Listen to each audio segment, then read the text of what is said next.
I will be a katana-wielding stripper. Absolutely. And everyone knows that homosexuality gives you wizard powers. Yep. I will be a lesbian, A lesbian stripper katana-wielding stripper with a trench coat. named Candy. Eh, It I have has an to aunt. also be a stripper name, I but then have an also aunt it's named it's then Candy, they need an so ed well, and then they also need like an edgelord name as well. So they go by Lady Quellatrix Black Knight whenever they are going by their stripper name. See, that would be a fun ass one shot. I'll do the shit out of that. Okay, so when last we left off, whatever Kun, aka Dante Hamza, had put himself in a very awkward situation. But let's start at the beginning. The crew, Sans Rose, who went MIA, agreed to she dead. meet. Hmm? She like so dead. Yeah, totally. I mean, she's a vampire. She's always been dead. So dead. Agreed to go and meet the Countess Avelina. They were informed previously by the bartender that she was a very important and technically incredibly dangerous individual with a very colourful history that she can't remember. And has woken from a very, very, very long torpor in that she doesn't know anything really about modern day at all. And being that your group was one of the few in the know about the dangerous situation, i.e., the Strix going on, you would make for not just good, an extra eye on the situation. You would be able to get her introduced back into society, being that you're all quite young to the vampire game. Like you're relatively new. You're hip and with it. And yeah, as said, you would be able to do things like keep her away from the Strix and all that stuff. And so you all met at a mall. Before the Countess arrived, another individual came, led by their totem, I believe it was. Yes, I always forget my phraseology when it comes to Borks in this game. Her magnificent sniffer. Yes, absolutely. that too. That as well. I And acquainted herself with the group, wherein she learned well, I say the depths of knowledge, the equivalency of knowledge that the others have about Strix, and agreed to be a part of this hunt. Indeed, it sounds like a very interesting one, and it guarantees to resolve a lot of the issues going on in the Shadow Realm. Because that's where you send fuckers.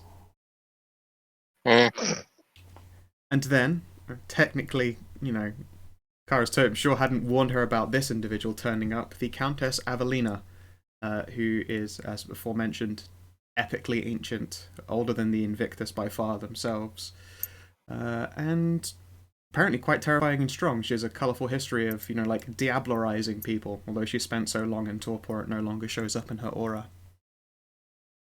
Upon meeting her and getting acquainted, they immediately let slip, the whole Strix thing, and she is down to clown with some Strix hunting bullshit. Which is always, it was technically immediately what the bartender wanted to avoid, but, you were just in for a penny and for a pound with that one, and I'm happy to roll with it. All good times.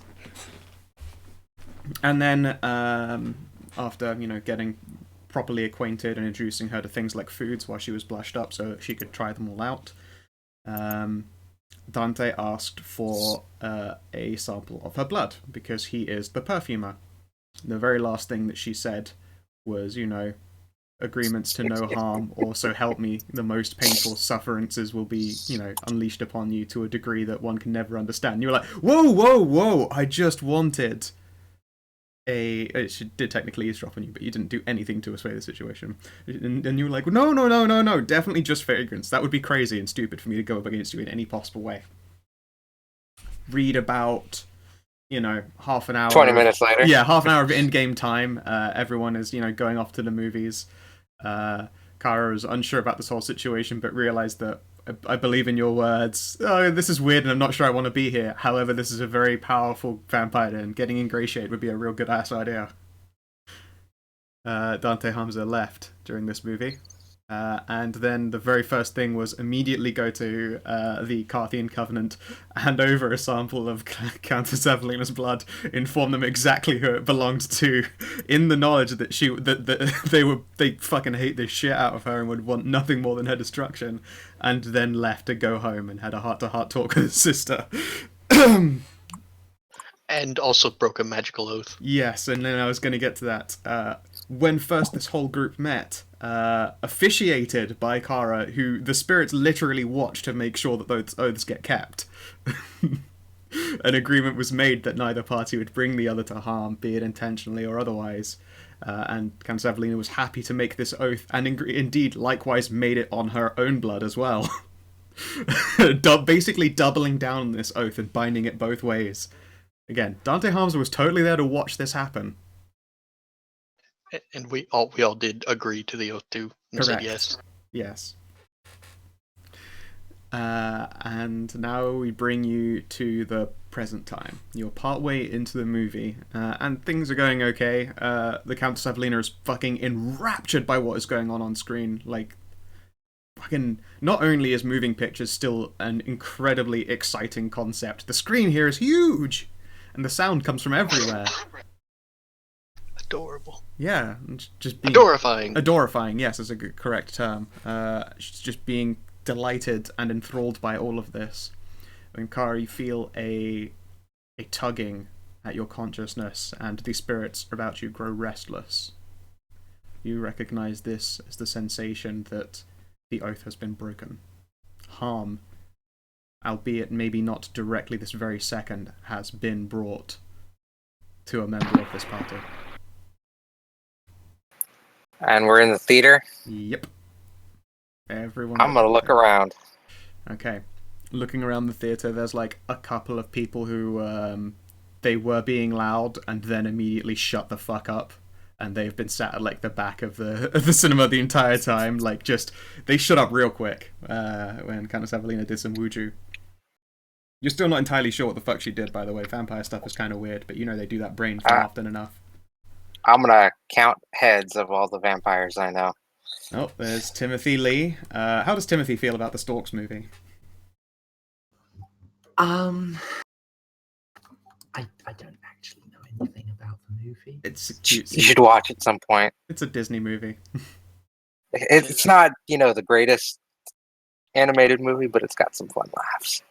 Neither do I, but Third said it was about storks quitting their job or something like that. I don't know.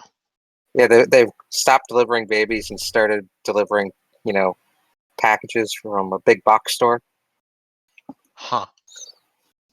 He's probably chuckling under his breath. You can likewise see Claire, who is how's she acting? She's got like a really vacant look on her face as she goes over her notes for school the next day. Fair enough. And yes, the aforementioned Avelina is enthralled by everything that is being witnessed here. You see no Dante, although you did see him get up, like, half an hour into the movie and just fuck off to go do his own thing. Yes, he excused himself, and Avelina was like, "Oh, sure." I'm going to lean over to Timothy and just say, something's wrong. The oath has been broken. Hmm? Really?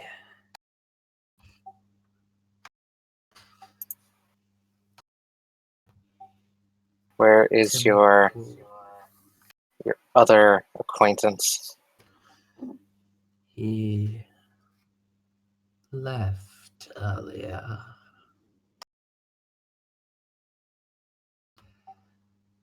Ah, God.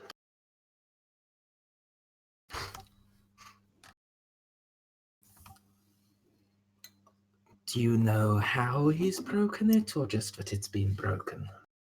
I just know that it's been broken. Somebody who took the oath is doing us harm right now. Mm-hmm.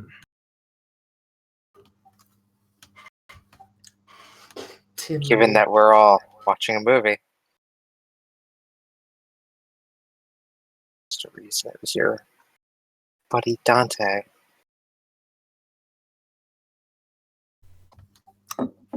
Logical, yes. And now, Timothy, you would be aware of the fact that he is Carthian by nature. Hmm? It's been revealed to you at a point, I believe, that Timothy knows that Dante is Carthian. Although whether he'd connect those dots immediately is entirely another matter. I thought he had convinced me that he wasn't Carthian. I just had reason to be somewhat suspicious of him. No. He was Carthian. He just convinced you that he wasn't a part of the thing. Any He was active operations, no. Yeah. Okay.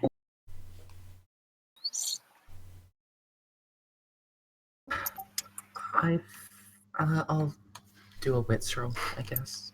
Go for it. See if Tim can figure it out.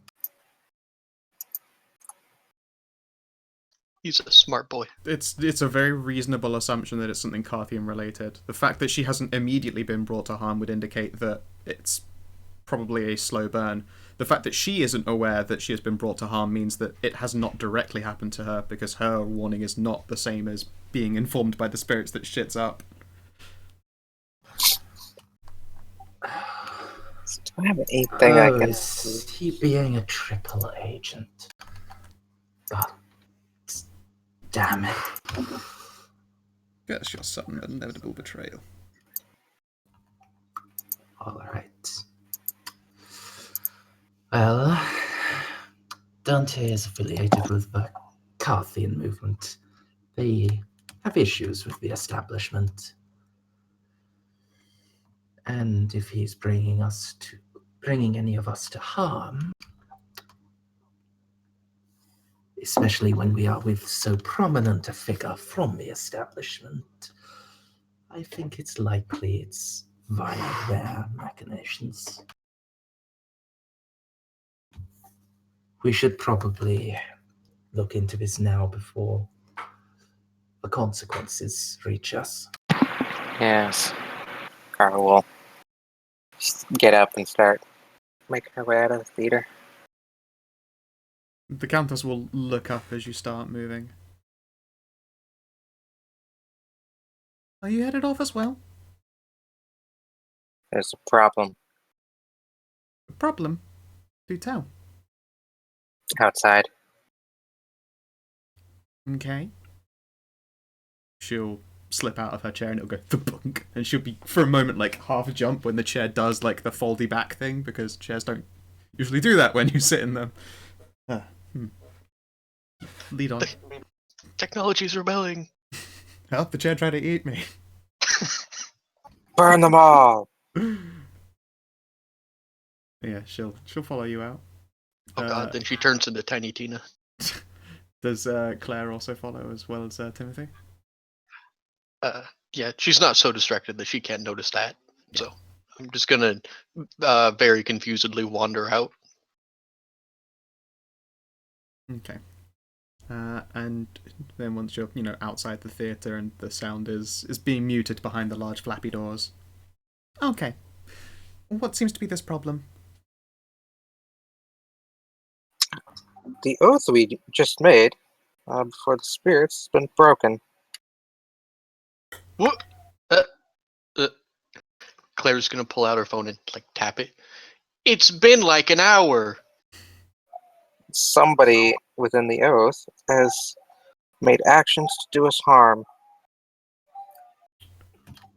Given that we have all been within sight of each other, I think it is fair to assume that Dante has betrayed us. Where did you find this guy? He came offering to serve as an agent and provide information against the Carthian movement. How many dots? Huh. You will recall also He arrived before I expected him when we lost Zaire. Could the Carthians be working with the Strix? No, they wouldn't be that stupid, would they? Didn't you say the Strix, like, ate vampires?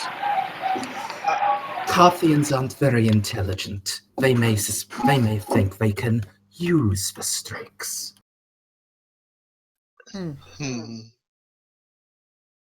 Interesting concept, I suppose.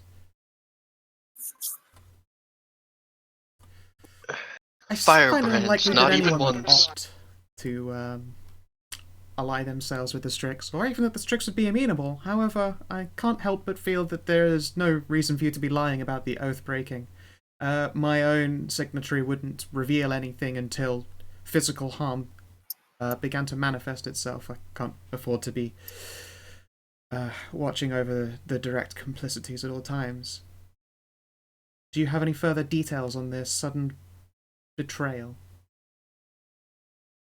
Sudden but inevitable betrayal.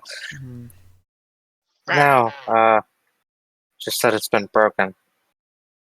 They won't tell me anything else. Wait, Timothy, what did he come to us for to begin with? Something about blood? Wolf blood, yes. The Carthians were Excuse me? something with it. Yes, we pack in the northeastern corner of the city. I'm aware. The Carthians were doing something with their blood. I was going to investigate Really now? that after the Strix were dealt with, but... And your implication is that he's a double agent, and he's just made off with elder blood. Yes. Wonderful. This is a bad thing. This is a very bad thing. The Countess will pause and ponder for a moment, and then go, "Please do follow me outside. I have some acquaintances who might be able to assist with this matter before it gets out of hand." I will make a phone call as well. By the Dante's way, car is very distinctive. It can be Yes. traced. I hope that you're aware there are definitely going to be repercussions for this, and it is not just going to be on his head. That he has so immediately betrayed me and pulled the wool over your eyes is very telling. She will stare. She will give each of you a very, very serious stare. You're telling me. Just met you people. You, but I did not choose him to be your bodyguard. So it is someone else's fault as well. How very handy for them.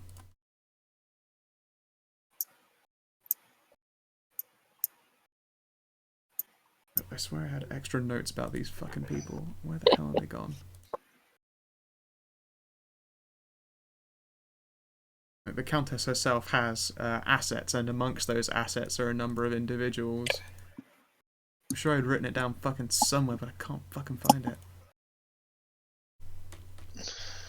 Dante got Under all merits. of us murdered. Woo.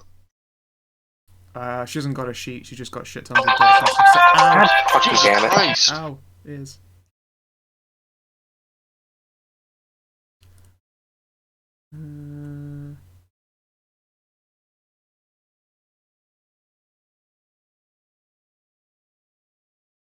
Oh yeah, I found the name of the original name of Ben Bat before we had to do that because I'd forgotten what his old name was. It was Jameson Backer. Oh. Crazy, right? Let's see here. Yeah, I cannot find the goddamn names. That's really annoying. I had details. I had details, and they were recorded for this exact fucking shit. I will be right back. Okay, then. I have to go start dinner. Goddamn. Missing Just assume that Kara gives disapproving looks. Of course, yes, no doubt. All the disapprovingest of looks. Oh well, in light of me not being able to find wherever the fuck I left it, one of her assistants will be waiting for you outside. This individual is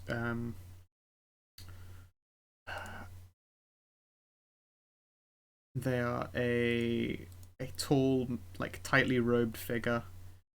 You can see that the only thing visible about this individual is their eyes. Like the mouth is covered over with a scarf that goes underneath the robes, covering the lower portion of their face. And underneath the hood, the only thing visible are indeed eyes. You can possibly make out the edges of like raven black hair that only add to her nearly invisible visage. The only reason you can see her is because she's very specifically stood underneath a light for the sake of people who might not have noticed her at first. The Countess leads you up to them, and she will bow her head politely. What is it that seems to be the issue, milady? She'll bow her head respectively a second time after finishing speaking. And it is then that, just in the interest of time, she will reveal that it would appear that the individual who left previously, Dante, has already betrayed them, and reveals that it is highly likely that her blood will soon be used in matters most unpleasant that would bring her harm. There is no body language to very easily read off of this cloaked individual, but you're welcome to use a skill if you would like. Squinting real hard? Yes. Whatever. What would you like to use to try and read this person? Actually, I'm curious. Can we tell from the out and out if they're kindred or not? Yes. It's pretty. They smell like a kindred to you. All right.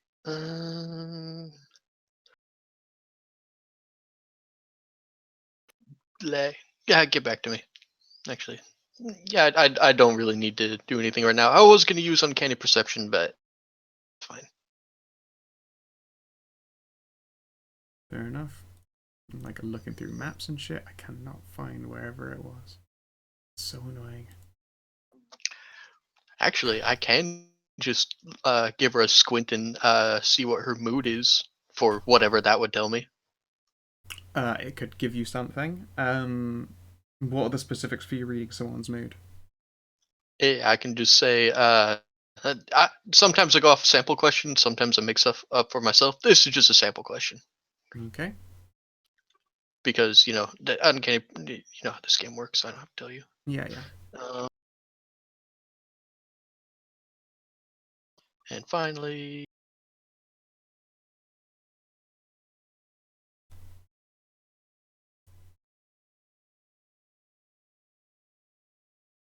Thanks for the fucking warning there. That was a good save before we got too deep in. Aspirations, baby. Aspirations. Oy vey. Okay. We can do that first. Yeah, we will do that before we get into the details, although that's a reasonable roll right there. Would you like to invest willpower to make it a great success? No, I'm okay. Alright, so Mers, you have 2 empty aspiration slots. The currently taken one is find a priest for St. Mary's Church and befriend them. That's got a +B in it. Alright. First one, wipe San Pasado free of the strokes. Alrighty. Shooting high. Cool.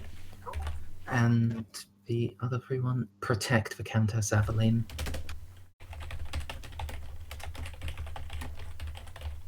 Cool. Stray, you currently have reunite with your touchstone with a plus in it still, find a wormstead for the Defiant, and 1 empty space.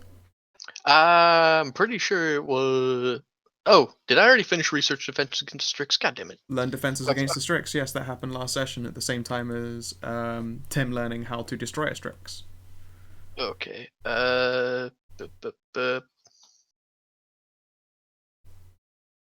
Eh. You know what? Probably hunt down the traitor, and so that, and in hopes that the Countess doesn't murder us all because of his actions. Hunt down the traitor to alleviate your fate. Yes. Alright, and whatever, Coon. You have find new ghouls to suit your tastes and qualifications. Get the party in hot water with another group unrelated to Carthians, which you're probably going to score by the end of this. You have one empty beat. Empty aspiration, sorry. Clearly, got to take survive. Actually, my goal will be to my first aspiration will be to live my life as it always has been.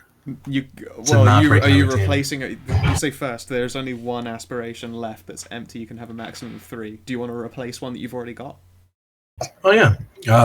I don't have the goal to find a ghoul anymore because that's not a priority anymore at the moment. Okay, I will close that one. Alright, so yes. Your aspiration is to live your life naturally. Yes. You're gonna have to try and find something that's scoreable. Some way that I can be like, you've done this thing. Dante Hamzo, after 763 years, You finally die, score. You finally knowing you've lived your life naturally. Yeah, I need a more scoreable concept.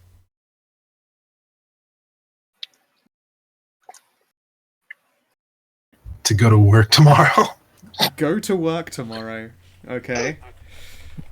Normally, that might not be a good. I would say, yeah. Usually, but... that's so mundane. I wouldn't allow it to be scoreable. But this would be indicative of you surviving to tomorrow and being in a situation where you could just go to work. All right, that seems perfectly acceptable. And your final aspiration.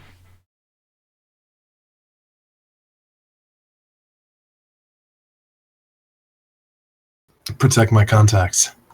Protect. Contacts is oddly specific in that I don't even know that you have any contacts. My sister and my parents, actually. Oh, touchstones. Touchstones, yes, that would be the more adept concept there, because those Family. are things that they would probably go out of their way to destroy in response to you betraying them immediately. Alright, Lily, you have deal with the oust situation, it's got a plus in it. You have get laid, and an empty aspiration. I feel like I should untick ensure the vampires don't turn on me now that the oath is immediately broken, but whatever. Well, that was already fulfilled last session. Yeah, exactly, it is. I can't take that away from you, but I feel like this now has revealed that you're in hot water. That is pretty fucked up. Though I got the experience for it, I don't feel the satisfaction. Yeah, no kidding. I will take deal with these fuckers using werewolf blood. Ah, okay. Eliminate those using werewolf blood. Now I got BRB again. Okay, no problem. Okay.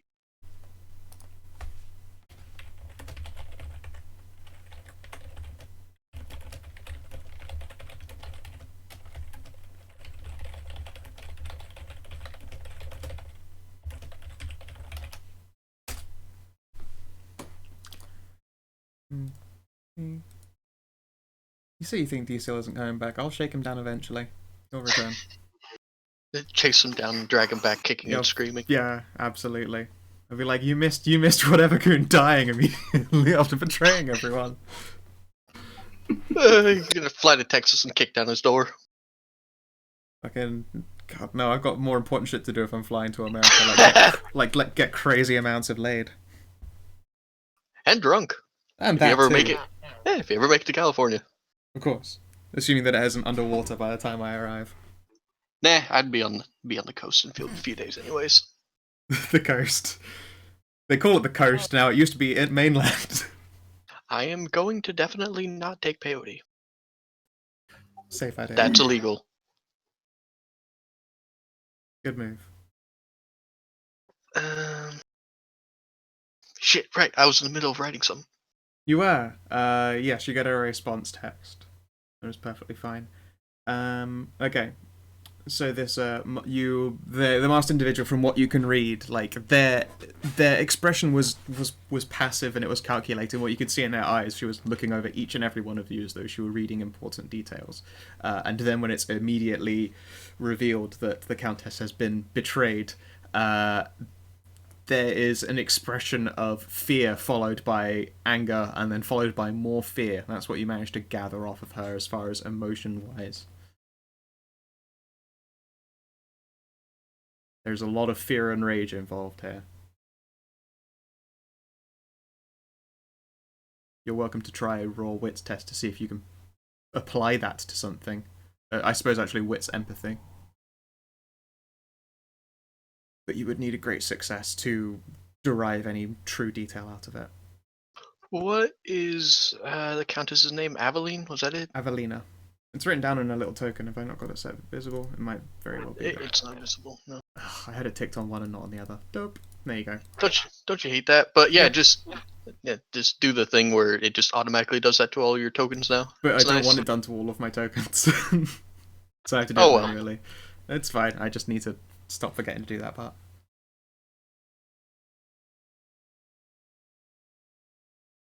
And yes, if you would like to make a wits empathy, and if you score 5 successes, I'll tell you more. You'll be able to actually derive this empathic knowledge you've gathered in a useful way. Otherwise, it'll just be another vaguity. If anyone else would like to try and to glean something off this individual or understand who or what she is, you're welcome to try. Recommend a skill set, and I'll tell you if that applies to it or not. Given that I have empathy untrained, I'm not gonna bother. Very true. And understandable. Otherwise, I suspect that there'll be some kind of beat offering in the future for just getting completely fucked over by this whole situation. And then would you be able to resist? Because they're double. Everything's a double beat now. After all, such scary temptations. I mean, given how fucked over we already are, there wouldn't even be much point resisting. Yep. Stray, are you there? Yep, I'm just I forgot a word and it's pissing me off. It's like forgetting forgetting the word for grapefruit. And then how do you explain the word? What I'm forgetting the word for grapefruit without either pointing at one, or having a picture of it, or knowing the word. Instead, you're going around going, "What's that? The shitty orange." Yeah, it's the orange, but on the inside it's red. Yeah.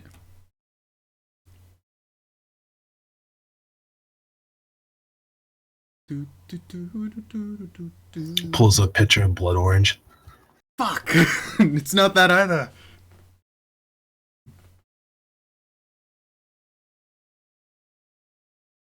Someone actually had like fresh, ripe blood oranges. They aren't as nice as I would have expected. No. They're horribly bitter. Like they make for a nice mixer, like a fucking essentially a shot of blood orange in some vodka-based beverage is fucking delightful. There we go. Fucking. I actually had to go to thesource.com and look up another. Never mind. I'm back for a minute. Welcome back for a minute. Would you like to Apparently, try? I'm the only one allowed to cook in this house. Ooh, is that because everyone else is terrible at it? It's because everybody else is fucking lazy. Ah, fair enough. But yes, would you like to try and do any skill to read this mysterious robot individual that is greeting the Countess and has been informed of the sudden betrayal? This robot individual? There is a robot individual. It is a quite tall woman dressed entirely in black robes with a scarf wrapped around her mouth. The only thing you can see are eyes and maybe the barest hint of raven locks. The only reason you can see her at all is because she stood underneath a street lamp, although you can likely smell her with your bok nose. It is definitely a kindred. Jesus Christ! How much information do I need to give you? Pretty much everything. Let me go look it up. I believe you have to do it in the form of asking me questions, but we shall see. No, let me look it up here. Can I search on? Can't search. Why can't I search for recent Adobe? Fuck. My meat is cooking. Did you enter your honor and merits? Out of curiosity. Yeah. Okay. I actually put it under what's it? Gifts and rights. Because Okay. gifts and rights in the new world or the Werewolf 2.0 don't really work the same. Yep. So they really fucked up. Book collection, the World of Darkness, Werewolves, Werewolf 2.0. Know thy prey. You know what? I bet that's when these people's original details were brought up, because you didn't know thy prey. And I had to reveal their assets. Timothy. Oh no, I did it on the Countess. Yeah. Which is why this happened. I wonder if it's been given to you as like a I DM or immediately something. know every name that prey is known by, as long as someone else other than the prey knows it. I know any alternate identity or fame merits the target possesses. In addition, I become aware of allies, contacts, retainer, resources, staff, and status merits that the target possesses with equal or fewer dots than successes rolled. I gain, with an exceptional success, I gain additional piece of knowledge that someone somewhere knows about the prey. This is likely to be something valuable or relatively secret, such as a compromising piece of information about something prey did or a social security number. Okay then. That is such a fucking incredible check. Alright, so this individual is a handmaiden. She is known as the handmaiden first with, although that's a translation of their other name and I can't remember how it sounds translated. But calling them handmaiden first with would indicate it. Their name is actually like a very long, old, extended Japanese name. You know, it's made up of symbols, but that's what it translates to. I can't remember what it's meant to be. She is originally Japanese. She has been with the Countess for, it would be estimated, 1,000 years. She is capable of being invisible for periods of time and remembers everything that she sees. The most important detail that you know about her is that she has died 3 times. Which should be impossible.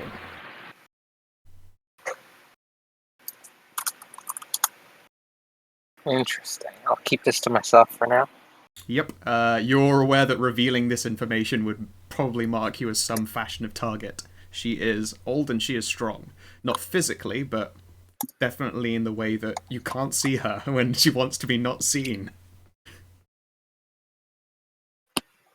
Okay. And I will be right back. Okie dokie. Jesus Christ, werewolves get some sweet toys. They really do get some fucking cool shit. They are delightfully interesting and fun.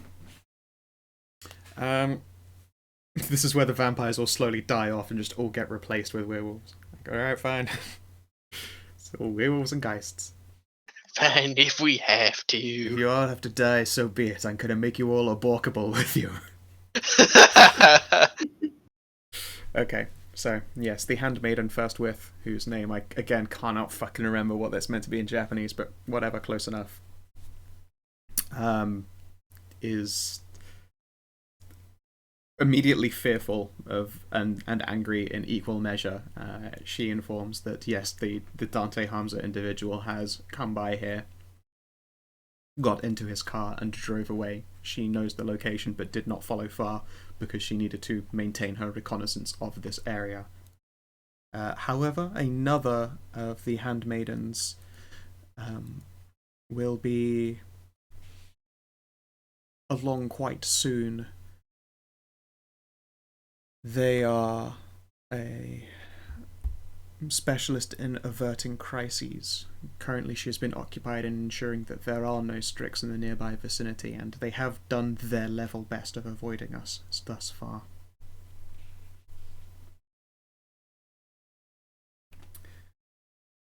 It is likely that we will have to locate the Carthians, or wherever Dante himself might well be, before it is too late. Do you know of his location?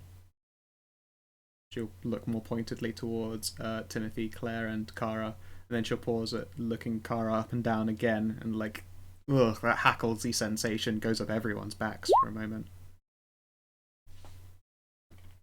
When Lily's back, I'll have her roll the thing. But in the meantime, yes, she will watch quietly as Timothy makes a call. The Countess is fucking seething. She's stood there, like, tapping her phone. Like, if she was generating heat regularly, you imagine it'd be pouring off of her like steam. Just jams a finger right through her phone. You Throws know, the phone away, pulls out another one. destroys it immediately. No, yeah. No, her physical stats are admittedly fucking incredibly superior because they stayed. It's just all of her blood potency stuff is down. She's still scary strong in every respect. Alright, so there is a pickup from the Elysium and they await the spoken words. Do you remember it? What is the color of night? Why it would be sanguine. To whom am I speaking? It's a curt voice, although it's relatively polite. It's like someone's trying to be polite, but they're not used to speaking as such. Agent Lee. Ah, yes, Timothy Lee. What can we help you with? We believe that you are supposed to be out for the duration of this night. First, send a message to the bartender. That can be done, yes. Avelina knows, and Dante has betrayed us. That is troubling. One moment then, please. And you can hear, like, scribbling being done on paper, and then he go, is there anything else before I hang up? I need a car trace. A car trace? Yes, this would be Dante's car, I understand.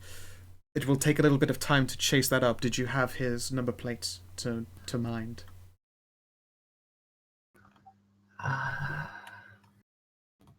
Would Tim know that? Oh, off the top of your head, no, you probably wouldn't remember it. It's not something that I imagine your brain naturally does.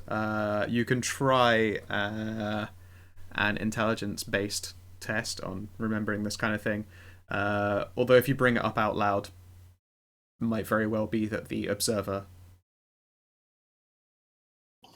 I'd rather try to do it by myself. Of course, go right ahead. I'm honestly not. I'm honestly surprised that Tim doesn't take a picture of everyone's car. He's subtle enough to not be creepy 100% of the time. Yes, it would be, in this case, a raw intelligence test, which isn't bad for you. That's a good 3 dots. Hey, okay, you remember it. You've seen it before. His car definitely does stand out, and upon reciting it, the man on the phone announces that he'll pass the details on and get that car traced as soon as humanly possible. There's some measure of sarcasm to his voice when he says humanly. Faster than humanly possible, he announces. And then hangs up the phone. And that's presumably happening in the background. What is Dante doing right now, whatever, Kun? A better question is, what is his ghoul doing? That is a good question. She usually does her best to be awake during periods that you are, although there is an overlap where you would be asleep and she isn't, so that she could do daytime shit for you. As in, I actually have her doing something right now. Okay, excellent. What do you have her doing? With her a couple vials of unknown purpose. They, well, provided to those who are watching the narration. She has a vial of the very... I need to roll first. Yeah.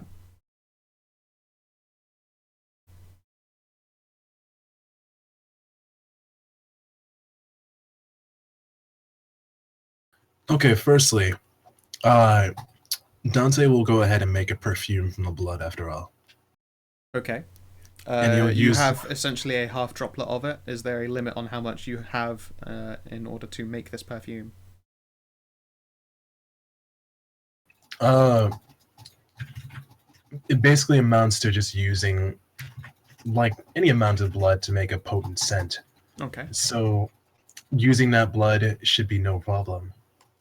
You notice that despite like the like unearthly deep rich tones of her blood as an appearance wise, the scent is weak. It does not have the kind of potency that you would have come to expect from a great elder.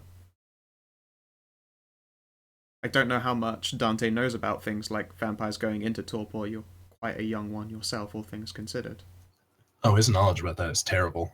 Then He's it's weird. How exclusively- you'd think like old super vampires would have blood like potent as all living fuck. It's really a pale scent. Like if you could describe a scent with a color, it's a very pale red. Well, either way, he'll aim to make a perfume from the blood. Okay.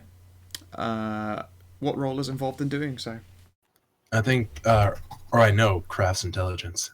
Okay, go for it. Well, that's being rolled. Third, at one point, the maid looked over you, the handmaiden, and did some form of test. Do you have a way of defending yourself from being obfuscated? From being obvious. Oh, sorry, or spexed, even. Auspext. I don't know. What is normally like. It would usually be a mind-based protection, but it depends on what you... How do you defend yourself against being observed by the supernatural? I don't really have anything like that. Okay, then. In which case, let's have a quick gander. If it's not a natural thing, then. It is not a natural type of observation. She has done something potentially arcane. I mean, if it's not like a natural defense. However, I don't have anything since you know thy prey, you are aware of what she is capable of to a degree, at the very least. Like the specifics are physically hard to understand, but you know what she can do. So let's have a quick look at your mental skills there. Tell you what, give me a wits resolve test.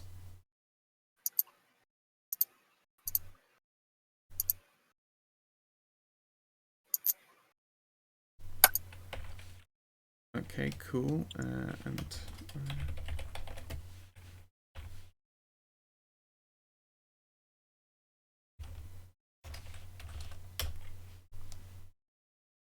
Okay. You equal the successes of this attempt. You were aware that she is trying to read you in a similar fashion to you doing so to her. It's essentially you've been marked with an invisible scent. Is the easiest way to understand it.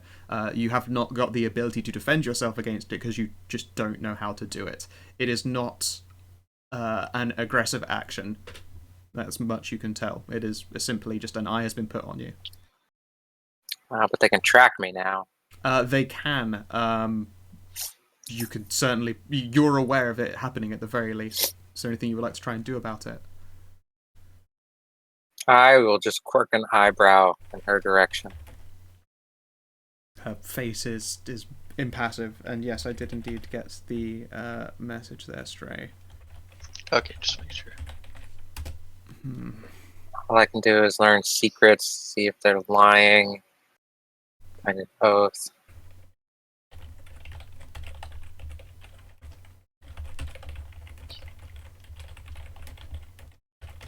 I got my eyes on you. I'm watching you. I got you for 3 minutes. Sometimes I feel like somebody's watching me, and I got no privacy. Oh, now vampires can watch you shower. I was about to say shave, but also I mean they could watch you shave too. I imagine it can be a trouble to keep on top of body hair maintenance. As How a long werewolf. does this thing last? You know what? You did that know thy prey. You suspect that it would have been a far more intense sensation if it were anything along the level of permanency. So like a scene, probably. I think it's actually. You know what? Since I met you in successes on this, you're pretty sure it's like a scene, maybe two. Long enough for you to be out of her eyes, and then for her to be sure that you aren't betraying her immediately. Of course, you could just wait to do so, I suppose, but, you know. Yeah, just drive around the city. Yeah. Although doing actions that are needlessly obfuscation in an area would probably draw attention to you, but regardless. And I just kind of, tip my hat to the sky and flip off the closest satellite. Just let them know. Let them know. Okay. What are you going to be doing while waiting for information to come back to Timothy? You've heard him make this call for essentially details. The bartender has been very recently made aware, and apparently another handmaiden will be on her way soon after making sure that there are no Strix in the perimeter. The Countess has just sort of stood quietly by herself, fuming. I know the Countess is the powerful one here, but Tim seems like the one in charge. Okay. I am going to talk with Tim. Okay. I don't know how things work. Oh, you know what? I completely forgot. It's been 3 weeks. Completely slipped my mind. The accent. The bloody accent. Completely forgot about it. I was thinking like something's missing with the voice of the character. I can't figure out what it is. But it's the accent. You are deep in the Irish. I was. Carry So on. I'll go up to Tim. I don't know how things work in your little underworld. But I think I might be killing some vampires tonight. At least one. Yes. I don't know if you need to inform your alpha. Your elders, maybe? I don't know. Don't want to start a war, but there's going to be some dead vampires by the end of the night. Oh, with any luck, there'll be more than some. Hey, Timmy, can you give me a wits roll, please? Or shall I go with wits intelligence?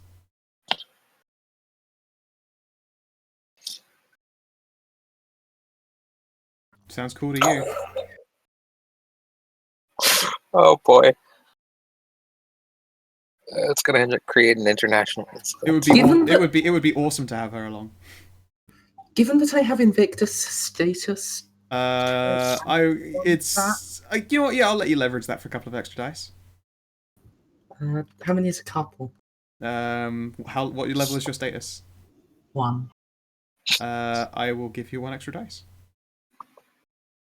Come on. This is more. Oh, you did it! Okay, excellent. This was more in the boundaries of like not political so much as just your brain going. By the way, just sort of the GM giving you an out. Nobody fucking knows that you've got a werewolf with you yet.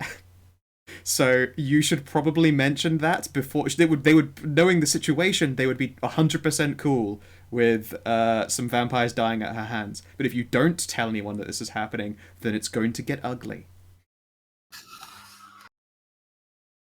You are, quote unquote, going to have to tell your alpha because you've got a new hunting partner and no one knows that she's a werewolf and that she's with you. This is true. I was mostly hoping there would be enough dead Carthians that they wouldn't bother looking at exactly how they died.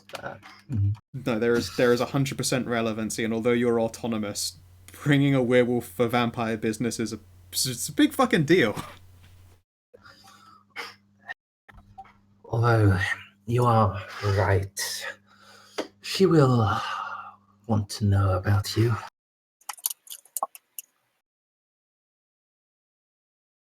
Good reminder there, Lily. Otherwise, he could have totally suffered for that later. And I would have been. And you would have been in the middle of it. You were already caught in one vampire power game, and now you would be subject in a second if you got involved in, bringing righteous fury and furious anger to them. Well, I will go store my food. Okie pokey. Alright, and in that time, coinciding roughly at the same time as getting a call back with the Elysium, another handmaiden turns up, where the first, is dressed in all black robes and being creepy and stuff. This other individual is dressed in like pretty fashionable day clothes. They got like tight pants on, high heels. They got a cool little jacket. Their appearance is quite modest, however, and their eyes are they're just a little bit too wide. Just, you know, when you get a bit uncanny valley with someone's features, like a lot of her is incredibly pretty, but her eyes are just uncanny valley a bit too fucking wide. You can also see, probably because she's not making an incredible effort to hide it by this point, that there is a harness beneath her nice jacket and a bulge along her thigh where she's probably got a hidden holster. She will look the Not lot a of you giant over. cock? Aw. Afraid not. She will look the lot of you over and then essentially ask for a repeat of the details. What the fuck is going on then? Her actual language is quite close to that level. It's a very brusque tongue. You would estimate that she's not actually particularly old in Kindreddom herself. She's still very humanoid in her expressions and movement compared to the first with. Let's see here. Did you do your perfumer roll, by the way? Intelligence cross, 3 successes. Okay. In the meantime, your perfume has come out. Again, it's not as strong as a fragrance as you would have liked to get out of it. It's definitely a pure perfume. It's the kind of thing where you smell it once and go, it's nice, but this isn't correct. Like, you're pretty sure you didn't make a single mistake in the making of this perfume, but it's just such a weak fragrance.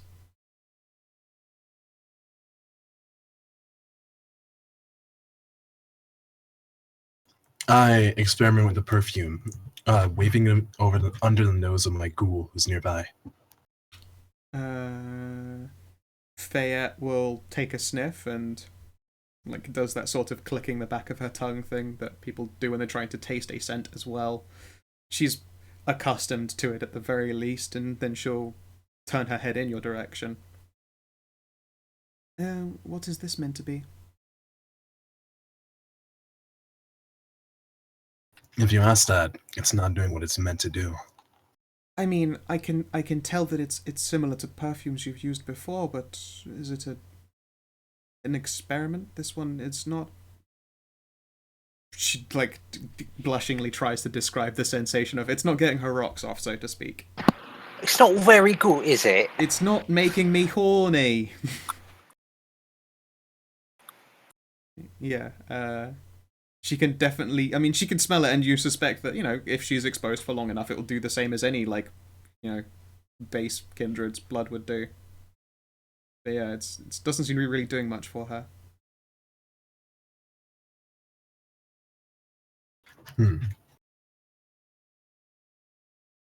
Well, I'll take my second roll and bring out my typical perfume. Your typical perfume, yeah. And I handed off to her, seeming a bit troubled by what she said. I'm not really sure what to do in this situation. What would your typical perfume? Do you know whose blood it's been made from? My typical perfume? Yeah. It's definitely my own blood. Oh, it's your own. Okay. What's your blood potency again? Just one. Just one. And she will, you know, they'll like a tint will go to her cheeks after, you know, inhaling it, as she usually does so. I mean, your blood is, as far as considered, you know that you have not got particularly potent blood, but you're also, you know, you're not massively young. You've been able to grow into your own potency.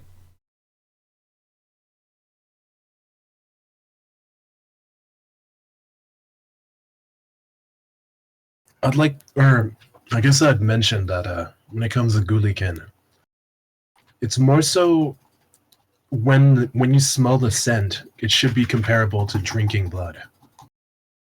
Yeah. So, do you like get her fully into it? I thought you were just giving her like a testing waft. Oh no, just testing waft. Okay, yeah, no, then yeah, she's grown like flushed and a little bit hot under the collar. Unless you dose her properly, yes, it's not going to do the same thing to her, of course. Yeah, no. There seems to be nothing wrong with your initial blend. You've grown into your own potency. Whatever this other perfume is, it's like, if you, as I said before, if you dosed her properly, you'd get an effect out of it. But it's not tickling her jimmies.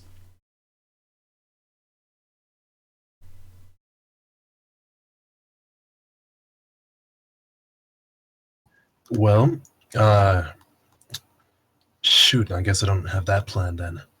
Either way, I send her with my typical dose, and I just tell her, go back home. All the way home? All the way home. Back to the Midwest. If Ooh, you're brutal.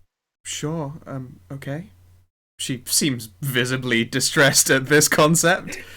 Did I do something wrong? Yeah, like she is she is your ghoul and has been with you subserviently, and yes, she is totally addicted to this stuff, but you know, you're the source of it. She is deeply troubled by this concept, and you are also telling a blind girl to go home. She kind of is going to need some assistance.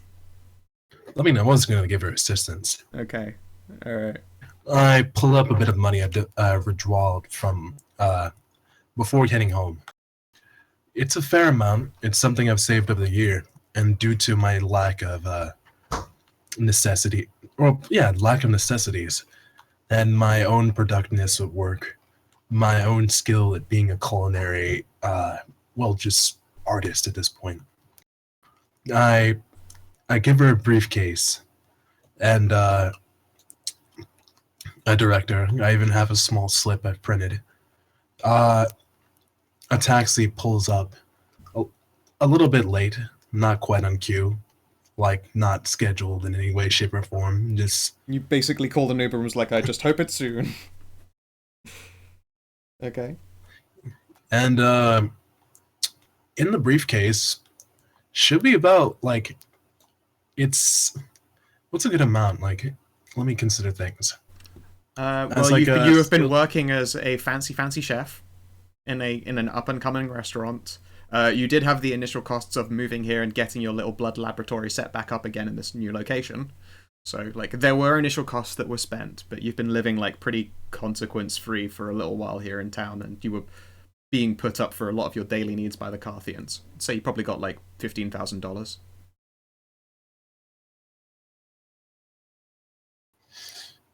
Oh yeah, I did just move in, didn't I?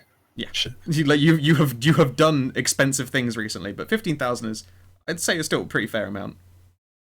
Okay, but I was hoping I'd have a prior amount due to, due to my own prior experience. I was working as a chef prior to becoming a Kindred, though I probably spent more of the expenses.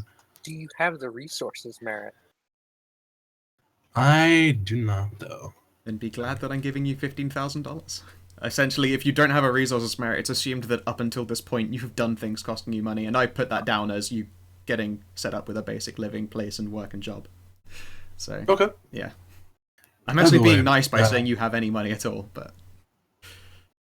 I present the money. I hand it off to her. Come back in a week. I'll have something in here. I say a little bit grimly, not looking in a direction. Not that she would know. Alright, go ahead with your quick retcon there, Stray. In the meantime, Fayette she'll take a taxi to an airport and see about getting her way home. Alright. I'm reading through the Sworn of the Axe again just to make sure, and I can actually call in an axe for this. However, if an axe is called in, then they get the first honors and the first spoils, first choice of victim, and first to claim the property seized. You would not want to do that because the Countess would probably fight you over that. Yep, which is okay. I just wanted to make sure. Yeah. All right, never mind. Yep, thank you for the warning. Yes, in this case, calling in an axe and then being honor bound to give those first rights to the axe would mean tipping your hand and pissing off the Countess in return. Well, when in times of like violent conflict, when we're getting like the entire Invictus involved, technically Claire has no say. But since this is Invictus, this is a gray area. Yeah. No, in this case, it's an unaffiliated individual of ancient, vast power being betrayed by the Carthians, and calling an axe in for this kind of thing would involve that axe having a lot of rights that the Countess would probably fight you over. But thank you for bringing it up.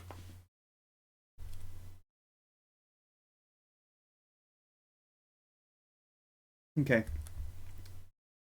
And so after this second handmaiden has been given a bunch of information, she will essentially begin doing something that you probably haven't seen since Zaire departed. She opens up a little hold-all bag and starts pulling out guns and organizing, making sure everything's clean, cleared, like everything is locked and into its place, like weapons, everything is getting checked, and you're watching it done with that kind of like comfortable familiarity that you suspect that this is basically her teddy bear.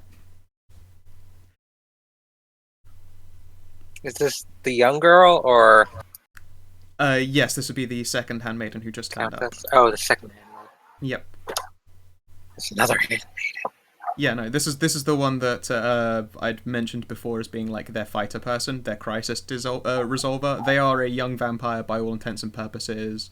Nice pants, like high heels, going out clothes that are all quite nice, but she's strapped up with not massively well hidden weaponry underneath her pants, under a holder, under her jacket, and she's carrying a bag. Now she's pulling a fucking armament out of. I will nod approvingly. Underslung grenade launcher, my dues. I mean, she does get like one of those choked off shotguns that look like just the barrel is all fucking shark teeth, and there is a slot where she's now considering whether to stick like a ejectable bayonet or an underslung other shotgun.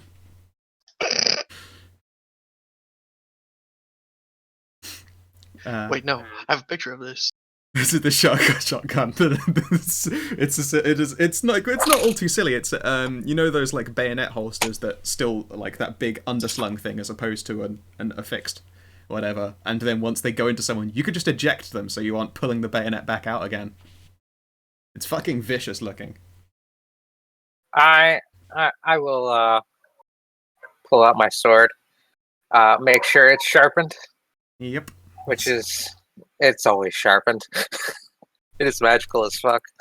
Ah, goddammit, it's split. And while I'm doing that, I'm going to text my elder. Excellent. Okay then. Yeah, the America gun. It doesn't go that far, sadly, but it is. You know, it's just a shark's tooth sawn-off shotgun with an underslung, smaller, like just emergency shotgun. She opts against the knifey thing. So it's a quad barrel shotgun? Essentially, yes, although you wouldn't want to fire that underslung unless someone was trying to catch you between reloads like a cheeky fucker. Claire will check her mini bolter Cheeky with the suppressors that Zaire gave her. Aww. Yep. Timothy, you receive a callback. Tim picks up. Yes. Timothy. Mistress. You have been gone for how many hours, and can you please explain what on earth has happened in this short period of time? She sounds really quite pissed off.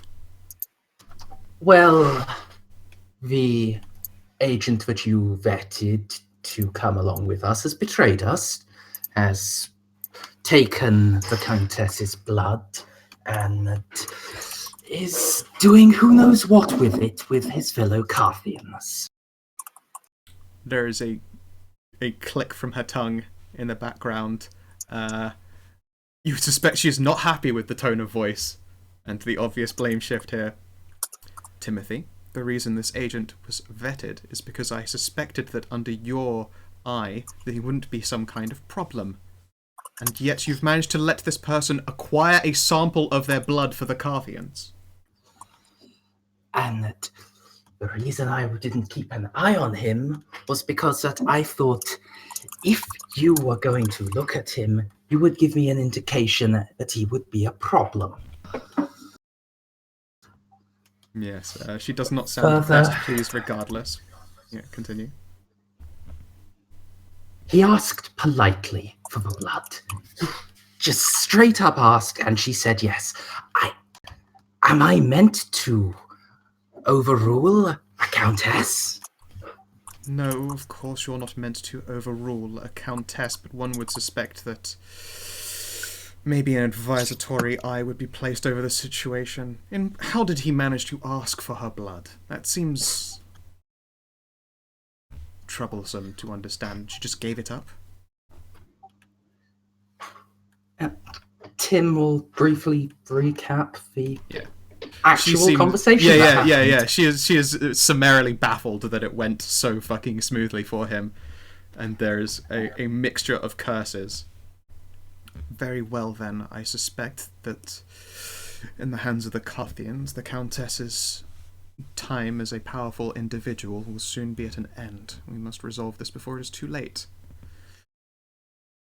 I have been given the details and locations of this car, and she gives you the known haunt for the car's license plate. It would appear that it is at a residence, a restaurant, somewhat nearby in the northwest.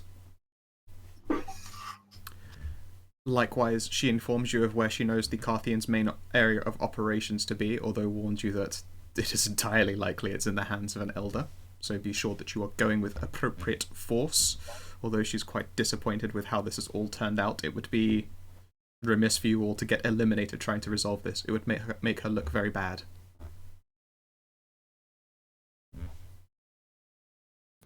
Understood.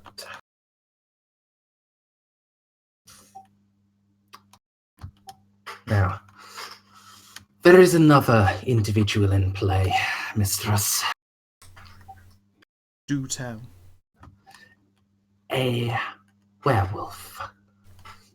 But thanks to their spirits, has knowledge of the unwelcome guests in the city, and decided that the best way to branch things would be to approach the lot of us about this in the middle of a mall. I see. I take it because I haven't already received panic texts that she is of a nature you find amenable to your companionship? Yes. Or at the very least, useful for now. Understood. And she will, I assume, be joining you on this. She just speaks with like a distasteful mouth. This Carthian hunt, and then you'd be able to glance over and see that she's like running a whetstone over an already dangerously sharp blade next to a vampire who's gearing herself up for war. Yes.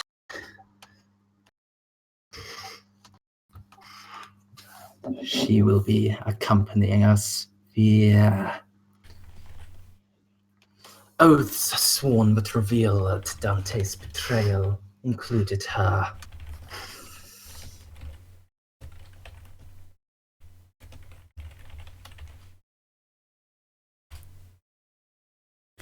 That's the text you get back there, Third.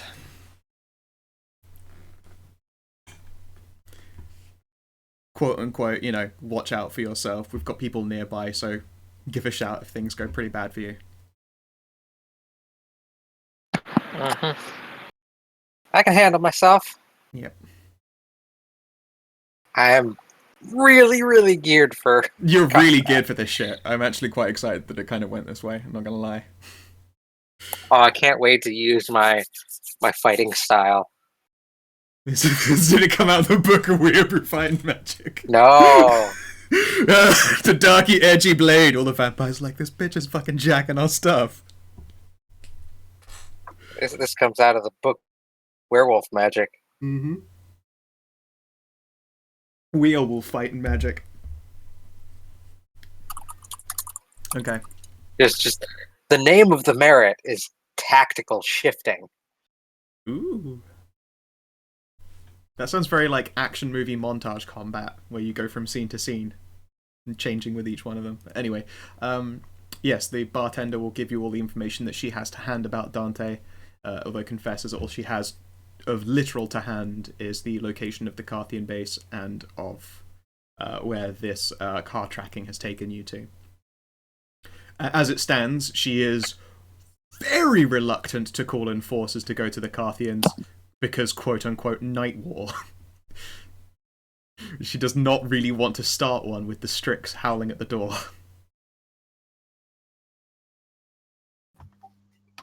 She gives you her blessing to resolve this as lethally as possible. Although there are the requisite issues with if you fight an elder and kill the elder, re-kill the elder yourselves, that's going to look real fucking bad. Although that's just common sense for all young vampires.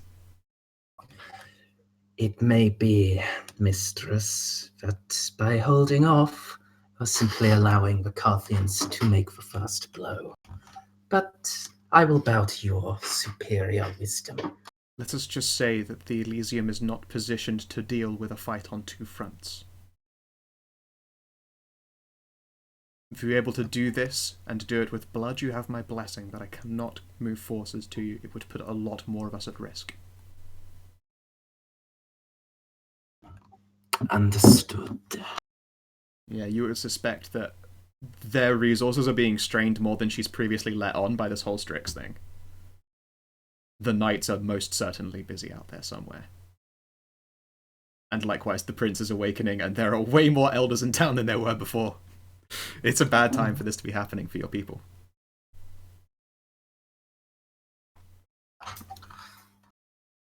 There you go. You know what? Stray, I'm going to give you the chance to invent this combat-ready ghoul that you've been loaned by Aurora. They will meet at the location that you request, and they will do so significantly armed. So tell me what they look like, what their specialty as far as combat is, and which location you would like to go to first, be it Dante or the Carthians. I'm deciding where we're going first. Well, you can check with the others, but you'll have to tell that ghoul where you're meeting them. It could be you'll go to one location and meet up with the ghoul later. Which one of you would you like to go to first and tell this guy to go to? Feel free to talk amongst yourselves in regards to the action plan. Which would you like to hunt down first? Dante. It may be he still has the blood on him. To simply doing something by himself. If I have been instructed not to start a war, if at all possible. Although you were given the go-ahead, deal with it bloodily if it must. If you want to get technical, we didn't start it. It was always burning. I tried that argument. She didn't like it. Lots of people don't like a lot of things. Yes, well. At this point, the Countess will snap. I will deal with any political fallout. And she just, her body just, fucking trembles with barely suppressed rage. I like her. I want them dead, and I want them burned. And I want to be the one to Too do bad it. you're a little girl. She pauses and then goes, yes, it is a very big shame.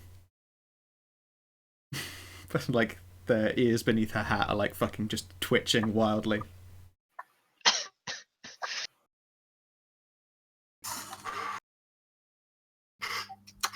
Very well. Do you know where he lives? Bishop. I know his last known location, yes. It's not actually a yes, but okay.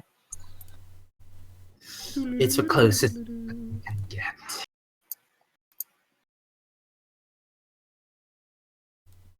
Dante is located in the top floor of Le Fech Supreme. Currently there is the Honda Civic and the rest of the party chilling out at the mall. I still love that we've got just fucking Pets' car. Oh yeah. No, that is literally Pets and Winters' Honda Civic. Yeah. Great, okay. You could cut through town and take a road. It would be a 10-minute drive if you floor it. It'd be a bit of dangerous driving involved. The Countess does mention that she did not come with a drive. She was taken here by one of your what was the word? The Ubermenschers. I drove with one of them. Just an Uber. Ah, it's just large then. I see. Yes, I drove with one of your larges. Oh, we just say Uber. It's like the name of the brand. Ah, okay. Yes, I will require passage in one of your vehicles, as will my two companions here. And she will indicate the duo. We guys got shit all for cars. Although I've dragged the party icon over here, there is the Don't Notice Me mobile, and I believe, was the Civic yours? Yes. Yeah, so I mean, there are two vehicles. It would be, yours is probably the one that hasn't got any passengers in it as of yet. No backseat driving. No popping me in the back of the head while I'm driving. Or at all, really. Understood. She seems somewhat confused by this, but bows to your superior car-based knowledge.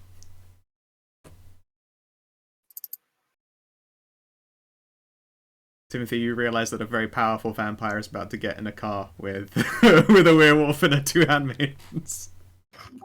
Her handmaidens can probably take care of her.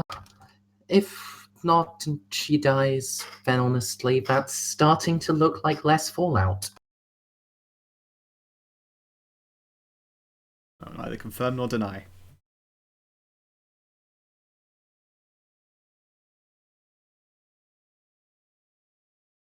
I mean, obviously, the preferred thing here is for them to go with Claire and Tim, but Claire does have room in her car, yes. Okay. Okay, so tell me about this combat goal. Sure. You know what? Just to amuse Bob, heavy weapons, girl. Let's do it. All of the DACA. Alright, so it is a girl who has a thing for LMGs and shotguns. What's her name? I think I actually just looked it up on. Did I mention? I didn't. Catherine Bowman. There we go. Alright, cool. Catherine Janeway, she slaughters vampires for coffee. I actually haven't seen much of that. How much? No. Yeah, I didn't hear much about it. I've seen the original series, TNG, and Deep Space Nine. I never actually watched Deep Space Nine. Eh, I didn't like the stationary station. yeah, I'm just watching through it now.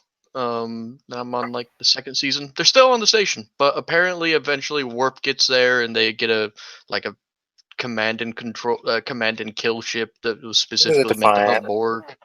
Yeah. Totally relevant to being a vampire. Yeah. This is a discussion we're having in the car, of course.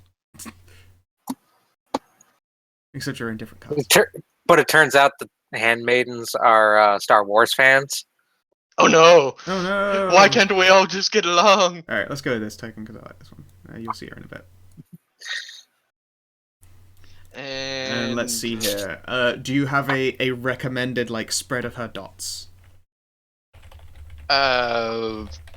Yeah, I actually don't know how ghoul dots work. Do they work very similar to Basically vamps? people dots, and I'll give them a couple of extras for being someone who's trained in combat. Heavy into like stamina and strength. Probably shit for manipulation. Lots of resolve. Average wits. Okay. What do they do in their off time? I don't know. Aside from, Do they knit? Do they have a dot in craft? off time, as in like when she's not being a murderer and she's just being like a useful handy ghoul and a person.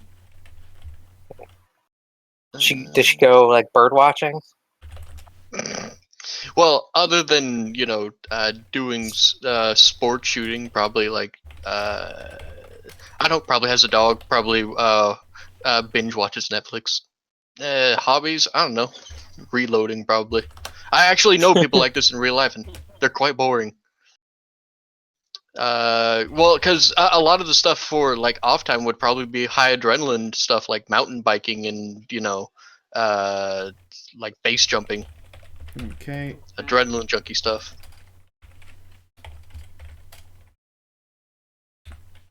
Athletics, survival. All right, there you go. They've got combat dots, athletic dots. I'm just going to say that any intelligence dots are those rolls. All right, cool. They now exist. Good for them. Yeah, probably survival. That's cool. I just keep a track of like what those dots would represent, and then just their most common rolls, and give them a number of dice because that makes my life much easier. Cool, strong like Bull Oakley's buying things. Yep. Okay. All right then. So, are you making a beeline straight for Lefesse Supreme? I will. That what we're doing, Tim? I'm pretty sure you're in my car. I think so, yeah. All right. Wonderful thing about nighttime with you guys. Not as many prying eyes. It's very true. You are able to just fucking blast it down the road.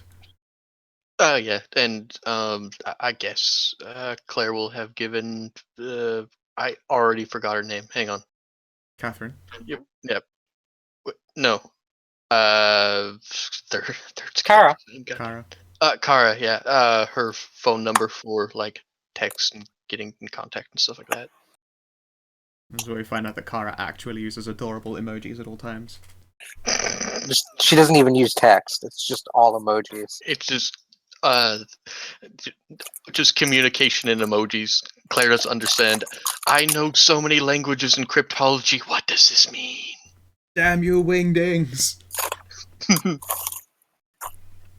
I know hieroglyphs, but I don't know what the shit this is supposed to mean. Just hands it to Timothy. It's not even emojis or text. She just communicates entirely through Snapchats. You have to figure out what kinky by her selfies. I mean, she's got the tits for the selfies, man. That's true. She's banging. Yeah. All right. GG no re. You arrive outside Lefesse Supreme. That picture again. The bottommost floor is a very large restaurant. If Rose were here, then she would recognize it as the place that her ghoul likes to go and get takeout. Oh no, it goes deeper than before. Good thing.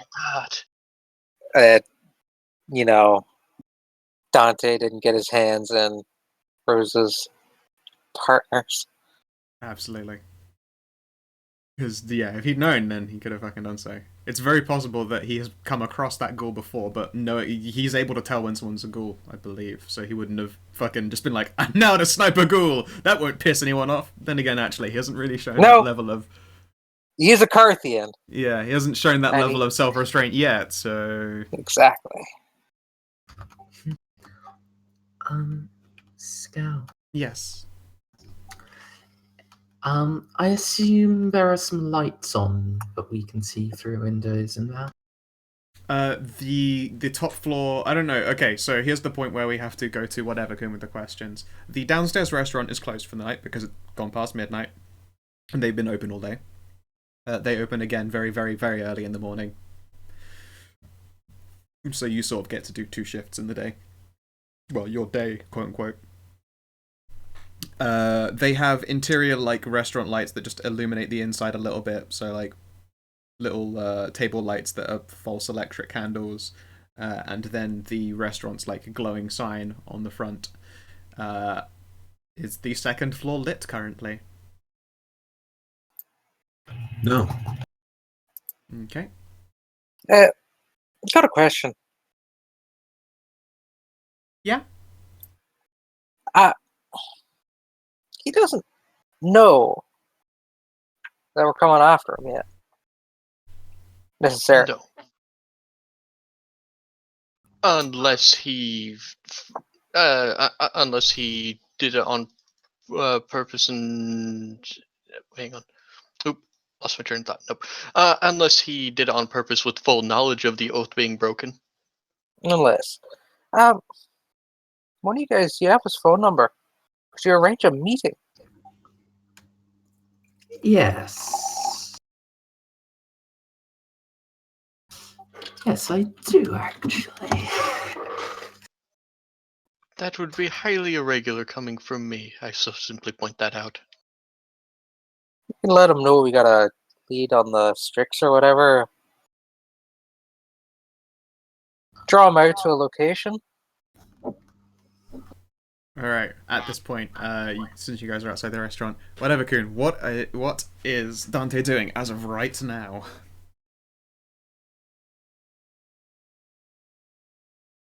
Actually, he's not doing anything fancy. He's just at a table, sitting, relaxing. He's found the most natural-looking spot to have someone discover him at. He's just waiting for people to arrive. Okay.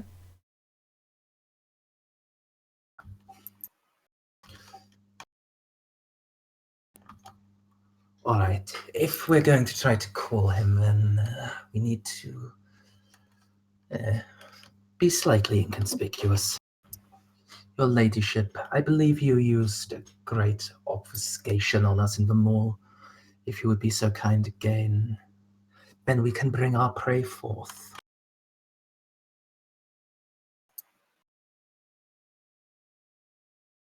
I say, yeah, Kara's got that chest for days.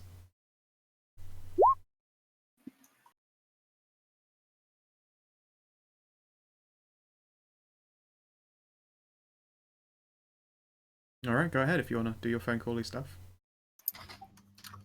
Tim will try to call Dante. I imagine that his mobile phone doesn't actually sound like an old-fashioned ringing dial. Or maybe it does, because he's feeling a little bit hipster. Your phone goes off, Dante. I don't answer. Alright. You receive no answer, Timothy. Does it automatically hang up, or does it go to voicemail? It just continues to ring. Phones do either one or the other after a while. Oh, it goes to Can't make voicemail. them not. Hi there, you're calling. you're calling Dante Hamza. If I've betrayed you recently, go away.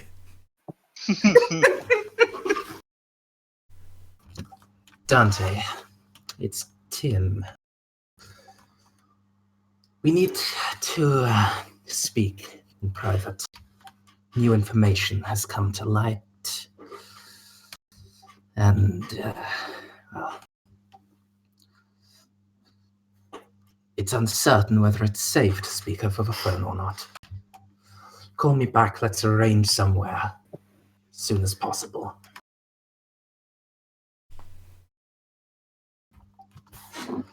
And Tim will hang up. Excellent. Voicemail. Let's see if he takes the bait. Alrighty. Do you pick up the voicemail after all is said and done? I feel as though I have no reason to. I already know the conclusion of the events that are going to happen tonight. Okie dokie.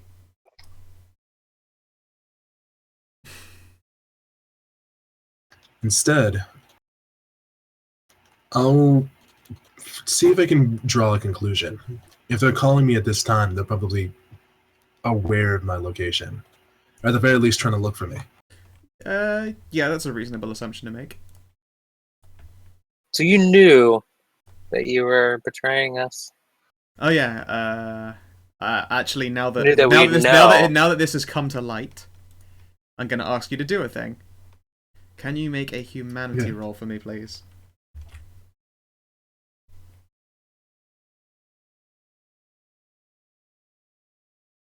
I'll do that.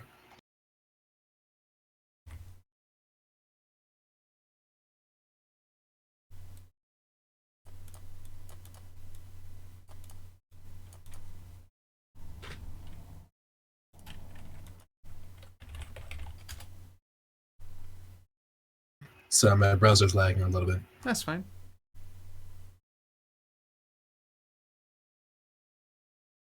How do I do that? I knew that question was coming. Let's have a look here. I don't remember the modifiers for it, so I will double check just to be entirely sure. I think it depends on the infraction. Yes, dice I've you lost roll? the grading scale for it. But you have done something that is it's quite definitely it is an action that is essentially intentionally bringing harm to an individual and indirectly bringing harm to a group of people who trusted you, at least semi-trusted you, for personal wealth. I would view that as a pretty inhuman action to do. That's like CEO level bullshit right there. Well, I have more reasons to it than that. Okay, do tell. To help out the Carthians would protect the kind. I actually have a preference more so toward the kind than the kindred. Advancing in the Carthians' situation not only provides the information on how they're producing the blood, but presents a possibility of more progress towards the situation as well.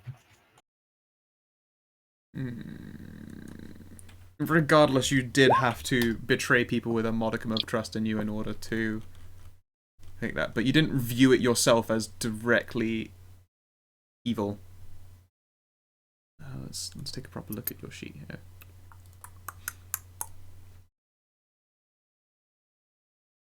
Alright, so let's see here. You're at 7 humanity.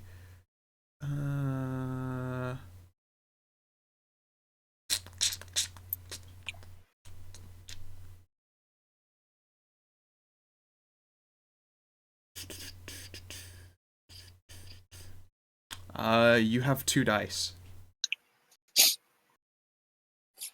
2 dice. Mm-hmm. Is that including his modifier for having a touchstone? His touchstone he has just actually abandoned. What about... Isn't his car his touchstone? Oh yeah, no, yeah, his car is his Yeah. touchstone. Alright, yeah, you get an extra dice. So 3. Quick, It's let's normally destroy his plus- touchstone while it's Yeah, outside. quick, smash his fucking car up. Oh. Scout, it's normally +2 for having a touchstone. Oh, roll 1 more dice.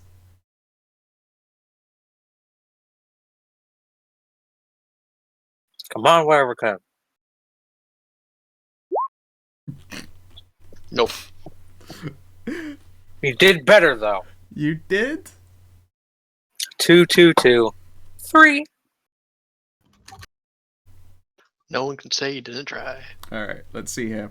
So the cost of you're failing it terribly. You lose a lot of them. Yes, okay. So, which of these conditions are you going to take? Bestial, competitive, or wanton? And your humanity is What now are the 6. connotations of each? Alright, so bestial is... Oh god, I need to pull up that... I hate that the book doesn't do the things in order! I had it, but it's now gone. It's on a different page. 307 for wanton. Alright, let's start with wanton then. Okay. I figure the others are kind of Yeah, I mean, they could happen if he snaps all of a sudden. self-explanatory. Yes, your character wants for sake of wanting. They are distracted with temptations of excess and indulgence. Any composure or resolve to resist temptation suffers a -2 penalty. As well, that character, the character that brought forth this condition achieves exceptional success on 3 instead of 5 when making any rolls to tempt you. So anyone who tries to tempt you into anything, and this would be people who have given you this loss of humanity, quote unquote, if any of your previous party and harmed peoples, or the Carthians themselves, do anything to try and tempt you, they get an exceptional success on 3 instead of 5. I don't think it really would be possible to like tempt him in most ways, since he's already betrayed us and he's not necessarily an idiot. This is true. This is true. And I mean, we'll bring up the others as well. So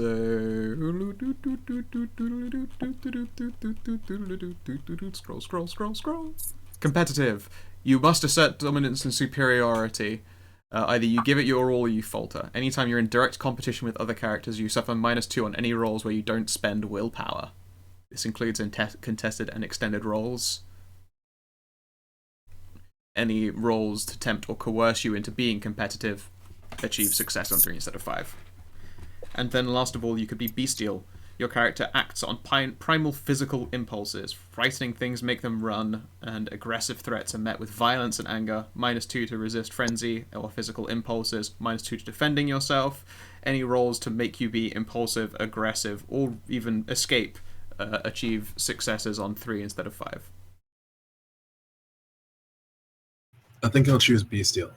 Alright then. So you sit there stewing in realization as a measure of your humanity slips away from you. You now have the bestial condition. And if you please kindly untick that 7th dot in humanity you've got there. Alright. Actually, I want my harmony to go down a little bit. Is your harmony a bit too good? Mm-hmm. Because Well, unlike other moralities thing, harmony is just a balancing act. You don't want it too high and you don't want it too low. But it starts at 7, like all the others. Yep. 5 is optimal. Yes, your humanity is now considered to be balanced. Oh, the huge humanity! Yes. The rest of everyone is considered humane as of right now. Not me. Oh no, you're also balanced. Or did you have extra humanity? Level 1, right? I'm on 6. You're on 6, well. right. So yes, you're also a balanced vampire. And then you go weathered, and then you're callous, and then you're monstrous, then you're animalistic, and then you're Drauch. Then you need a nappy. Then you get in snap time. Alright. So yes, you're outside the restaurant. Dante does not pick up. When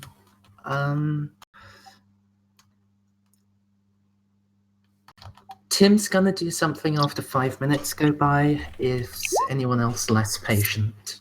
Claire. 5 minutes sounds good. Claire's good to wait for a little bit, but we'll have something to suggest afterwards. I spy with my little eye. Something that begins with T.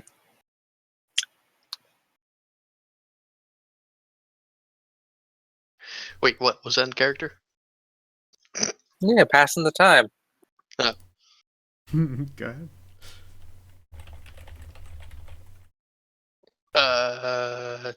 Telephone pole. Traitor's house. All right. It looks like he isn't going to take it. Your ladyship, would you rather we enter upstairs or downstairs? Which Some should enter around the back as well. Which do you think would trouble him most? I think his windows being blasted through would probably trouble him most. Very well. I will leave the matter of entry to your discretion. And we can trace him to his exact location with our new friend here. And we'll nod at Kara. This is correct. Now I want to add, Dante, you're going to have -2 on every kind of dice on interacting with these guys because the spirits are constantly fucking with you for being an Oathbreaker. Okay. Well, it's not necessarily how the oath works, but you can enforce it that way. Is there a different literal... I think by the rules, it's dice. It inflicts that penalty to the dice rolls made to betray the party. Ah, right. Yeah. Okay.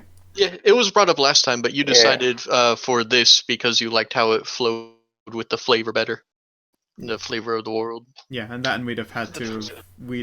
there were no dice involved in his actual betrayal since it wasn't a physical act. Well, it was a physical act, but not in that same context. Right. Yep. I mean, I'm okay with All right. This is obviously in our favor. So So, as always, after you lot.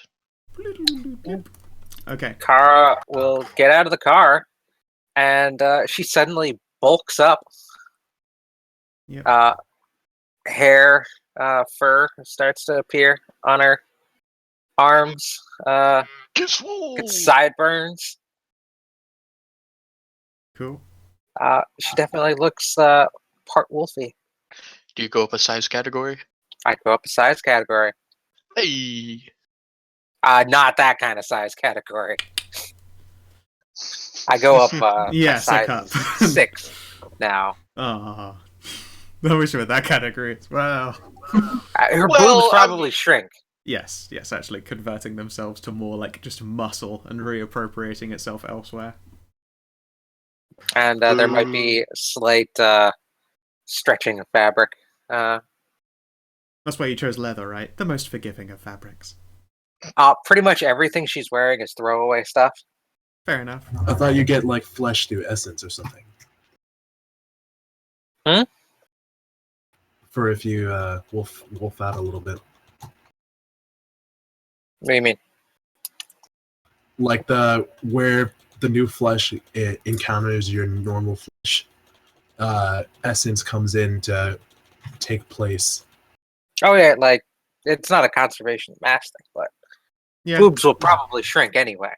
Yeah, you do not want those actually just, it's a werewolf body, but then with just like fucking F cups just holding onto the front. Nah, Seems like yeah. a bad move. It does I've seen shape what's actually there, as well as add new stuff. I've seen that furry porn before. Don't you lie to me. Okay. So, this, by the way, is just a fucking box representation of the upper floor. Dante, you're welcome to place yourself however you would like, although I'm going to quickly do an outline that is the... Alright. Actually, no, the owners themselves do not live in this place. You're just there as a lodger. So you don't have to worry about killing random innocents in here. There you go. Whatever, Kun, presumably you still have control of your token up there? While I'm in the Yes, I do. spawn. Cool. Place yourself anywhere, quote unquote, within the house, and if you want like to draw like boundaries for walls and stuff, that might be your room.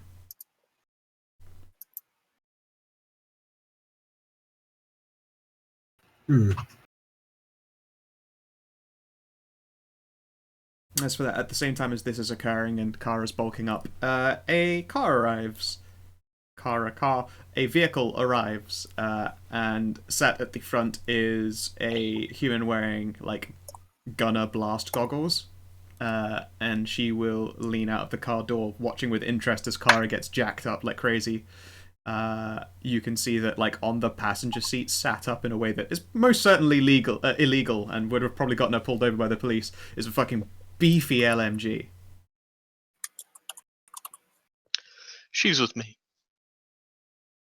She'll wave a little bit, lean over into the passenger seat and grab the gun, sort of tuck it underneath an arm, and then just tosses a belt of ammunition over her shoulder and will walk on up to you. I wonder if ghouls count as humans for lunacy. I think that since she's a longer term ghoul, she's jaded enough to be okay. I mean, she has some vampire power, so she's got supernatural dots present, so I don't think she goes El batshitto. I think if she were a new ghoul, she would.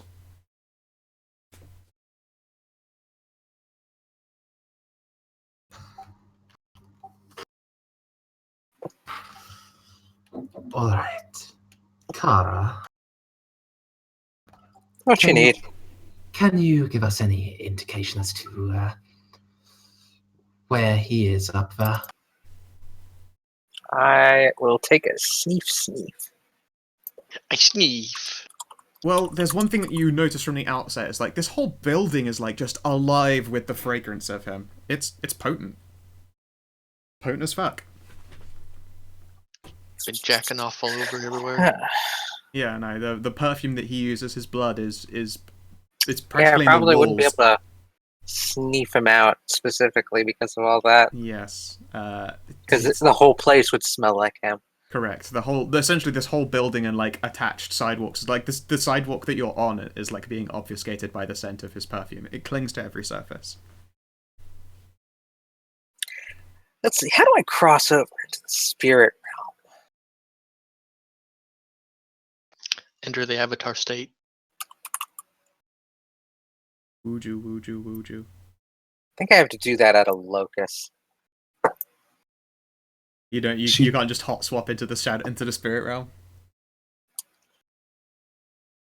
I don't think so. Not right now, anyway. Fair enough. Oh yeah, Araka can do that. Fucking wizards, werewolf wizards. All right. So Werewolf wizards, you say? window there. Yes. Window there. If I ever have to create another werewolf, like a werewolf wizard. I've actually not gotten around to reading the werewolf thing. I just finished Changeling. Such a good book. I assume that Dante's own window is blacked the fuck out. Yes. Definitely. Yeah. It's still very. Though he's. But...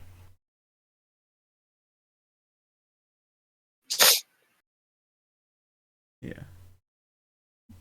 Though I actually wouldn't say he's in his personal. Well, shit, his lab is in his room, isn't it? You tell me. Do you actually keep another room in this place and use it as your lab? Yes, I do.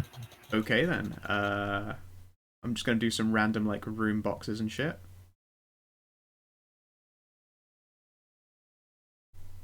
And there'll be a staircase down there.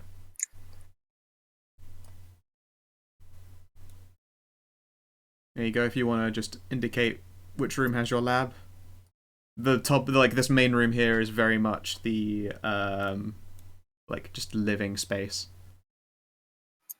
Like there's a couch in there and TV, and then there's like a little sidebar for the kitchen and all that shit.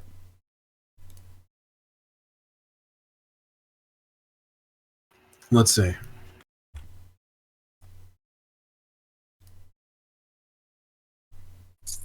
If my own personal bedroom's over here, I'd probably have a lab right next door because I'd probably want to be in range in case someone steps in or visits, and I'd hope that everything in there doesn't look out of place.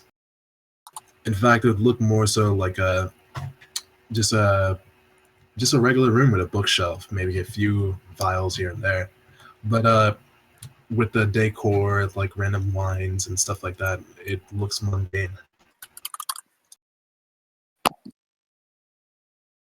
Fair enough. Okay then. Yeah. Look at like you guys are able to look into the restaurant's bottom floor because it's a restaurant, and when they're closed, there is some measure of illumination inside. The second floor is completely dark. Kara, you can't. Well, you can smell him. You can smell the fucking shit out of him everywhere. The Countess is just watching with interest.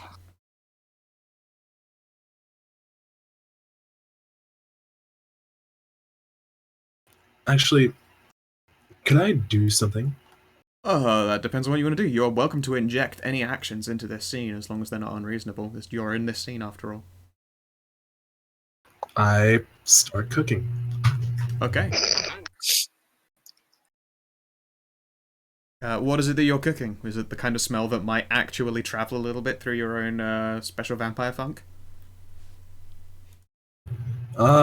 It's fairly mundane. It's a, well, not mundane. It's a sort of dish I've been accepted at this restaurant, actually.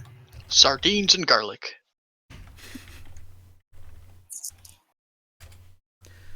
Green eggs and ham. Green eggs and ham. I do not like that, Sam. I am.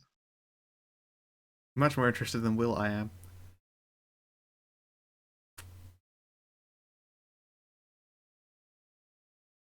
Yes, alright then. So what's your approach going to be? Dante is cooking.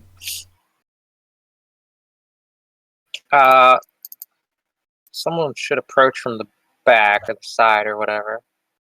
Yep, downstairs there would be like the door to the dumpster. I'll just like do a big purple line. Like downstairs there's a doorway there. Downstairs there's a obvious big doorway in the front. Oh, those just windows. Those are just windows in the top floor. Well, then, is this all the top floor? This is all top floor here. The downstairs is Nice, just the mundane stairs. enough that I cannot be asked, and those are the stairs that go up. Okay. Yeah. Then I will go in the back door with whoever wants to come in.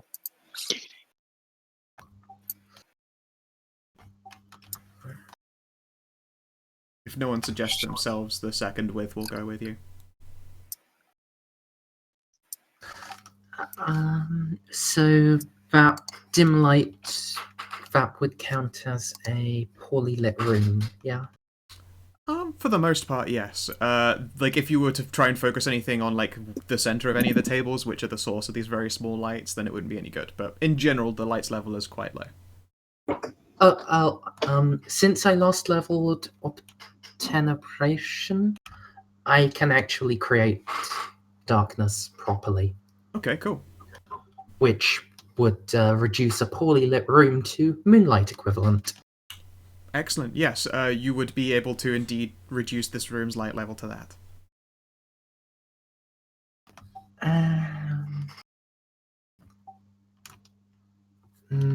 But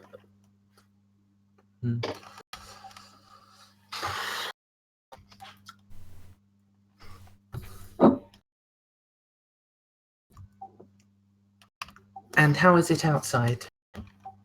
Outside, it's a San Pasado night, so it's lit by big old street lamps and like the odd occasional passing car that definitely doesn't pay you guys any mind at all. Well, at City Street, I can reduce to starlight equivalent. Cool.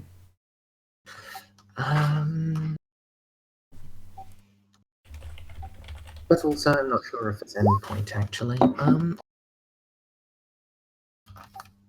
What I'm going to do is I'm going to use shadow play. I am going to attempt to coax the building's shadow to form a set of stairs and make those stairs solid. That sounds fucking dope as shit. Go for it. Shadow Wizard, I love it. So that uses a vitae. It is wits, intimidation, obtenebration. Yeah, obtenebration. All right. You scare them shadows into stairs. Exceptional fucking success. exceptional success. Look at you. Nice.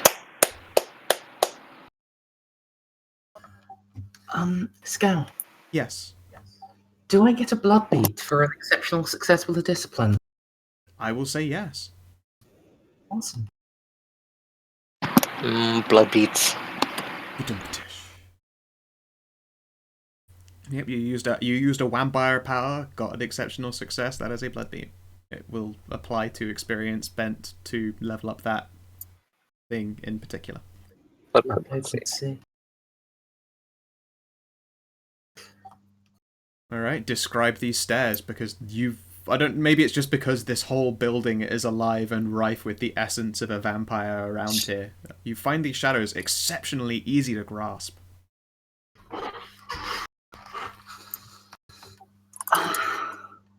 They look like big classical ballrooms that sometimes have staircases leading down from the entrance with big ornate banisters. Nice. It looks like that leading up to one of his windows. All right, excellent. And it is indeed sturdy enough to support even things of unnatural weight. Before I have to make any tests for whether something breaks it.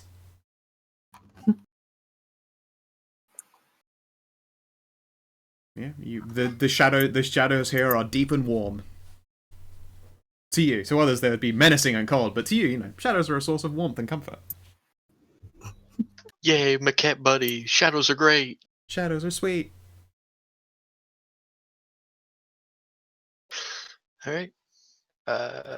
Does Tim want to go in front of the lady with the very large gun? She can go first. Stray, you have control of her token, so... I know. Yep. Where did these stairs go? Right here? Yep. All right. Are these rooms or like other apartments? Those are rooms. This is all like one living space that he's using in the top of a restaurant. All right, and I assume that this is a wall. Those are walls, yes. The only things that are doorways are the brown lines and also his open purple line. All right. Cat will look over her shoulder and just, you ready? Hold on. Quiet or loud? Loud, but let me have the first knock. Claire, your ladyship, might I ask you to come slightly higher up?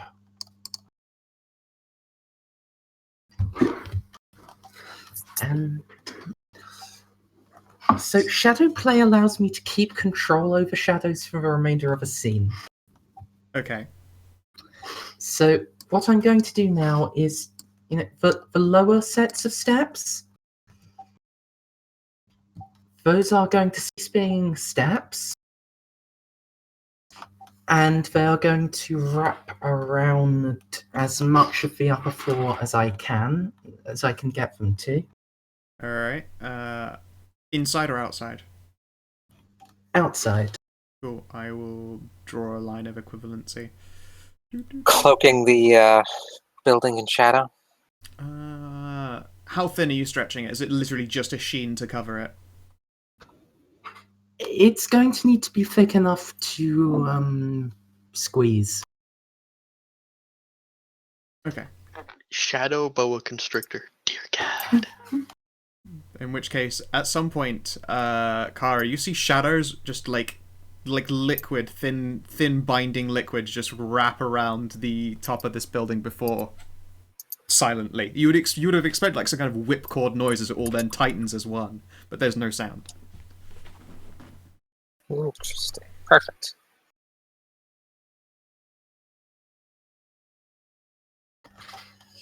And then, yeah, Tim is going to have the shadows constrict around the upper floor. Constrict. Alright. As one then, all of the the strain of these shadows is silent as one would expect, but there's like a scraping noise, like there's a squeak from the guttering as like screws are pulled loose. And then there is a buckling sound as the plastic of that gives away, and then like a fine web of cracks starts appearing in the window in front of you. You know what? Whatever, Kuhn, you would have probably decided on the majority of this building's decor. Is it curtained or blinded windows? Definitely curtained. Cool. All right. Curtain then. is definitely more fancy in decor Fair enough. and okay. more appealing to guests. By this point, over the sounds of your cooking, you can hear like this really weird, like there was this plastic squeaky noise, and then like this. It sounds like someone is walking over ice, and it's starting to give way. And then there is just a crack and a pop as the windows one by one all give way. Kara, you see this happen above, like there was a window here that, although it's thoroughly blacked out, and when it cracks, it gives way into just a blacked out nothing. You suspect that people are making their move. Wonder if I can hop up into that window. It has been screened over. You could, but you'd need to use some force to break into it, because it's been fully sunproof, which is usually done with solid objects. I thought it should occur. I take a big whiff, past my own scent. I try to identify who's entered my domain. Let's see here. Although I've drawn these doors as open, did you actually leave them open? Oh no. Then you won't. My own room is open. Oh, your own room is open. Okay. Or rather, the room I'm in is open. All right. Was there a window in this room that I didn't draw? If there is a window, then I didn't draw it by mistake, and it has also been busted open behind you. And imagine with the original architecture, there is a window in that area. Okay. All right.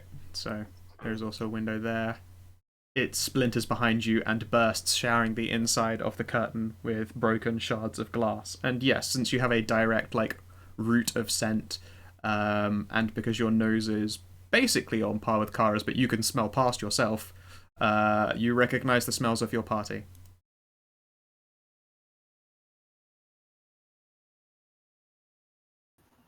All right. I look up from my cutting board. A few vegetables on hand. Something boiling at the stove. A bit of meat and seasoned sorts piled up on the side. I step out of this area calmly, descending the stairs and heading directly for the exit of the building. Back or front? Front. Okay. Feel free to move your token. Assume these walls then they aren't currently present because you're doing things on the bottom floor. Should we probably move into initiative, Scout? Yes, I think that's a good idea right there. Alright then. I can't remember if they're automated. Oh, yeah, there was no automation, so you have to have the things for it. Before you move yourself any further there, whatever, Coon. If you could please put yourself on initiative. Where did it deleted my initiative macro? God damn it. I'll just add you if you want to roll. If it's a token macro, make sure you have your token selected. No, there used to be a macro here. I remember making it, but it's not here anymore. Oh well. No, I've had. You can just roll it instead. I've put you in the turn order. Alright, what did 10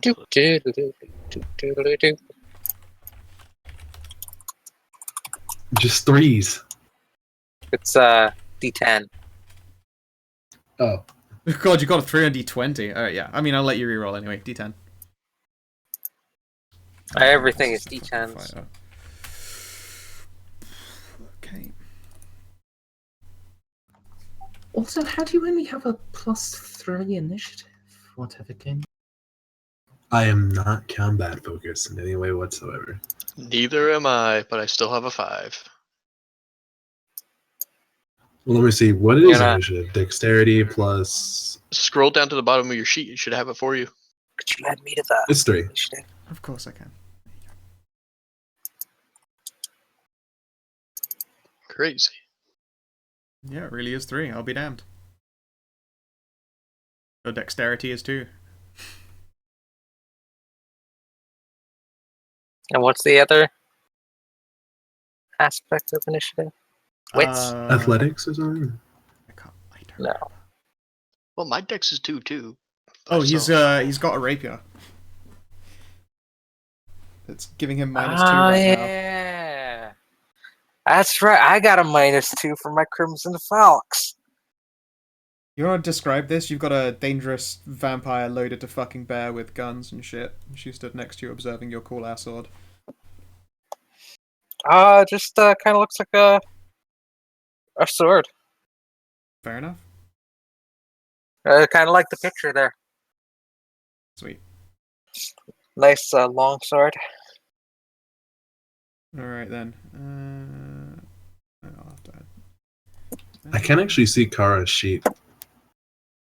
The whole sheet or just the fact of her bio? Let's have a look here. It's okay. We can't see yours either. Yeah, it's only in mine. I mean, I can't see the bio. Oh, you can't even see the bio. Fuck it.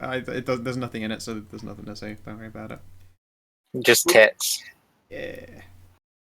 I mean, Now that you've persuaded me. Alright. But I already posted the full art anyway, It's true. so This is true. It's a really fucking. I love that picture. I posted a full art for mine like a long time ago. In a galaxy far away. Naboo was under an attack. I thought me and Qui-Gon Jinn could reboot this whole franchise. But I then really love I that. got stabbed in the stomach, And Ewan McGregor. and the prequel, never did it went to shit. Okay. Let's see here. Is that everyone in the turn order, Jacob Barber? I won't bother. The Countess will just share with Handmaiden. She's not going to be. Actually, you know what? No, she should actually have her in just in case weird shit happens. It's better to have her than not. What's her? We got Kara. She's not carrying anything, and her numbers are fucking stupid crazy. I also don't see Catherine. See, Claire's no slouch either. I just stole her from, Transistor. Love that game. It's a good game. I haven't finished it though. Neither have I. I got Shit. all the way to the end, and then my computer crashed. And when I pulled it back up, all of the saves were gone. So I was just, well, That's the worst.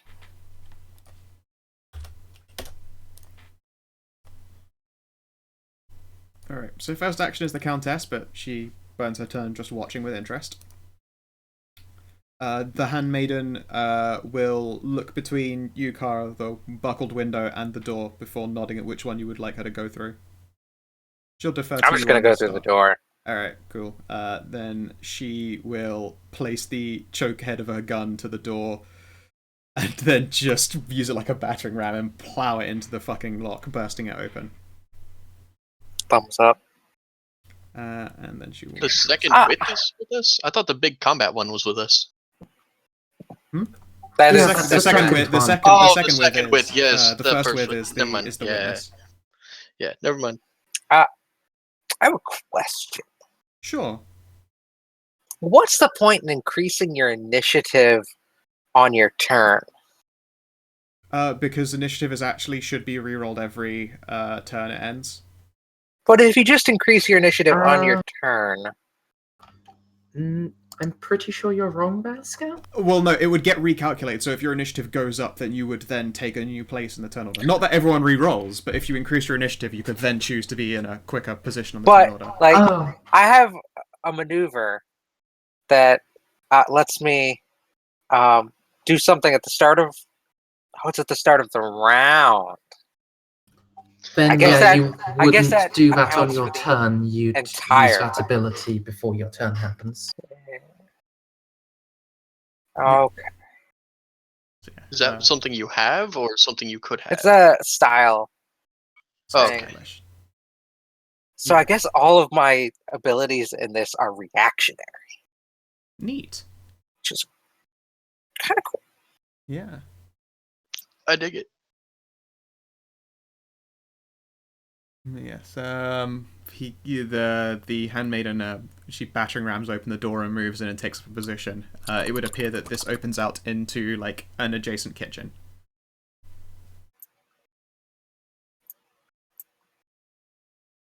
Okay. Claire.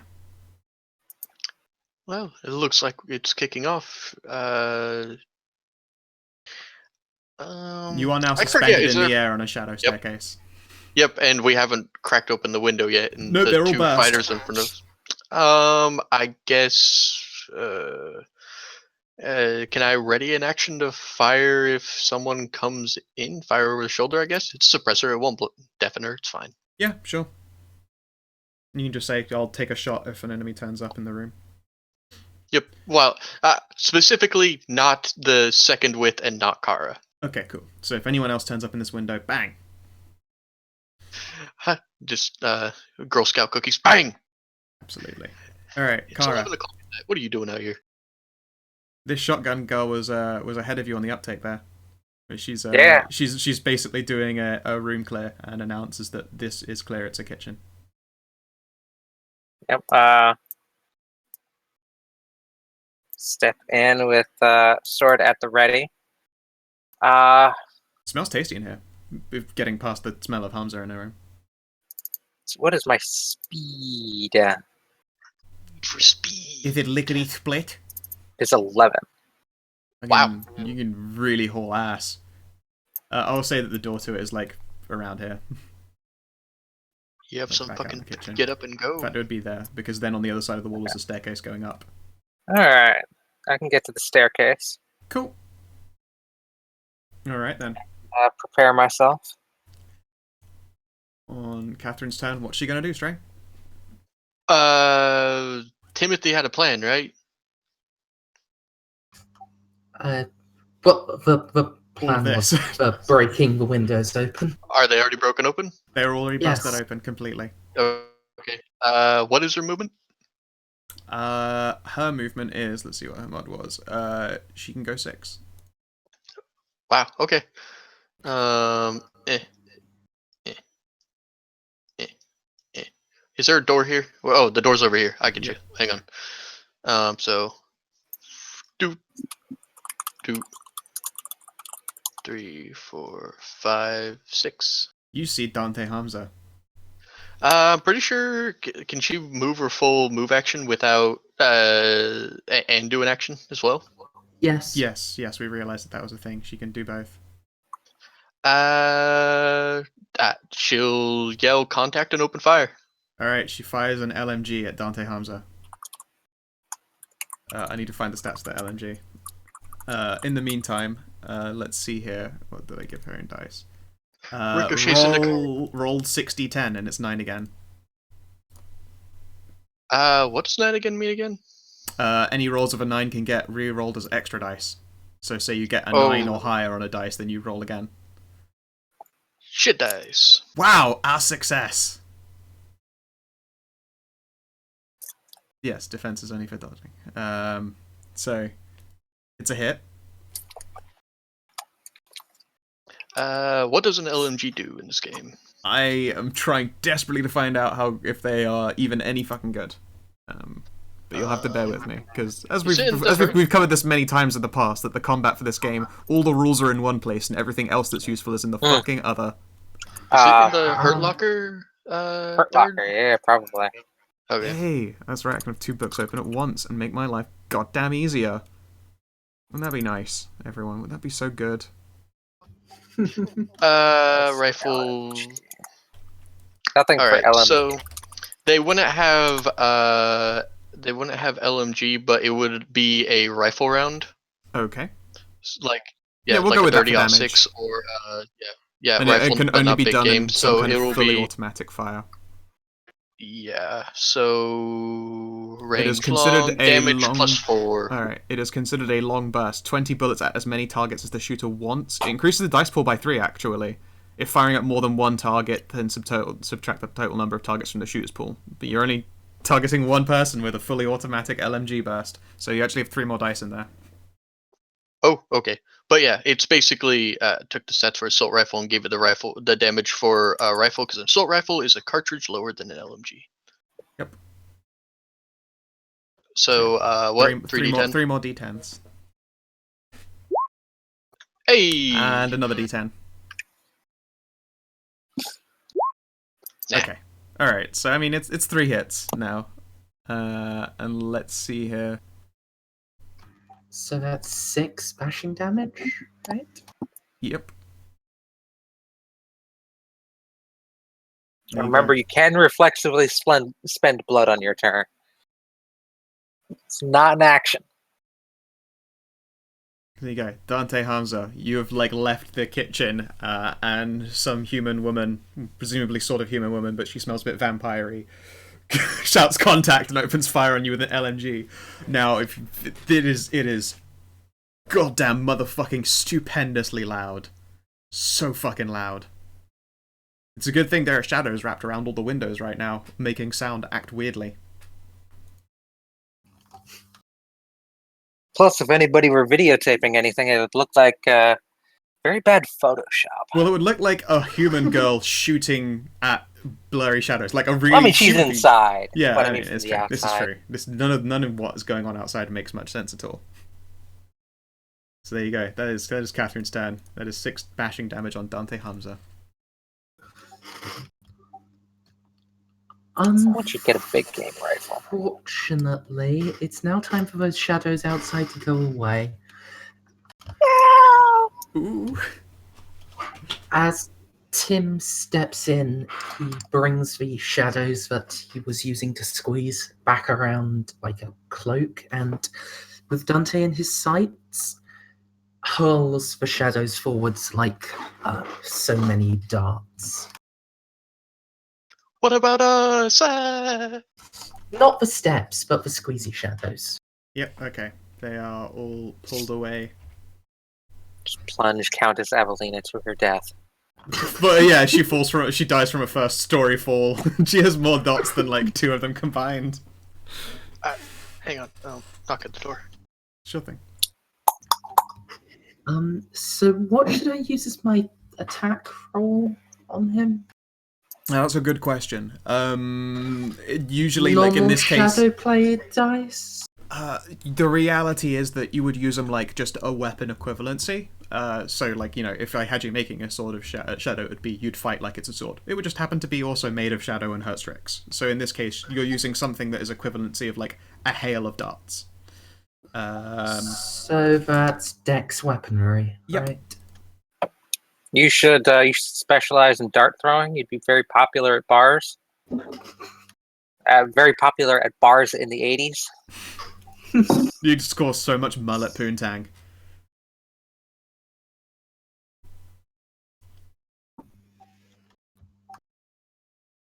Like, nah, girl, I could get the bullseyes if I wanted to, but they aren't the highest scoring points, you know?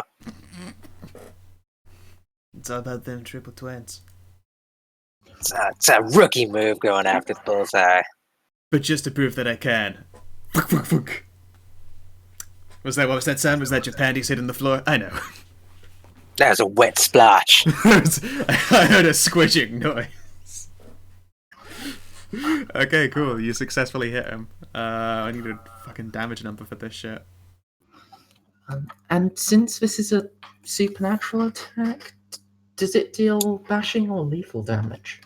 It's still striking with the impact of just a normal ass attack, so I'm afraid it would still be bashing in this context. Okay. You don't have shadow potency as a modifier, so you can't do that to anything other than Strix. The Strix can deal lethal damage with shadows. And you can deal lethal damage to them, right? Yes, he can do that, even though he doesn't have shadow potency as a stat. You just rend them apart. Yep. So much bashing do you think that will be? I'm trying to think of just like equivalent attack bonus. I'm gonna say that it is 2 bashing. So damage to, or He gets overall damaged 2 damage. Oh, so it's a negative damage value. No wait, fuck. Since normally it's like weapon damage plus number of successes. Right. Okay. Sorry. No. In which case, then it's 5 bashing,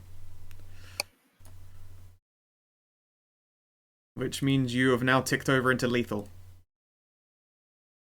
You now have 2 lethal damage, Dante. Good thing you're conscious. It is now your turn.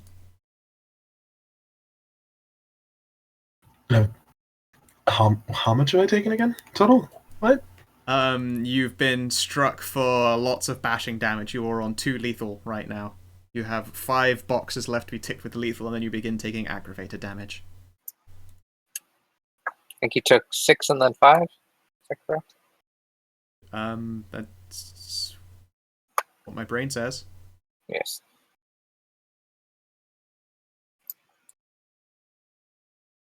Alright. Wait, 6 plus 1, 1, 2, 3. 1, 2, 3.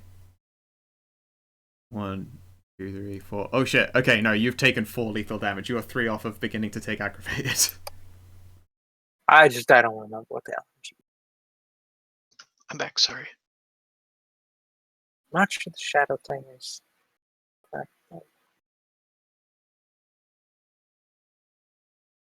Yeah, Dante didn't actually plan on defending himself. Okay. He's making no visible attempt to do so, in fact. Instead, on his turn, he doesn't run but walks, backing away and then taking a spot against the wall and sitting down.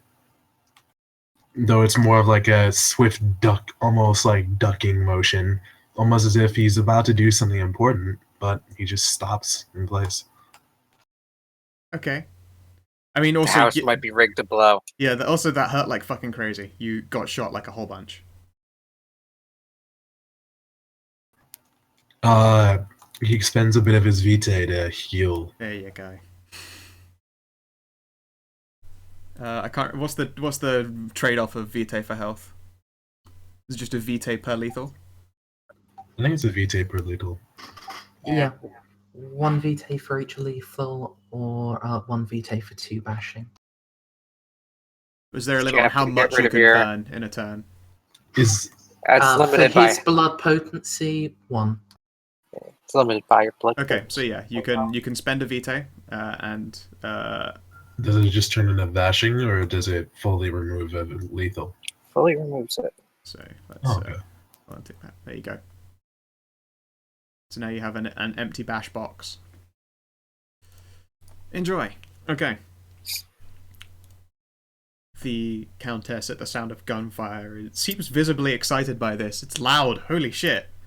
And she will spring in through the window and basically does like the creepy wall clambering thing and will dumpster herself like next to them both.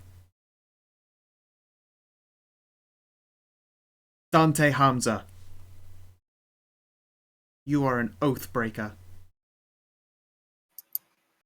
You were given my blood under good intentions, and it has been used in false pretenses. I lay my right to introduce you slowly and painfully to the final death, as I warned you.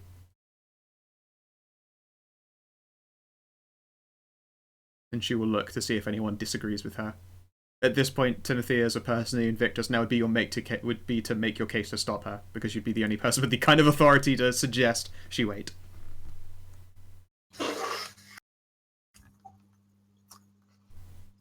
I ask, Countess, that he be brought to the question before delivered to your judgment. Alright, she pauses and considers, and then we'll look to Hamza. Dante, you will surrender all of the information that you have to give before you are treated to the final death. Do you accept? Dante stares. And looking a bit disgruntled. Well, this entire time he looks a bit disgruntled. Most would. He just spits at the floor and a vial clashes against the ground. Okay. It doesn't shatter. It just pops and then like bounces and rolls away. Alright. She takes this gesture to mean grave disrespect, and she will go, before you are questioned, I'll be taking those arms. Oh no. And with that, is anyone going to do anything out of turn order? Otherwise, you'll be able to just congregate upstairs and witness the shit out of this. As with every combat encounter, I'm mostly reliant on people I bring with me. Of course. Such as the question, whatever, Kuhn, is Dante going to at any point put up a fight? Is it necessary for me to keep the initiative open? Nope. He just stares defiantly, waiting for the point in which he's ready to speak, or he felt it appropriate. Okay, excellent. The tunnel is closed. You guys are welcome to filter into the room. The Countess will take her position in front of Dante. I was expecting something a bit more, I don't know, what's the word? Interesting. Well, and she'll look towards Dante. Once we've finished asking our questions, it should be quite helpfully directing us to a location where we can do an awful lot of revenge murder before it is too late and I'm laid low by my own blood. If you don't mind, could I ask him first regarding this whole wolf blood thing? After I've taken his arms. Oh, do you need a hand with that?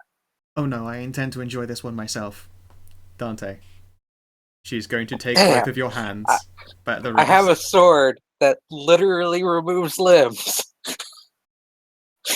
She's not going to be doing Don't it in get a to very use it. pretty fashion, that's for sure.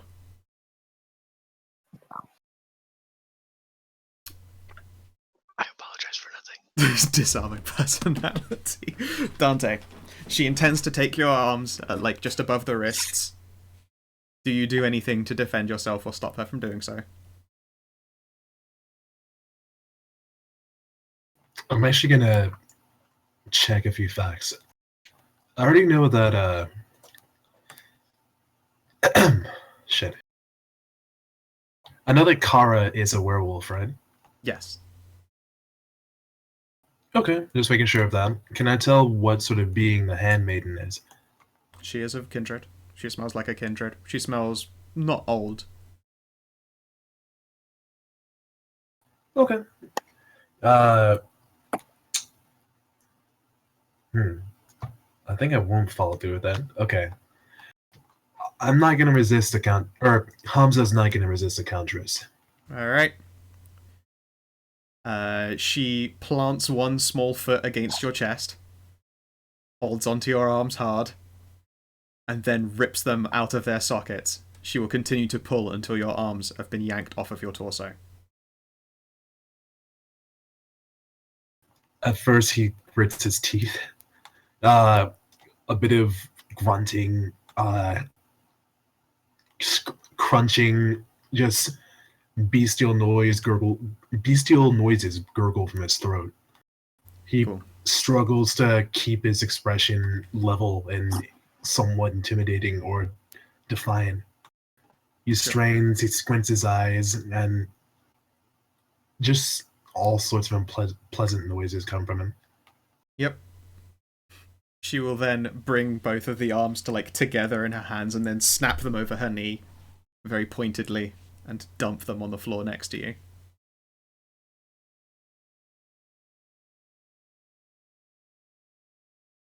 Do you want to literally maintain your composure as you are mutilated? I will attempt to do so. Alright, make a humanity roll. Even if this I'm is getting another my... breaking point for humanity.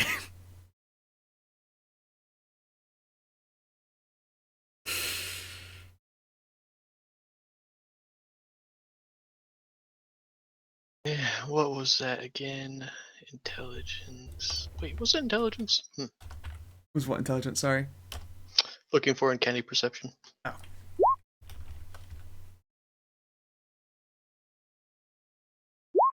What would I roll to keep my composure, though? We're doing a humanity. If you can remain completely detached to this whole situation, then you're going to also be able to keep your composure together. What is happening to you is an inhuman situation. Okay. Is it the same roll as before, or even less? Let's see here. You have 2 dice to roll. This is including your undamaged touchstone.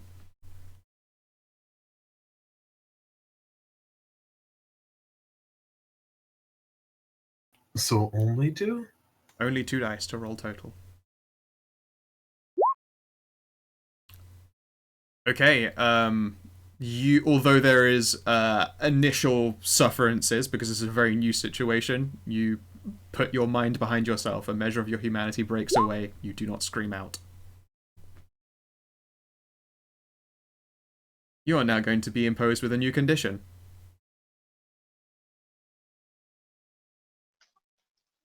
Yep. It's a success. Oh, it's a success. Sorry, yeah, right. It's a success. You could choose to lose the humanity, I suppose, and not scream at all. The reality is, screaming will keep you soul. It's a human reaction to react to sufferances. I don't know which one's more in character, actually. Shit. Like anyone would react. Well, the reality is, since anyone would react in a horrible way if their arms were being ripped off. Not to mention you have the bestial condition, which means that in this situation you would want to get away from it, or you would want to attack back. Like, that's what's up right now. Or you can choose to axe the humanity and not react. But you'll be taking on a new condition, and you'll probably have to react after that. I'd say... Oh, you have a question? Sorry, go ahead. I have 2 questions. Whatever Kuhn must answer truthfully. With an Auspex. Yeah. All right, well, we'll quickly wrap up this shit happening right now, and then you can ask the questions. Okay. Shouldn't roll versus frenzy under this assault. Well, he does tear over into aggravated. That's a very fucking good point. You might end up just going into a goddamn frenzy. I actually don't know what risks frenzy in this game. A lot of the things that would bring you to breaking points immediately would also be acts that risk frenzy. Like, I know... Banes do it. But, I mean, he's being presented with... He's about to be, like, dropped 2-3 boxes of aggravated from being destroyed. It's gonna be a bad scene. Alright.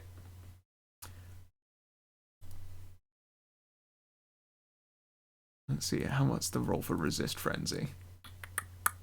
The frenzy. Blah blah blah blah. Frenzy occurs when something happens, devotions, coils, touchstones, whatever, blah blah blah. All in frenzy or whatever. Stronger person. Resisting frenzy. Okay, it's resolve plus composure. With a modifier of, let's see here, minus... Oh fuck, it's like -4 because you're bestial right now and this is an aggressive action. So, I mean, it's basically a chance die for you, I think. Are you trying to become the Black Knight? No. I'm going by my dirge, actually. I figure as a perfectionist, Dante is obsessed with like control in his life, like in general, in some way, in some form, in some fashion, no matter the situation, because that's just the type of person he is. He's a freaking weirdo. Like, Okay. So, in this case, roll a chance die. If you succeed and don't say it's just a flesh wound, I'll be very disappointed. Okay, you enter the frenzy, and now you have to answer this question. What does the beast want? These would be these are things like, does it want to escape? Does it want to punish the person who has harmed its host? Does it want blood? Typically, a frenzy would end when that thing occurs. You are currently bestial, so I would recommend that your frenzy probably wants something to do with escape or force or fight, that kind of thing.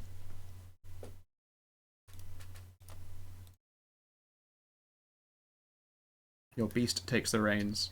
So this actually would be before the humanity roll, I suppose, which you succeeded anyway, so. does the beast, is it shaped by the bloodline or is it shaped by the individual? The beast is basically the hunger. It's all of the things that make a kindredy, and keeping the beast sated with the vampire-y things you do keeps the beast from going out crazy.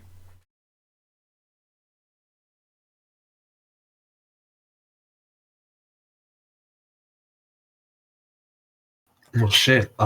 In this situation, the beast would want slow death to the person who caused this, I would say.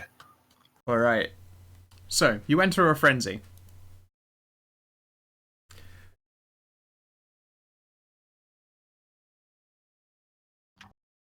However, you are armless. Yeah, what you want right now, more than anything, is to bite the goddamn countess. It would take, let's see here... Sadly, your touchstone is a car, so it can't talk you down from your frenzy. It could be Kit! It's true. It's true. Someone just like taps the car. My car! Butter, Dave. Yes, you can grab and attack as the same action, a single instant action. You would do strength and brawl to grapple as lethal damage, which you're doing with your face, so you don't technically need your arms. And all of that aggravated damage isn't actually inconveniencing you at all. So right now, you are more dangerous than you've ever been, even though your arms have just been ripped off.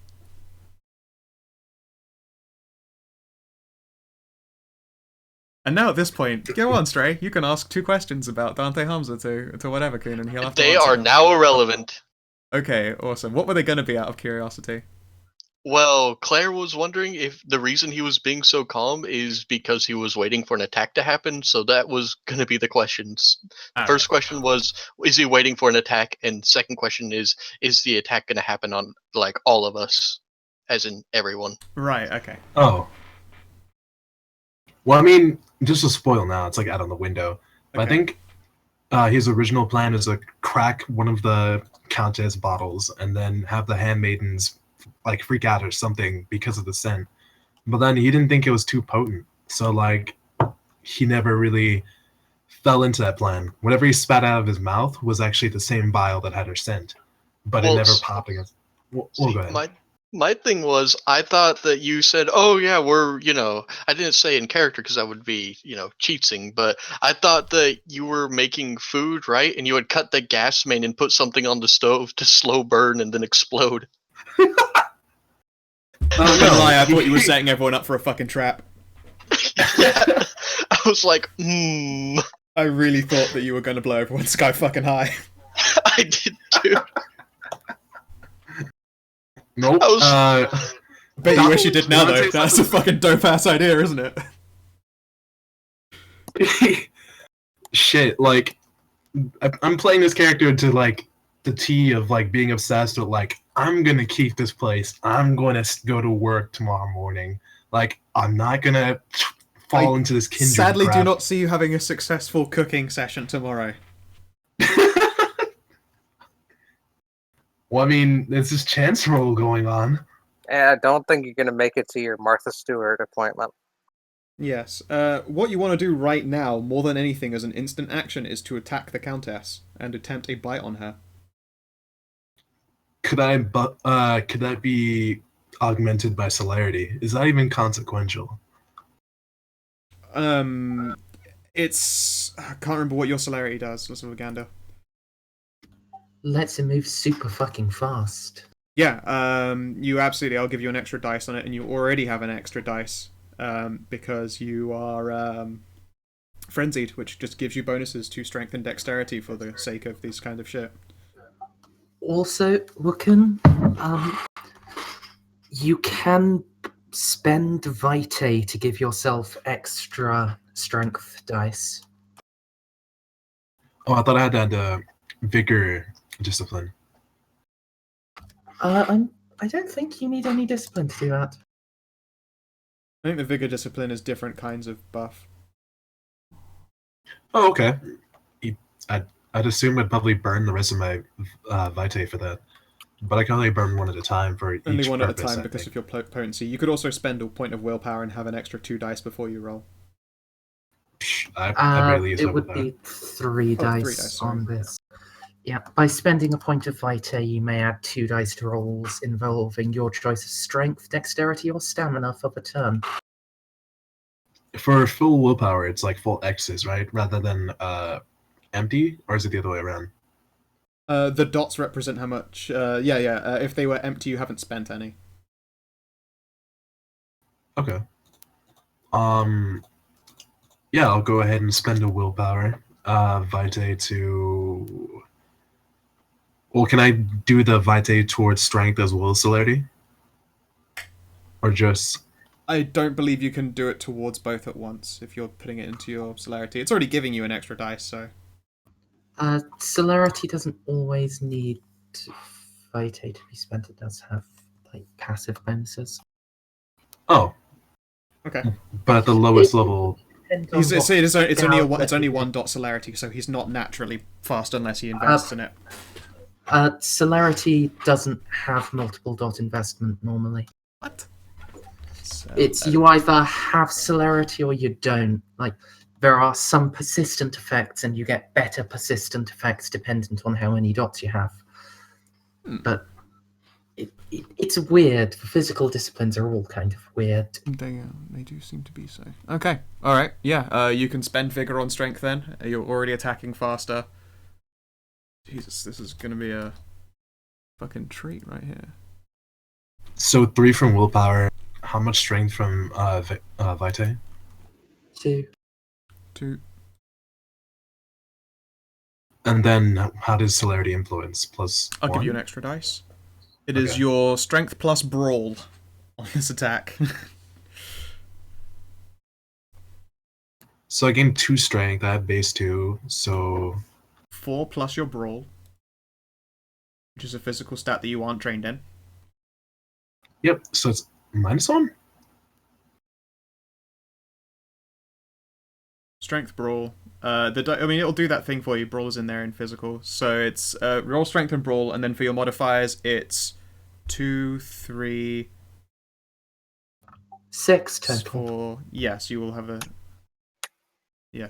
bonus 6 dice on this.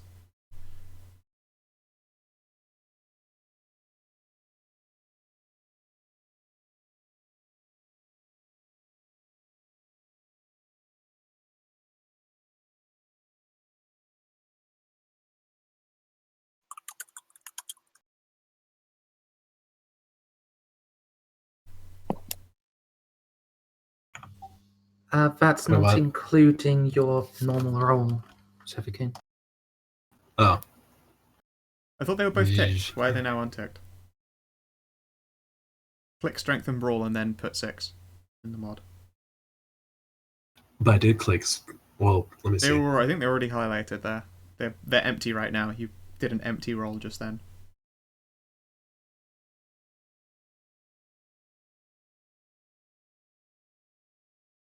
Here, I'll even click them for you. They should go red. They red now? Yeah. Yeah, Well, give it a roll. Then. from my perspective, it's unchanged. Yeah, just roll them with no mods now, and we'll add them together.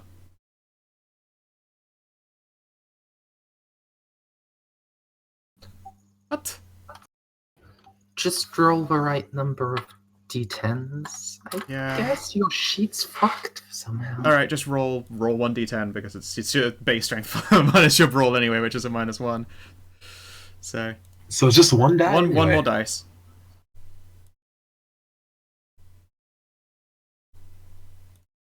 Plus the 6. No. All right, so you got overall 3 successes. Yeah. Now, what's Countess Evelina's defense? It's really, really high, like really goddamn high.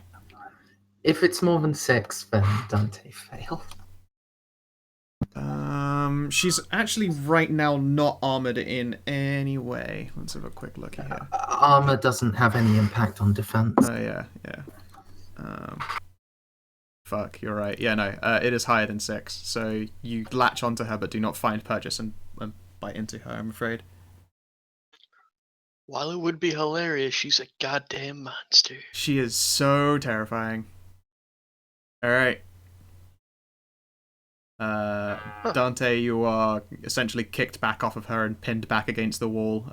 She doesn't really have like height leverage to do so, so it's essentially like she's doing, you know, the ballet step where their leg is up really, really goddamn high. It's basically that on your lower rib cage, keeping you pinned to the wall. Just imagine that she can me to the wall and then pin me down. Essentially, yeah.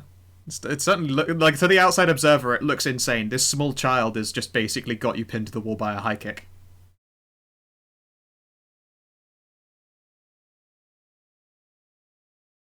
I think it's all on the Countess now. All right. Let's see here. Does she have a way to break your frenzy herself, or make you temporarily lucid? Otherwise, you aren't going to be able to question him. Actually, yes. How fucking weird. She has social stats. She's not a touchstone, but she is in such a position of power that I believe she can make the talk down test. Alright, if she gets success, or she'll have to get a couple of successes in a row on concurrent rolls, or get an exceptional success to chill you the fuck out. So, let's see how this goes, guys. Alright, she succeeded in one test, she succeeded in the second test, and succeeded in the third test. Alright, so she does talk you down from your frenzy, although it takes her 10 minutes of basically pinning you there and telling you to shut the fuck up to make you stop frenzying. You only have 1 blood potency, so it only takes 3 concurrent successes to do. Did you watch the Vampire arc in Adventure Time? I haven't really watched Adventure Time. Oh, I've seen like a couple of It's like episodes of it, like randomly dotted about. I got you, whatever, Kun. I know what you're talking about. yeah. There's this vampire. She yells "little pig" at a lock until it opens. And like one of the characters in the show questioned it, really confused. Nice. Yeah, so eventually you are talked down, the frenzy dies out of your eyes, and you realise that you don't know quite how long it's been going on, but you've been sort of just pinned up to the wall by essentially a child's foot. Don't I attempt anything while I'm being locked down? Well, you've been essentially shackled to the wall and being held there by someone of incredibly superior strength. Do you try to do anything? Now that you've got essentially you've got yourself together, you are like a couple of points of aggravated damage away from being destroyed forever.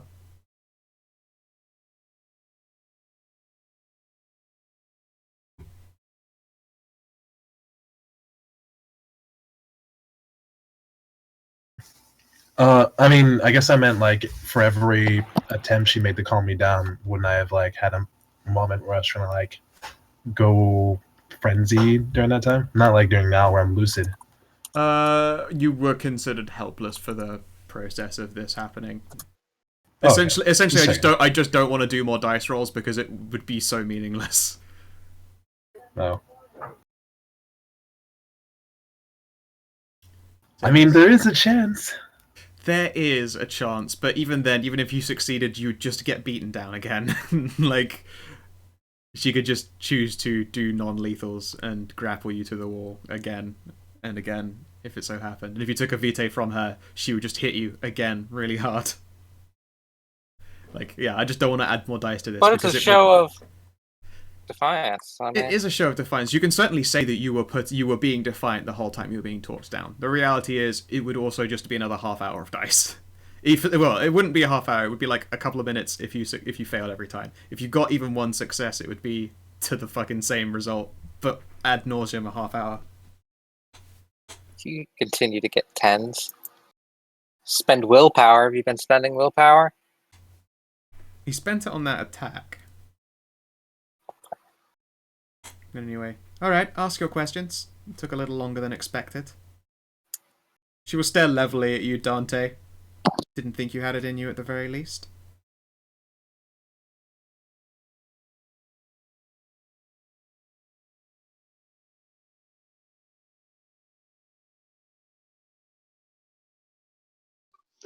Timothy? Tim.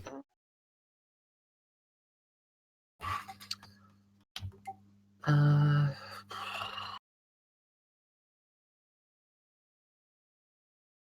Countess's blood, where is it? I'll let Third do her thing first.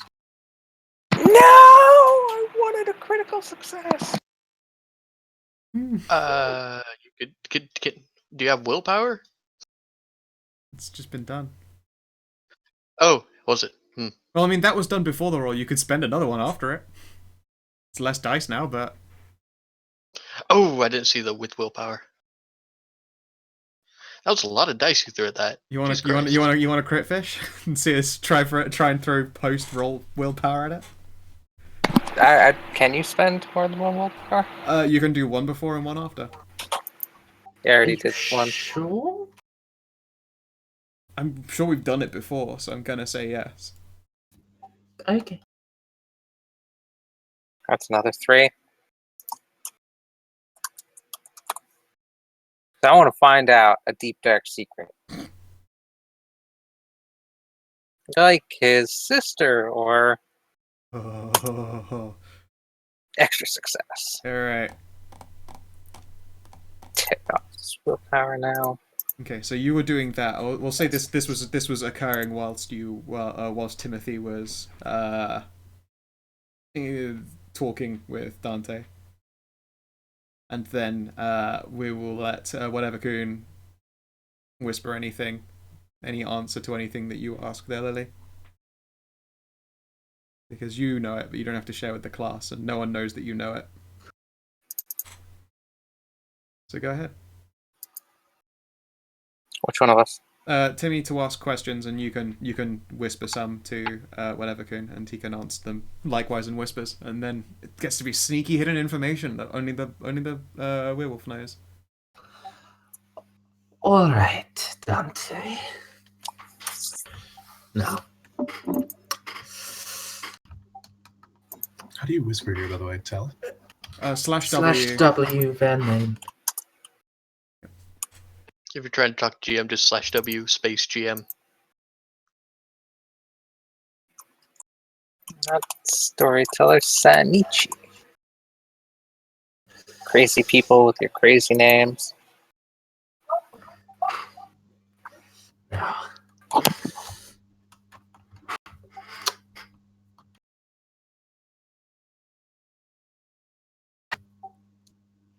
Let's not pretend that you're going to get out of here alive, Dante. Maybe we'll give you a little dignity if you answer right. So, what have you done with the Countess's blood?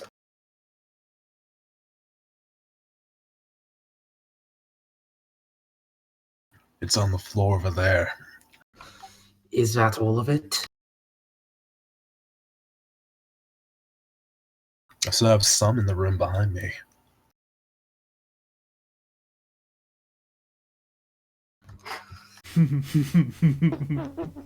Do you have all of it here, or did you give it to someone else?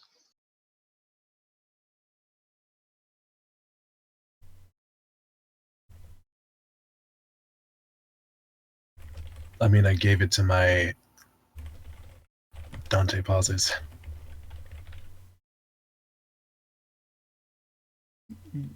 You feel like the foot press harder against your chest for a moment when you pause. I gave it to my ghoul, but I took it back. Also, I think that only you would know this, Dante, but like the pressure that's like leaning on you is like really, really, really gradually lessening. Hey, Dante, are you telling the truth? So far. He's been telling half truths the entire time, so yes, technically he has not told a lie. I asked if he has all of it with him, or did he give it to someone else? Ah, that's a good point. As in this moment. Is that a resistible roll that has been made there? It is not. Ah, I'm afraid you're going to have to answer the girl's question there.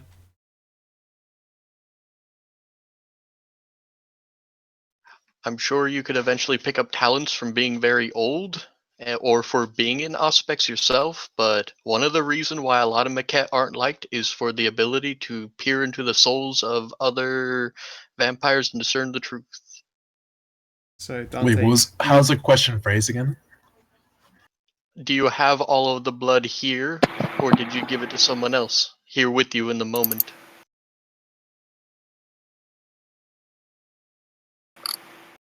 I don't have all the blood with me. No, I was just gonna ask if you were lying. yes, that was her original. Yeah. That was the original question, and then you gave an answer. And now this Auspex thing here is Stray's character literally going, but is this a lie? And then you out of character can be like, it was a lie. Yeah. Everything I've said so far has been like a half truth. So I assume it's the truth? No, it'd still come across as a lie. Even if it's like technically the truth, like, yes, I did give it to someone else. Yes, I did X, Y. But I asked if it was all here, and you said yes, you have it back, so that's a lie. You didn't, well, that's subjective, I would say. Do you have all of it here? Isn't that subjective? The reality is, But he just didn't answer that bit of the question. yes, he is. He has not provided information yet that anything that has been said is a lie. Ah, very well. Is all of it here then? Christ.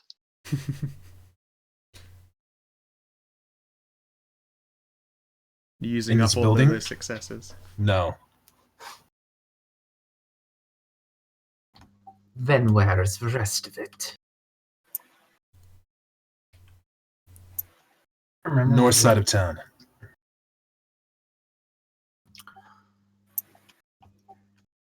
Also, that foot that's still pressing down against you is getting, like, perceptibly weaker now. Everyone is welcome to make a roll to spot it. Wits composure. There is something going on right now.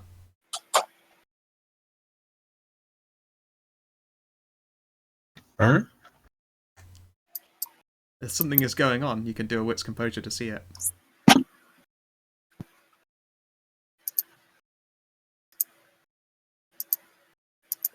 Oh no, I don't have trained observer anymore. Yeah. You gotta roll like a plebeian. Oh no. Oh no. Okay. Claire and Timothy. It's been a very gradual thing. Like, some might think that it's just, tiredness catching up with them, but they don't really get tired in the same way as normal kind do. The Countess's legs from holding up against Dante are, like, starting to tremble. Like, she looks weaker.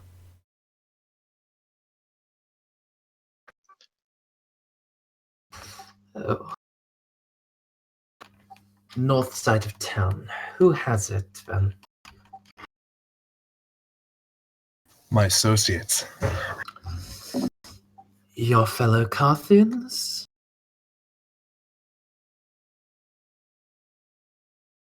They are researching the blood to replace the kind. What do you mean, replace the kind?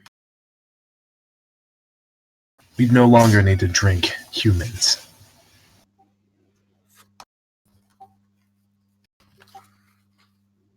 Explain yourself. I've helped for a while. We no longer plan to drink from the kind. We've made blood. Artificial vitae.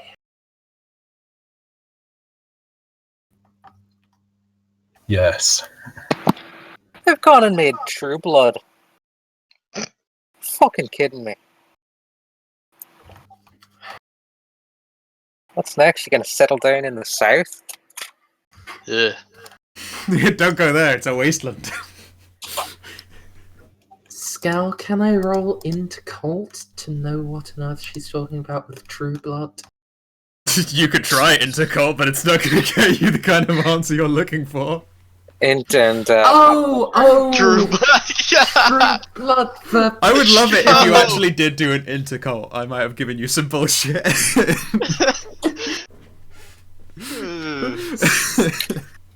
Sorry, I've been so used to Kara spouting werewolf yeah, shit. speaking in werewolfisms. I think for a moment the Countess is assuming that this is actually a thing. She doesn't have the television context. What is this true blood? it's a very terrible TV show about vampires. She tries to pass that information, but Not real vampires. You know, the context of this is so lost on how, like, TV and things like that, that she just assumes it's a modernism and carries on.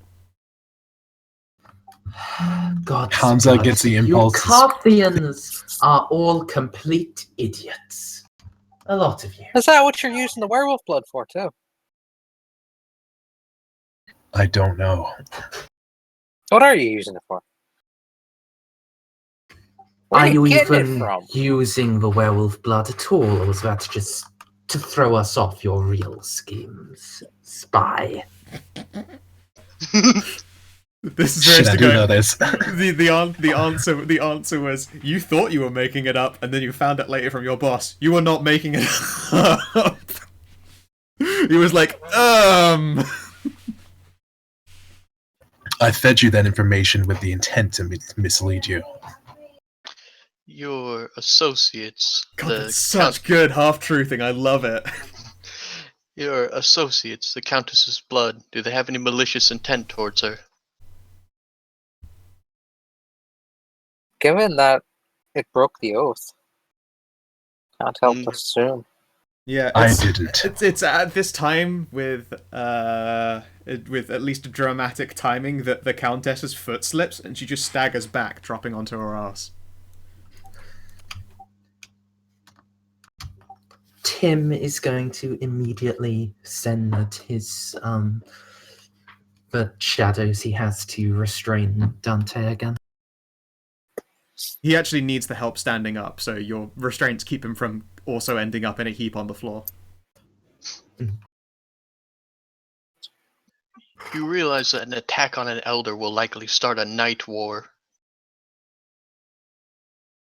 I don't want war. Yeah, it's at this time, by the way, there is a new sensation passing through you. The Countess has come to actual harm now, and her portion of the oath is triggering. Burrow. Rutro, yeah. However, I have bad news for the rest of the party, because the very first thing it does is initiate harm with the intent to keep an individual from moving and making them suffer. Usually that wouldn't be an issue. If, however, for whatever reason, like, say, having your arms removed, you took a bunch of aggravated damage already.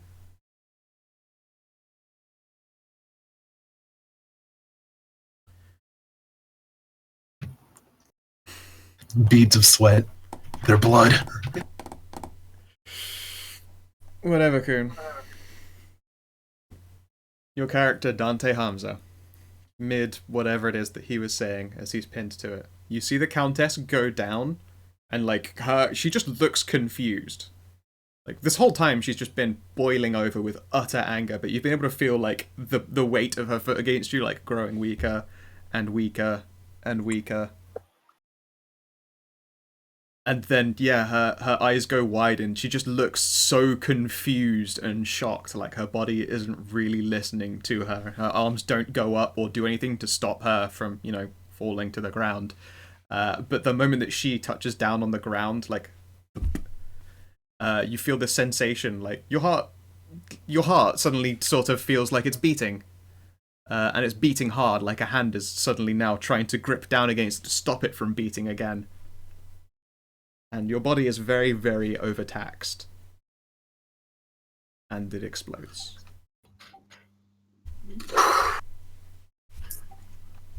And we all needed to make an agility test or be blinded for 3 rounds. Yeah!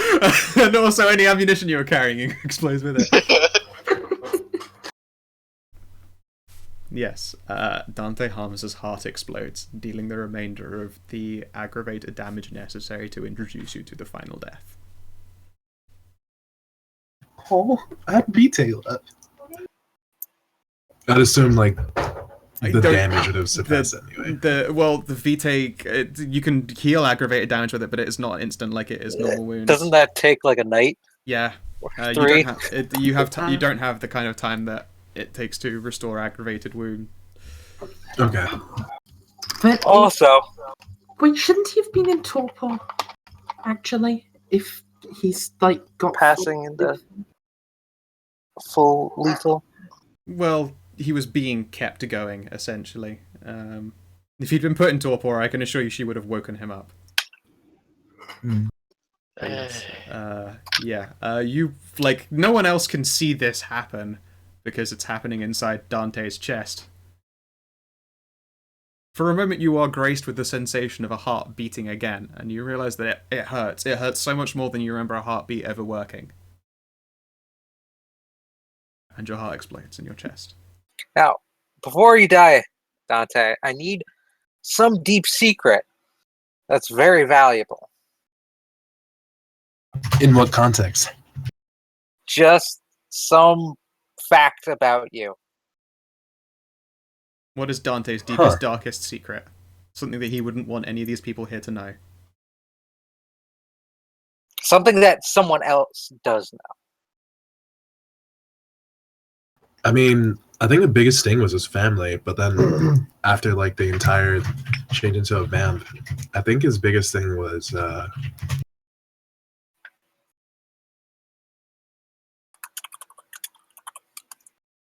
I guess the most important part of, like, his existence at the moment is where his ghoul is. Okay, Kara, you know the location of Dante Harms's ghoul. Or so far as Dante is. In fact, no, you just know the facts, don't you? You know who his ghoul is, and that she is somewhere. Knowledge that someone somewhere knows. Yep, and I mean, she knows that she is his ghoul, so you have that knowledge. And this, kids, is why we don't break magical oaths sworn to a werewolf and an ancient vampire who the GM literally said, I'm afraid of what I have created. Big shrug. Yeah. You see Dante's body go limp in its restraints and begin withering away. How long were you a vampire? 2 years? So you turn into a 2-year-old corpse, essentially. You mold away real hard. That's... Was my survival condition stalling? I'm sorry? Was my survival condition stalling? No, your survival condition was probably not getting your arms ripped off. You took so much aggravated damage that when her oath triggered, instead of disabling you, it just outright killed you. Oh. You did not have the life necessary to resist the damage and just be stunned or put into torpor. You just outright fucking died. I'd call that stalling then. I mean, you definitely did stall. Getting your arms ripped off did slow down the clock to termination, and it has indeed taken enough time that Countess Avelina is beginning to fail.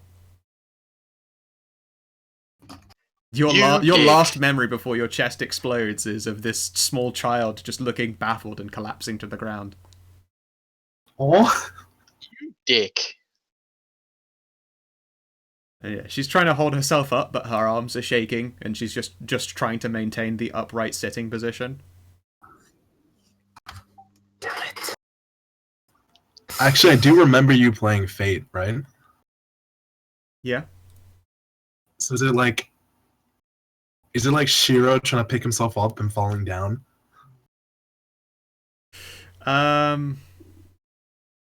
Yeah, it's just imagine that your arms should be propping you up, but every time you put any kind of weight on them, they just fucking give out and they give out and they give out. Damn. Yep. She just eventually gives up on trying and flops onto her back. And since she's, fresh out of torpor, she's got plenty of humanity. She is breathing hard because she thinks that she still needs to do that. You monster. We need a human.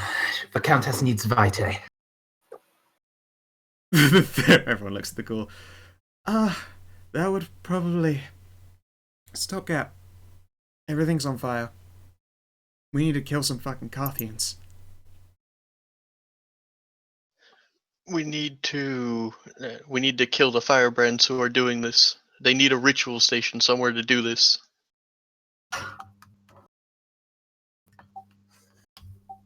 That's where Dante gave us and Mendes their headquarters. Am I familiar at all with... I want to make a roll to see if I'm familiar at all with what they're doing and if there's any way to stymie it for a while. Give me Intercult. Anyone who has magical knowledge is welcome to give it a go. I believe it's a -2 modifier unless any of you have Diablerized someone in the past. Nope, not old enough for that. Still 2 successes. Okay. You are correct in that a ritual would be necessary. The issue is that you wouldn't... they've got her blood, they've basically got a direct lifeline to making her suffer. The only upside is that, although she's essentially taking statistic damage, not damage, and since her stats are so fucking high, it's taking a long time for her to die. Interrupting the ritual and killing the ones doing this is necessarily... It should be done in the next few hours, or her soul will get diablerized by whoever's fucking with her blood right now.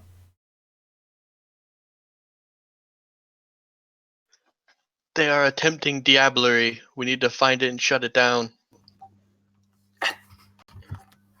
Damn it.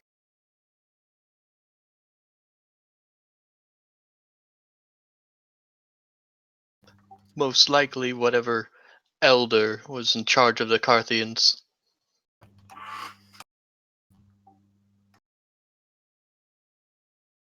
You guys deal with your political stuff. I just want to stop them from working with werewolf blood. Then our goals Wait. for now are one and the same. Yes, and we're going to need you, Kara. You're the only one of us that can wield fire. and I suspect we will want to make use of that. Catherine coughs. Yeah, Catherine will she likely puts up a hand. I am, still human, and Right, yes. Do you have a flamethrower? I don't, but I could get one together real quick, like. And she likely has dragon's breath. More importantly, I haven't got the shotgun. I've got this, and she'll pat like the fucking LMG. It's got tracer rounds in it, but I was firing too close for them to ignite. Cavalry's here. From far away, they'll ignite a vampire, but up close, I can get a torch together. I can definitely burn the shit out of some people. Does she want some vitae? Just whip together a few Molotovs when we get there. Do I know if Vitae will help in this situation? Well, she's taking statistic damage, and Vitae can be used to temporarily buff statistics. So yes, it's a stopgap measure, but not exactly a good one. Damage. Yes, like literally things like her body is being drained. She's losing stats. Weird werewolf stuff or vampire stuff. I don't know. That's because I made it up. Yay! Essentially, yes, I could be dealing like just actual physical damage to her until it ticks over, but I like the idea that she's taking stat damage more. I mean, it's up to you, but that was just Yeah. There you go. So yes, from a werewolf perspective. I don't know what the fuck's going on. this is very true. Yes, it's fucking weird. You do know that this like very old entity of childlike innocence is being slowly consumed by some kind of magic that wants to eat her soul, and that sounds evil as fucking shit to you. That sounds very balance destroying. Is there a locust around? Please describe to me typical locuses in like a city setting. Loci. Loci, sorry. Lokis. Some material objects and even people have such a strong connection to the shadow that they focus spiritual energies, forming a locus of a particular kind of essence. Loci are individual objects or creatures. Loci affect increasing areas around the focal point, both material and shadow world. But what would describe? Well, there's a nearby church that might fulfill that, and there's also a mortuary that's not too far off.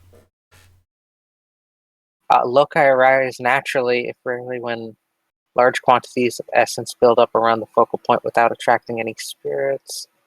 Individual ecstasy or private tragedy is more likely to right form, now might technically be a Loki. locus. A vampire has just witnessed the final death in front of you after having his arms ripped off, and someone's having their soul diablerized. I would say right now is a locus point. Temporary locus. Yeah. Okay. Yeah, no, that definitely qualifies for it. It's probably a tenuous connection, but right now the hold between worlds is feeling a little bit weak. Okay. I am going to find a... is there a mirror around? Reflective surface? The windows were all broken, but does Dante own mirrors? I mean, he's not one of the types that doesn't have a reflection, so... There's a mirror in the kitchen. Cool, so in there's mirrors, yes. Right behind him. Catherine will sort of put down some of her heavy gear and shrug off her jacket and like move a bulletproof vest to the side to reveal her shoulder. And like she looks awkward about it because she like the Countess herself can't sit up to eat, and so the handmaiden will eventually assist with this. And God, the werewolf book is laid out such shit. I know, though. It's fucking all of the books are laid out shit, and we all know it. Trying to find out like how to fucking cross over into the spirit realm. It's just the biggest pain You have to in the lose at a ass. children's card game. Hmm? You have to lose at a children's card game. Hey, Scow. I'm gonna call Antoinette and see if there's anything she would know about this, or any way to stop it other than what we know. Okay, yeah, give her a call. I'll make an occult test for her and hope that she gets a exceptional success. I'm pretty sure that she throws like 10 dice at this bitch. Actually, yeah. She's been around for a very, very long time. Do you think in her oldest history she ever did a diablerie, or is she clean? She has diablerized before, yes. Okay, no negatives. Oh wait. Oh yeah. She probably has. Oh my god, and all of that, Sure. only one success. Enter the Oh, well. world of spirit. Roll 10 minus harmony. Well, it's at least a 10, so she can keep growing more. And the thing is, she diablerized at the behest of the because one of the punishments for betraying the Ordo Secret is getting diablerized by someone who can use the knowledge better than you. Ah, I see. So she will have done so as her duty. Mhm. Yep. Okay. She confesses that, although yes, she has been privy to acts of diablerie, this is not one that she is familiar with. Okay, so this is a temporary gauntlet. So the strength is 1, and the dice modifier is +2. So I get roll 6 dice to cross over. Is there any place that would be a good location for diablerization through a sample of blood? A sample of blood? I mean, has it happened immediately? The sample of blood was taken today. No. I mean, the diablerism, is it immediate, or is she still with us? She's slowly being drained. I She sounds more annoyed than distressed that she doesn't know the answer to this occult-based question, but she confesses that she's never done anything of the sort. It's not a ritual of any of her relations, at the least. Which would make sense considering it's Carthian. Yep, and literally my only line, because I'm fairly certain that Aurora doesn't know anything about occult. She's more of a I'm in charge now. Yeah. So Claire has definitely seen Jonathan Strain and Mr. Norrell, and she's just gonna Oh, Jonathan Strange, Mr. Nora. I need to finish that. It was It's a very awesome. peculiar show. Have you gotten far enough where they started walking through mirrors? Because that was a I reference. don't think so. Oh, okay. Sorry about that. It's fine. Yeah, it was top. Work. Yes. So, I will enter the spirit realm in 2 turns. Okay. What is it that you're going to try and accomplish? I Tim want to has a see light if any what's going on with the what's her butt is has anything to do with spirits. Okay. So when you view her in the spirit realm, you can see like the passage of vitae going on from Catherine to it, and she has to like pull away, like there's like this moment of distress, but any more than that and she starts to look weak. Like spirits of they're gathered around you guys as you would expect. Like there's a lot of shit going on right now, and like there is a bleak space of darkness going on over here. Like you can see stuff is being pulled into the shadow realm from around him.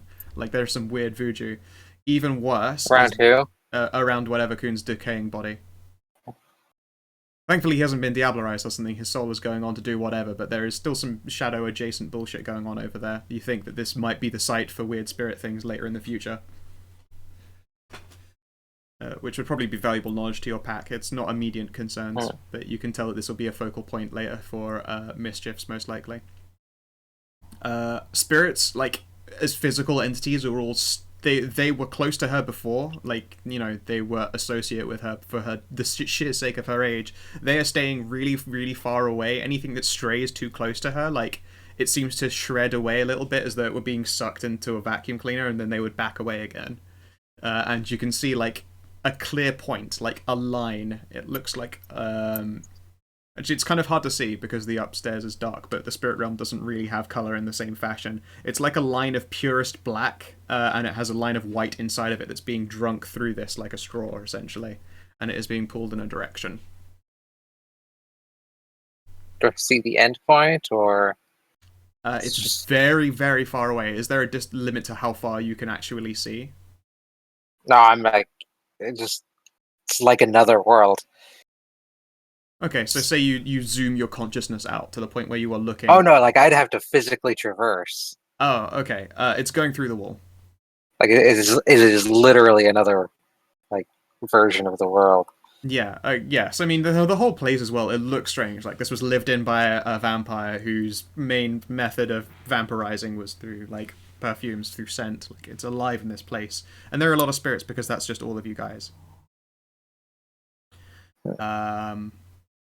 You can see, like, there's some weird shit going on Timothy. Like, is he still wearing the shadow cloak now that Dante's no longer being held up? Yeah, he's got the shadows back. To you, it looks like a coat of, like, it's actually quite bright in the spirit world. It's like almost bioluminescent. It's not got substance because it's spirit as opposed to shadow. But it's there as like an empty space that is being populated by like softly blooming light. It looks pretty fucking wicked in the spirit realm. You imagine the shadow realm, it looks like some kind of horrifying cloak of ultra death fire, but it's only conjecture unless you wanted to go there. Yes, the line being drawn from the Countess is going through the building's wall. Peek outside a window. It is going like across town until it it passes into another building.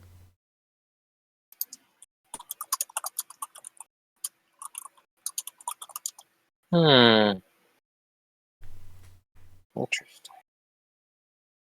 Let's see here. I'm gonna quickly boop you guys over to the city map. I'll try and draw as straight a line as I can figure out here.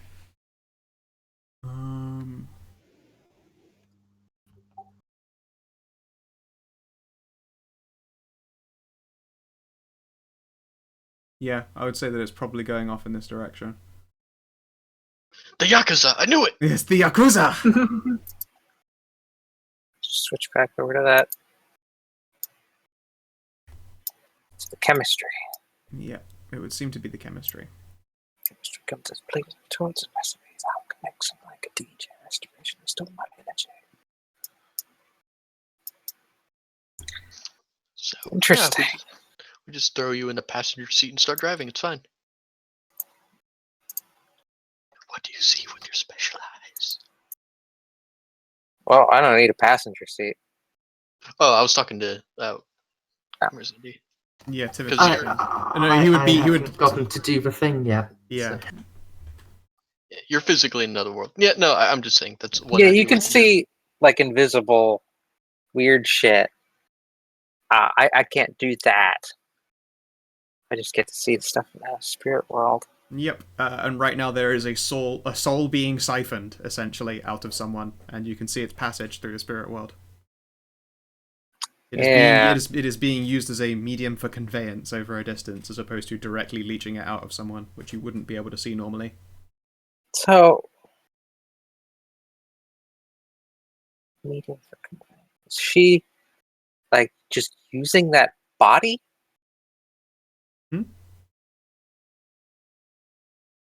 No, It's like the contents of the Countess are being like drawn along a line, there is a physical passage, like this white substance is traveling through the black. Like essentially, it's like someone is sucking very slowly on the world's longest straw. It is being sucked out of her. Correct. Yes. You can see the physical, like her soul is being ever so painfully slowly yanked out of her. You can only imagine how actually horrible that feels, and you are looking at a travesty for the balance. I'm gonna hop out this window. Get down on the ground. I'm gonna look for a spirit of travel. Okay. Cars, things like that. Ubers. Ah, yes, the spirit of Uber. Das Uber.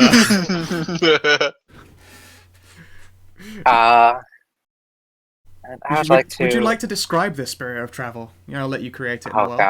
Oh god. How do you think I feel?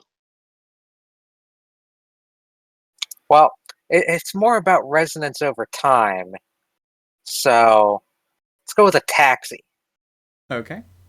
A taxi walking along on like 100 beetle legs. Sweet. Huh. It is. It is scuttling across the road as though it were expecting someone to flag it down. And I will flag it down.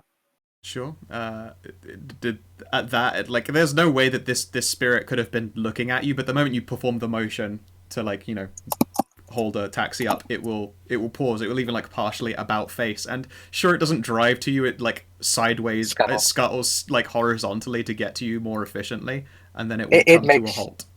The best parallel parking. Fucking parallel parks like a goddamn dream. Which is actually not in keeping with any taxi you've ever seen in real life, but, you know. I will beseech it to follow that line.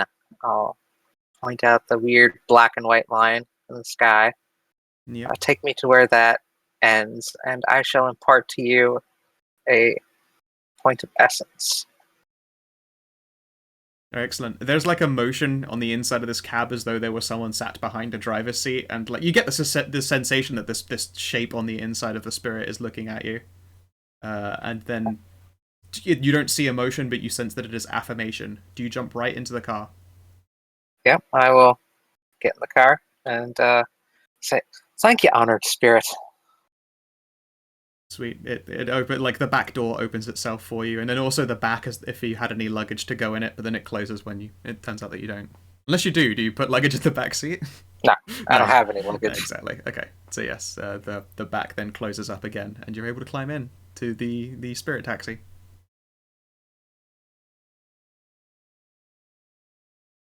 All right. And it will start driving. You are not distressed when this thing starts doing things that are technically physically impossible. Like, it's going in a straight line as the crow flies. Except it's more like as the crow scuttles. I kind of figured that with beetle legs. Yep. It was a good choice right there. And yeah, it just goes up and over the roof at an incredible pace, but it doesn't feel like gravity inside is changing at all for you. It's very static. How long is a spirit of travel meant to take? You know, that's up to you. Roll me 4d10. 4d10. Yep. 27 hours. Okay. No. 27 minutes. Just across. Like, you go across the river, across town, all of that stuff. It's not moving as fast as a car could possibly move, but it's doing it as the crow flies. It is such a quick-ass journey.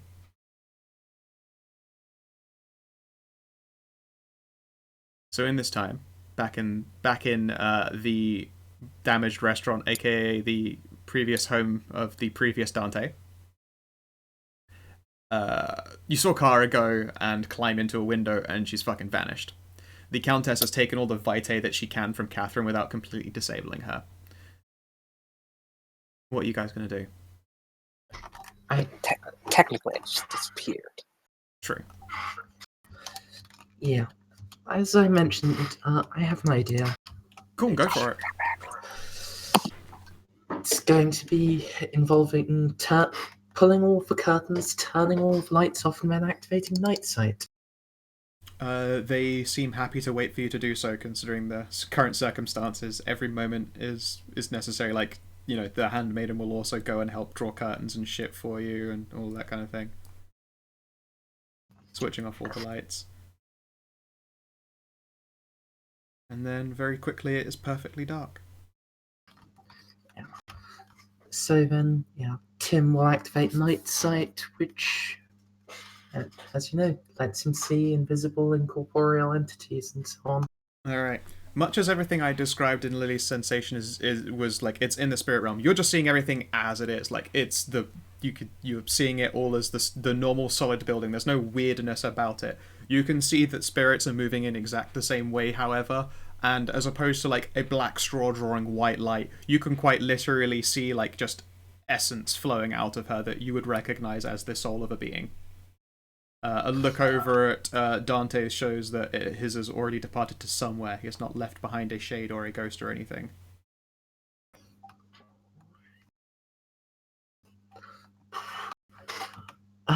Whereas Kara was seeing, I suppose, also hers was a solid line with, you could see motion and passage through it. You're seeing like this wispy tendril being drawn powerfully away through the wall.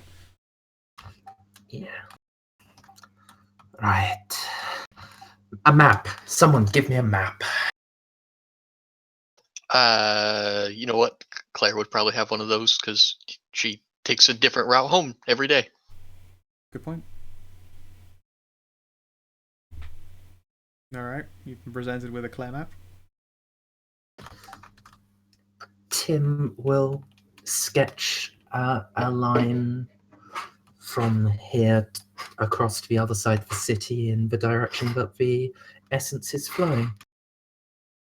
Alright.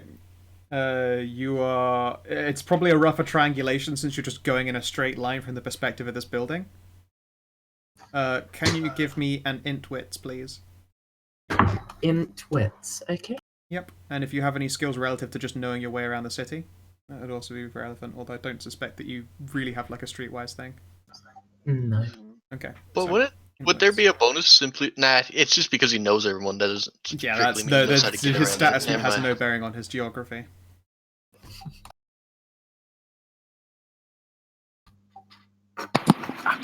Ooh, Welcome ouch. Willpower. This will be my last willpower. Oh. Because we haven't slept for 10 sessions. not for 10 sessions, but for a while. We've only slept once since the Strix attack, when I spent literally all of it in one session. So, You gotta yeah, I've got a single dart. fulfill your whatever you got as a vampire. Your blood or your whatever.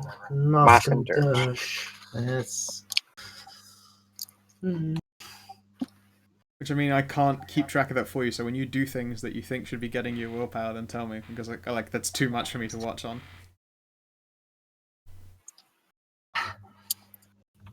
I did risk the Countess yelling at me in pursuit of information when I asked her to interrogate him first, which could possibly fulfill my spy mask. It's a stretch, but since it's been so many sessions and this hasn't been a thing we've been keeping an eye on, I'll let you take it. Just this time. You know, no more easy wins, but it has been a while since I've given any willpower out, so you're welcome to an extra dot. Yeah, and I'll just immediately spend that on this. Go for it. Ouch. So I draw a vague line. Yeah, you have a vague line, whereas Kara's able to, like, you know, take a look outside for perspective and see across the town. Like, all you know is that it goes in a line out the side of a building, which is really, really hard to figure out. Like, imagine someone presented you with a map miles long, and all you knew is that, well, definitely like 30 feet of it is a straight line in that direction. Maybe it's a direct point on this map, but it also doesn't show you the facing correctly of this building on the map. So you are going by a modicum of guesswork. You have a rough idea. Somewhere along this line-ish. It's somewhere on the other side of town. It doesn't go to the north, so at least you have that going for you. Does it go near like the Carthian HQ? Correct, yes. It takes you close to there. That's the thing actually labelled chemistry as their main operations that you're aware of. You thought it was, well, the Invictus thought it was just where they happen to operate out of. And it is. It's also where they happen to do most of their important experiments, except for the werewolf one, which is at the lodge. Or close to the lodge, but not fierce. Ooh. Yeah. Right. This is close to the address the bartender gave. We can try moving away a bit and getting a more precise triangulation, or we can risk it and go to their known address. It's close to the damn line. Time is of the essence, and I don't think we can afford to wait. Would be like the second time you've ever heard the handmaiden speak up, and she will awkwardly like lower herself down and pick up the panting, I would say pale, but she's a vampire, the panting child. Alright, whose car did they come in? I forget. They came in Kara's car, which is just on the side. It's got the keys in it. The keys are in it. Yeah, we should all just travel in one car though, so just hop in Claire's. How big is Catherine's vehicle? It's a van, not quite Zaire tier, but it's like just a panel van, which she keeps gear and stuff in it. You'd be able to cram in there. Yeah, I would think we would probably want to go in that one. Oh, right. She, come to think of it, just like Claire double takes. Right, right. Uh, Giant lady with the guns. Let's do that. Better idea. She'll nod and escort you out. She will ask one of you to drive so that she can mix Molotov cocktails in the back of the van. Does anyone actually have a dot in driving other than me? No.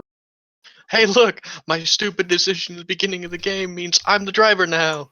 Congratulations, you are handed the keys. And also, she feels better that you're doing it, considering you're the only one she sort of knows. Sort of. She knows you by reputation. I don't know. Have you met Catherine before? Yeah, when when Arere's been drinking from her, and Oh, of course. Right. weird being drunk from horniness, Yes. Okay. So Shit you happens, do it's fun. you do recognize Catherine. Yeah, she seems better with you having the keys anyway than the strangers. And she says that she will mix Molotovs in the back of the van. Gotta go fast. All right, Timothy. When you make the call, as opposed to the desk person, your phone itself has been immediately rerouted. You hear it. You hear like that boop, and then the click and the boop again, and the bartender picks up. Timothy, I hope you have good news for me. Dante's dead. That's a start. We think we know where the rest of the Countess's Vitae is, but we're running out of time. Understood. I'm going to need to ask her to suspend the police on this route. We're going to need to go as fast as we damn well can. Suspending them immediately would be hard. We can just tell them to take any blind eyes. If you see any police, just keep driving. All right. Just keep driving. Just keep driving. Likewise, I assume then you're moving on to the Carthians' main known location. Yes. I will ensure that no one inspects any gunshots. Best of luck. Thank you, mistress. And should it be that it seems you're going to fail, although it pains me to say so, there were worse fates than the Countess passing, although I can assure you that it is still a lot worse than just succeeding. I would rather every Carthian in there were dead first. It should look impossible.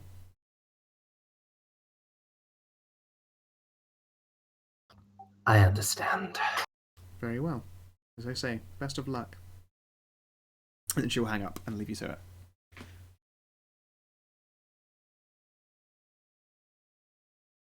Sure. Okay. So, Kara, you're going to beat them there by like a pretty decent amount. They're hauling ass, but they had to do it earlier, and they have to follow things like roads and go in lines and stuff. They're going to take about, I'd say 30 minutes to get there, but you already had a 5-minute lead. You're going to arrive there about 10 minutes earlier than them. All right, I will scout out the place then. See what the local spirits are like. Okay. There are a lot of, I guess, animal spirits. However, most of them have this very cowled, afraid look to them, although you recognize that as having been quite a recent development with the whole Strix situation.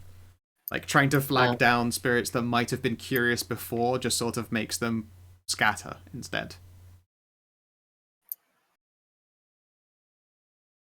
There's a beast that looks somewhat similar to a fox. Like, it's they're intelligent, but they're also naturally curious as spirits are wont to be, and they, like, as opposed to come over to answer questions or to ask questions or just be in the way and be vaguely annoying, they just they get the fuck out of there. Are there any spirits of surveillance? Not around here, no. You suspect that there might have been for a time, but things like CCTV cameras and all that shit in the area have all been, like, smashed. Not even, like, in the building itself? They do have well, they would have security in the building, but you can't just naturally see into it. Do they have a spiritual presence? Yes, they do. Although you would need to find a way to call out to them specifically. Really? When you're actually looking at this building, like to normal people, you assume it probably looks like a building. In the spirit realm, it looks somewhat more like a little fortress. Hmm. And you can see like the line is bleeding directly into a room. It looks to be on the But in a basement floor. Like at this point, there's oh no, it wouldn't be a basement floor. No, it's going into a first floor. what I meant though is like spirit. Like, do they have a spiritual presence, like as a guards? Oh, no, there is no spirit is watching actively in the spirit realm, but there are spirits of, like, quote-unquote surveillance. There are spirits that represent and embody the idea of surveillance, and out here they are non-existent. On the inside, you know that they are there. There are some things there, and they are watching inside, but there's nothing like watching outside specifically. You suspect they've got indoor security. Okay, because I mean, I'm in the shadow. They can't see me. They can't interact with me. Yeah, no, not a problem. So I can take a look inside. It's very true. See if I can find any of these inside spirits of surveillance. Okay, go for it. Because surveillance cameras, notorious snitches.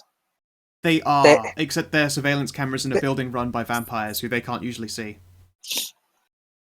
It gives them headaches when they look at it. You've spoken to surveillance before that trying to look at vampires stuff. They're like, ugh, no, fucking terrible. I take the night off when they're around.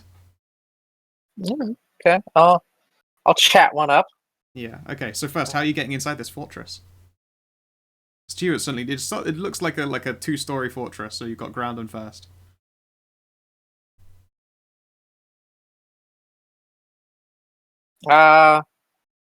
There's a heavy barred, well, it looks like a heavy barred gate for a front door. Let's see. How does this work?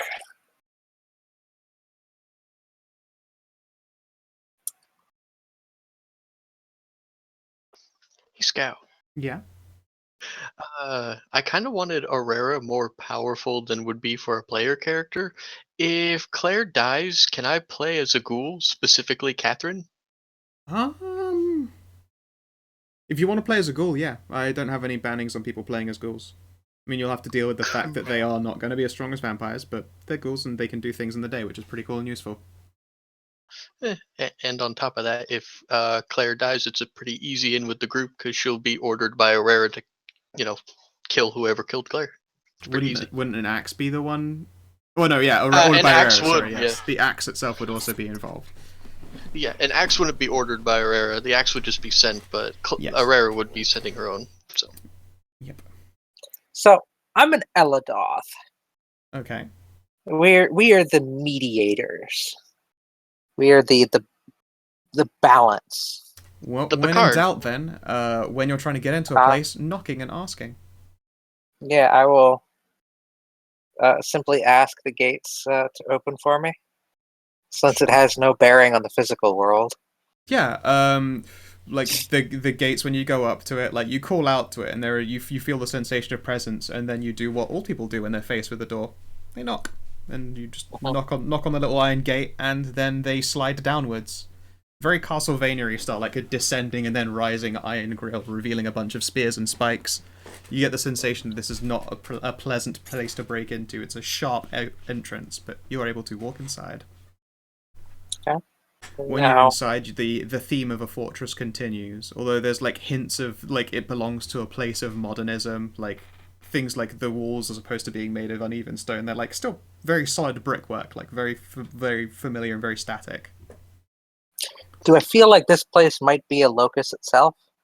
Yes, horrible things have happened around here. Ooh. Horrible things continuously. Good. This means I can hop out in the middle. This is true. So I am going to make my way inside, talking cordially with any spirits that pass my path. Yeah, they are less cowed and afraid when they are inside here. If they were like, you suspect that they were, in fact, they will reveal as much that they were already in this place before it got dangerous, so they never needed to really try and get past the gate and leave. A couple of them were like, so how'd you get in? How'd you do it? How'd you break through? How'd you sneak? I had to sneak. I snuck for ages, and then I got in.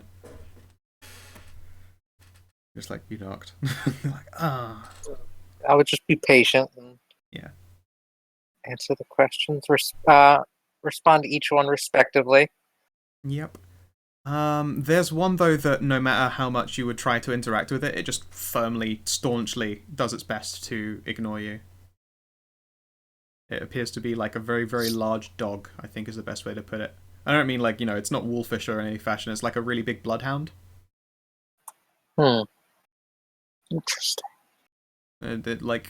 It obviously it recognizes your passing. Eyes don't follow you, but if it had eyes to follow you with, it would do so. It's just sat stoically in front of one of the doors. I will simply state my presence here. Mention that I come to preserve balance, and ask if it minds that I intrude upon its territory. It will look to you and let's see here. Do you think there's such a thing as making empathy checks on spirits? I would think that there is. Yeah. Give me a wits empathy. Is that actually something I'm good at?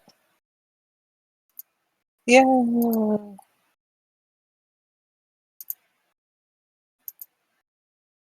But okay. You get the sensation that it understands that you're doing the right thing, although it is reluctant to give anyone permission to do anything. In the end, though, at your behest, it doesn't do anything to bar your way. That's all I want. I don't need it to condone my actions, just to not acknowledge prevent them. them. Yeah, just to not do anything about it. Yeah, it Yep. seems reluctant to be doing so, but it recognizes you as a higher authority and a representative of the balance. Speaking of, what phase of the moon is it? Fuck. What's the date? Oh god. It is the 8th of October, 2016. It's the 8th of October. October 2016. Yeah. Blood moon. It's a half moon. Is there a relevance to it being a blood moon?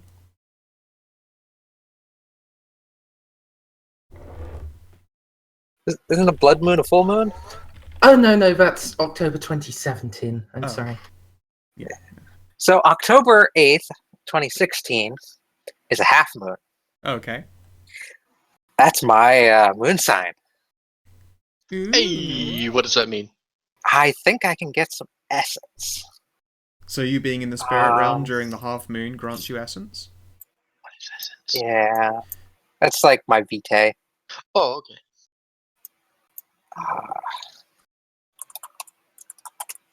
This book is so poorly laid out, man. Yeah, I know.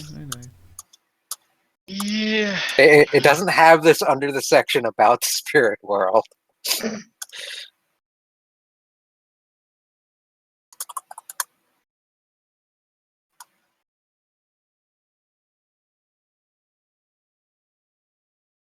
We'll figure that out, and I will make my way in.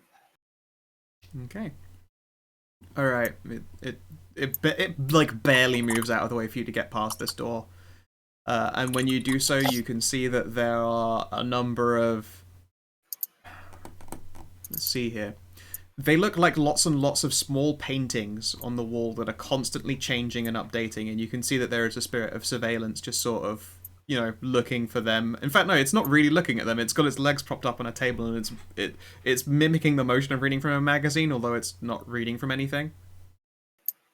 And as most would expect, the spirit surveillance does not notice you when you enter because you aren't in front of its cameras, and they are notoriously shit, especially when they're surrounded by vampires who can't see a goddamn thing. I will raise a hand and get its attention. Hi there. Huh? Wait a second. How did you get in past me?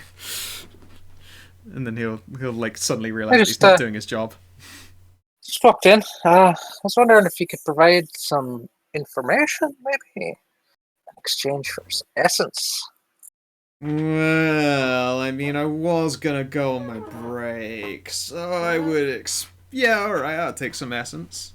Sounds good. What do you need to know?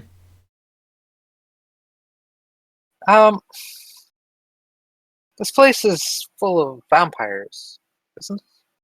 Oh yeah, Blurry. God. I mean, look over there, and he like points at one of the paintings. It's basically like just smudges walking around and doing shit all the time. Interesting. Do you know if there have been any werewolves in here? Any of the Uratha?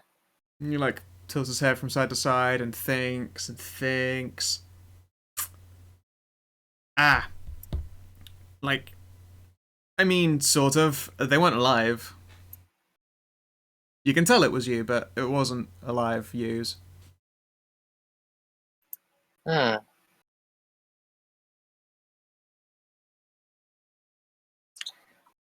These vampires, they don't come into this realm, do they? He like, looks around.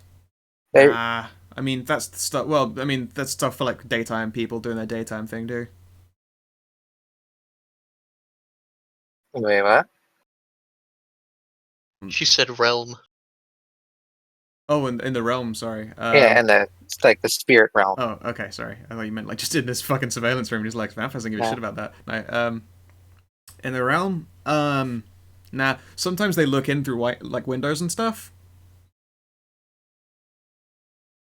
But they don't do it often. It freaks shit out around here.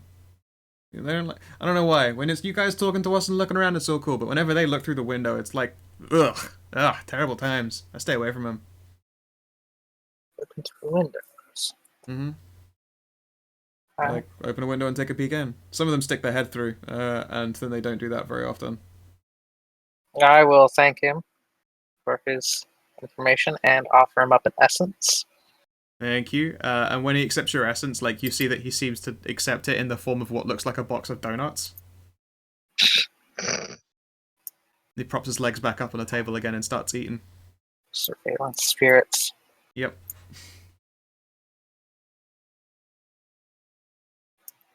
And you'll have to squeak past the guard dog again, but it's just sort of sat there not doing anything. Nod to him and move on. I know I'm gonna try and find the location this line goes, and I'm gonna avoid windows, just in case. Sweet. Okay. All right then. Most things that like they look like windows, but there's like a wall behind it. It almost looks like more brickwork on the other side of a window. You suspect that it's probably like boarded over windows in reality. And you're able to make your way through. You don't really have your bearings of the place, which is probably by intention of the building. Like, it's very maze-like and corridorous, and although this thing looks like a normal fort, the more you walk through it, like, the less sense the pathways seem to make. But, like, you know, flagging down a couple of spirits and asking them, they'd be like... although they don't answer any serious questions without essence, they'll tell you what, like, room you're in, that kind of thing.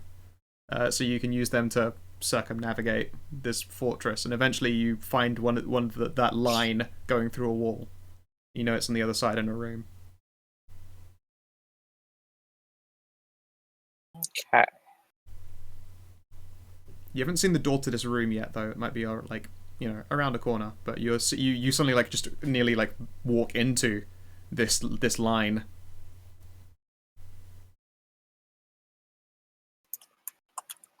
Can I summon a spirit? I don't know, can you? No, I cannot. Okay. So, make note of where this line ends, so I cannot get to the room. You could if you went around and just, you know, you'd have to limbo under the line, but you'd be able to just go around a corner and there's probably a doorway there.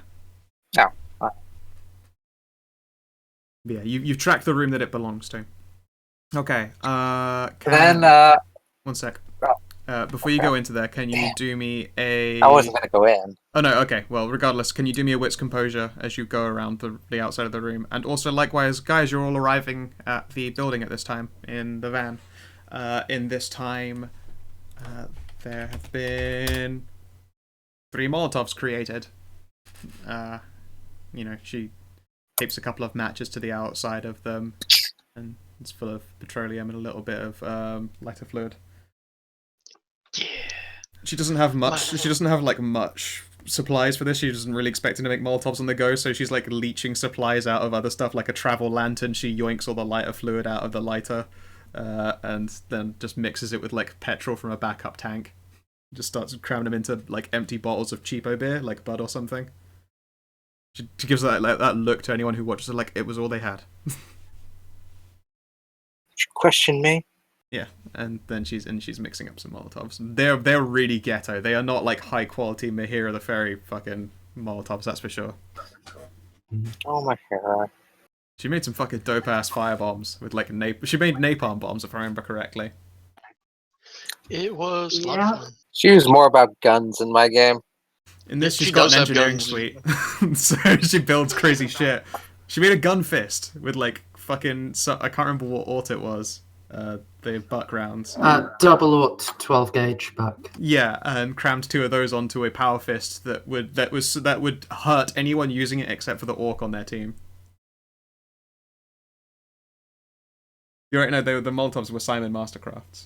Sorry, yes, you're right. Although it was originally Mahira who was like, let's make all these bombs. Shit. It was weird. It was a weird time. She made LSD crossbows. Well, again, Simon made the LSD and she made a crossbow launcher that would shoot near lethal doses of LSD at people. Good times. Anyway. It's about this time that you guys have arrived. There are 3 Molotovs going. She says, I know you guys hate fire, but these should just explode when you throw them. Should. Do you want to hold Just explode? Well, I mean, they'll light everything the fuck on fire when they explode. Oh. It's whether you want to hold it, because I imagine if something goes wrong, it might go off in your hands, which would be... It would suck for me, but it would probably be, like, super death for you guys, right? Yes, for most of us. Okay. And then she'll, like, just shake a bottle gently, like, swish it from side to side. So, do any of you want one? No. Thank you. Okay. Wait for our werewolf friend to show up. I'm sure she'll turn up. I don't know. Her car's, like, back there at the place, and she just sort of went into the kitchen and then just vanished. Are you sure? She probably did strange werewolf magics that... She talked about stuff like this before, admittedly not in this context, but I can never remember what word she used. Okay, if you're sure. It doesn't matter. Just keep the money person for now. Alright, how long do we wait? And then she'll, like, look over into the back of the van where you guys are, and there's just, like, the handmaiden who is just, like, fanning, essentially, just because there's nothing she can do in the situation. Like, trying to just keep the Countess's shit together. Alright, I do have a question. It doesn't say so in, like, this game, but fluff-wise, part of... You know, this would be something that we'd make up on the fly, but part of like the Order of Dracul's thing is it's not like you know, you learn secret rituals to make you stronger against the sun. Well, it is like secret rituals and stuff like that, but it's literally fortifying and changing your essence. Will any of my emboldened vitae actually help her at all, or no? Because I want to ask if I wasn't almost completely done with that coil. I have both Peace with the Flame, Conquer the Red Fear, Warm Face, and Surmounting the Day Sleep. It might work. It would only be theoretical. She's already converted Vitae into giving her body, essentially. Yep. Well, you know, Claire will make sure to ask how she feels after we're done here, so I'm going to spend a point of vitae, and Claire's going to give her some of her emboldened blood for science. All right. She will consume it. You don't see any visible changes, but at the same time, since she was gradually getting worse, that might be a good thing. She stops getting worse for a little. All right. We don't have any time to waste, Timothy. We need to identify the entrances and exits to this building. All We right. want to make sure we get all of them. Okay. Give me wits composure first to spot things, and then choose whatever you think is a relevant intelligence check for points of egress, exit, surveillance, all that kind of shit. What's composure you said? Yep, that's the initial, just so you know how much you see, and then after that you can pick like a mind-based stat, intelligence-y type things. And what is it for spending a point of willpower?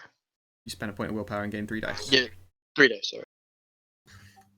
Sorry. Do I even get to do an int check, Scout? I will Nice. let you do one for the sake of trying to utilize common sense, but you will have no like visual cues to base that off of. Likewise, Claire, you can do it, and you've seen you're getting a good enough view of this building. Like, you can view visible shit, and if you make the correct intelligence checks to a good enough degree, I'll let you ask me questions about the place. Int investigation? That would be totally valid. Go for it.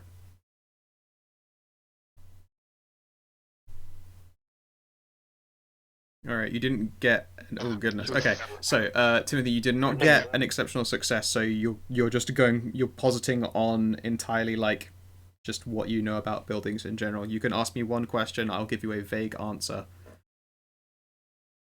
Roll another d10. There.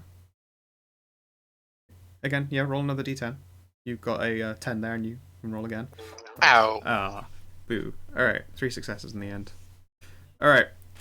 You can ask me three questions about this location, and I will answer you to as close to specific as I feel is appropriate. We'll start with Tim's vaguities, if you would like, or should we do it vice versa, so Tim can try and scrape up something that hasn't been explicitly answered. So we'll start with Claire. All right. So to ask about the building. Yep. So the most obvious point of ingress, the front gate. It looks to be heavily fortified. Yes. Yes, the front door, in this case, I mean, it doesn't look like a fortress to you guys, it did in the spirit world. In the reality, what you're looking at is a, like, 2-floor, as in ground and first. I should always feel like I should make that one clear because of the differences in US, UK. Yes, it is a 2-floor building. It looks kind of factory-esque, and you can see that there is a large office attachment. However, the main door itself has, like, it looks like it's been fortified with metal, and you can see that there is a sliding card for the entrance. There are windows, but they have been heavily blacked out, but they aren't barred. You would see alarms. All right. So, do I see or can I suss out a secondary or tertiary entrance that we can use? You would have to do a round of the building. You suspect that there is an access in the ceiling, although you can't see on that one exactly for yourself. It looks like there is a fire escape that leads up to the roof, so you would posit that there is some way in up there. The windows themselves are the weakest point of entry into this building, although you suspect that they would be, as you can see, like there is an alarm box up on the wall. The windows themselves are likely alarmed in a rudimentary fashion. Are the like the power and stuff for the building, is it all like ground or fed in? Basically, I'm asking if it can be cut. The power could potentially be cut to this building, yes. There is like just a connection to in fact, the pillbox for this place is like basically right outside. Catherine, you wouldn't happen to have any remote set explosives, would you? Let's have a think here. She was combat ready, and Herrera's got like pretty fucking dope ghouls. I'll say that she, although she doesn't, she's always reluctant to give up on her baby. She has one that she's not used. She, of It course, might she would be a use it good. in your request. Yeah, she'll point out the transformer. Might be a good idea to take that out so we can move in without any power for the alarms. But by the same token, if we just take out the power, would there be a possibility of simply snipping the alarm? I wonder. Is that a question you're asking me? Yes, you. That my third one. Your Snipping third just question, the alarm. snipping the alarm. Okay. The alarm system itself is most certainly going to be internal to the building. It's common practice when a building's power goes out that things like its alarms go off and like fire stations are called, although you are aware that the Elysium has made sure that no law enforcement's going to go fucking fiddling around there. Presumably that extends to emergency services because they're also usually in the lineup for first response. So you figure that basic alarms on a building that has alarms losing power will make initial callouts. Whether they'll make loud callouts, it's something chance die something. It's honestly hard to say how they'll exactly react, but you wouldn't be able to cut them from outside anyway. They are fed internally. Yeah. And we don't want to give them ample opportunity to react since they don't know we can track them here. Correct. Okay, and now Timothy, two vague questions. Sorry, two questions, but I'm going to be able to give vague answers. Would it be likely that a building like this would have exterior basement access? What basement?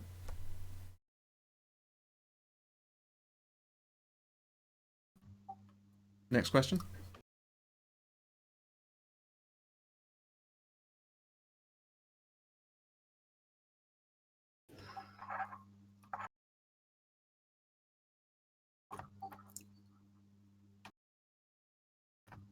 I like Is that vague there, answer like- is synonymous with snarky. Is there like a water tank of any sort? Buildings with their own built-in fire suppression system, which, everywhere that's ever owned by a vampire, like this a large building does, certainly has that kind of thing going for them. Roofs seem like a good place for those, but it could be anywhere.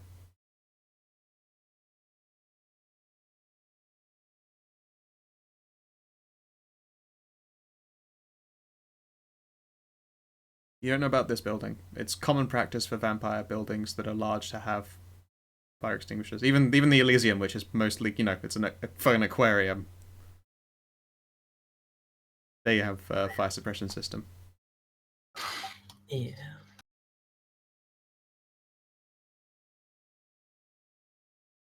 That was a great, awful movie.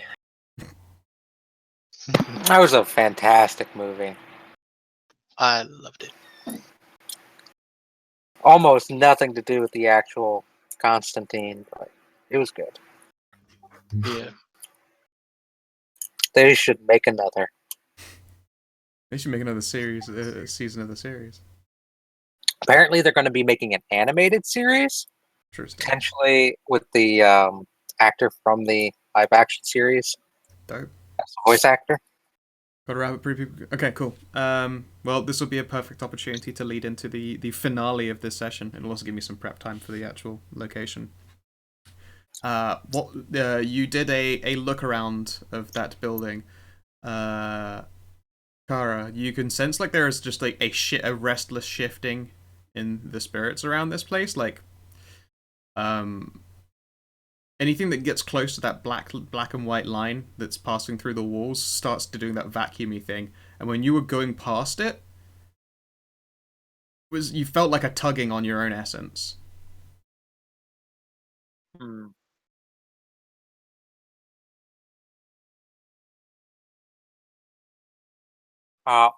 Before we end for the night, Okay. I want to find a spirit of communication.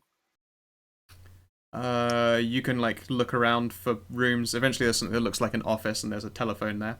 And as one would expect, there is a spirit of like Nokia. board. It actually looks like a really you see like a switchboard up on the wall, even though there haven't been switchboards in fucking ages like of this style. There's a really bored-looking woman sat there. Like I say, woman. She's got a woman's figure, and like right down to like the really, really like 60s pompadour hair. And like the large rimmed glasses and sort of poofy shirt. but she's made up of flip phones. No, actually, when she turns to face you, it looks like lots and lots of cords and wires, like the inside of an axial cord.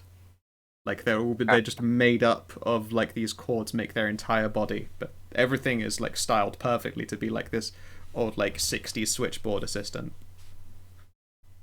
I just would like her to send a text. Okay, and who do I direct your text to, honey? And when she says that, her voice is like a softly ringing phone the entire time she speaks. I imagine it would get quite annoying, but right now it's musical and just different. I will give a phone number. Okay then, and she just like takes a switch out of one switch in the switchboard and just pops it into another, which doesn't look like a phone number being put in, but you suspect that it is. And what would you like sending, honey? Do you want to tap it in over here? And she like, it looks fucking enormously heavy, and somehow it's attached to the switchboard as well, even though that makes no sense. And it's one of those the Morse code bleeper, but you can see every time something is pressed down onto it, like a letter is shooting out of a wire. So you can just sort of press on it with intent and words will form. I will text Tim that I am in a building filled with vampires that seems to be draining the Countess. And I'm about to enter the real world and kill some people. All right, Timothy. You get this text, but like you get a message. Like your phone does the message bloop, but it doesn't immediately show like you have one message and you would go into it. Instead, it's just there on your screen and waiting the moment your phone is unlocked. And it's from like an unknown number, but the unknown number changes occasionally, like to just nonsensical extra numbers. It's really, it's again another one of those uncanny valley. This is the spirit world looking things going on. But it looks like a normal ass text.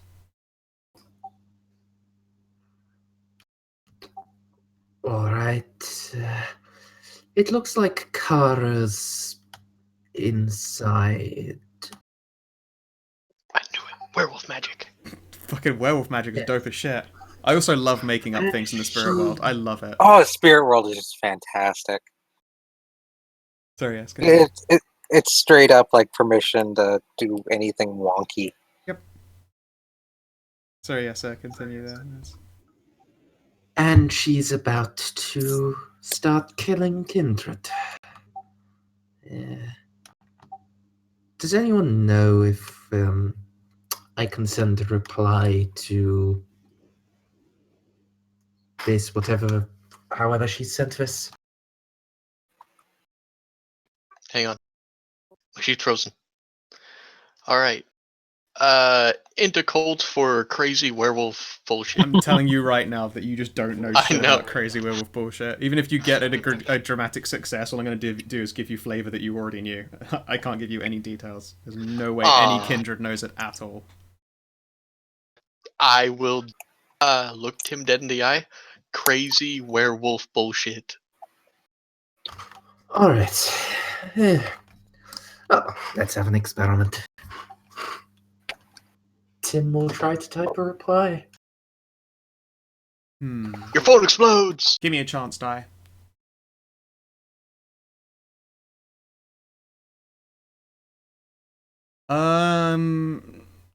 You know that it didn't go through. Like, the message just tries to send to an invalid number.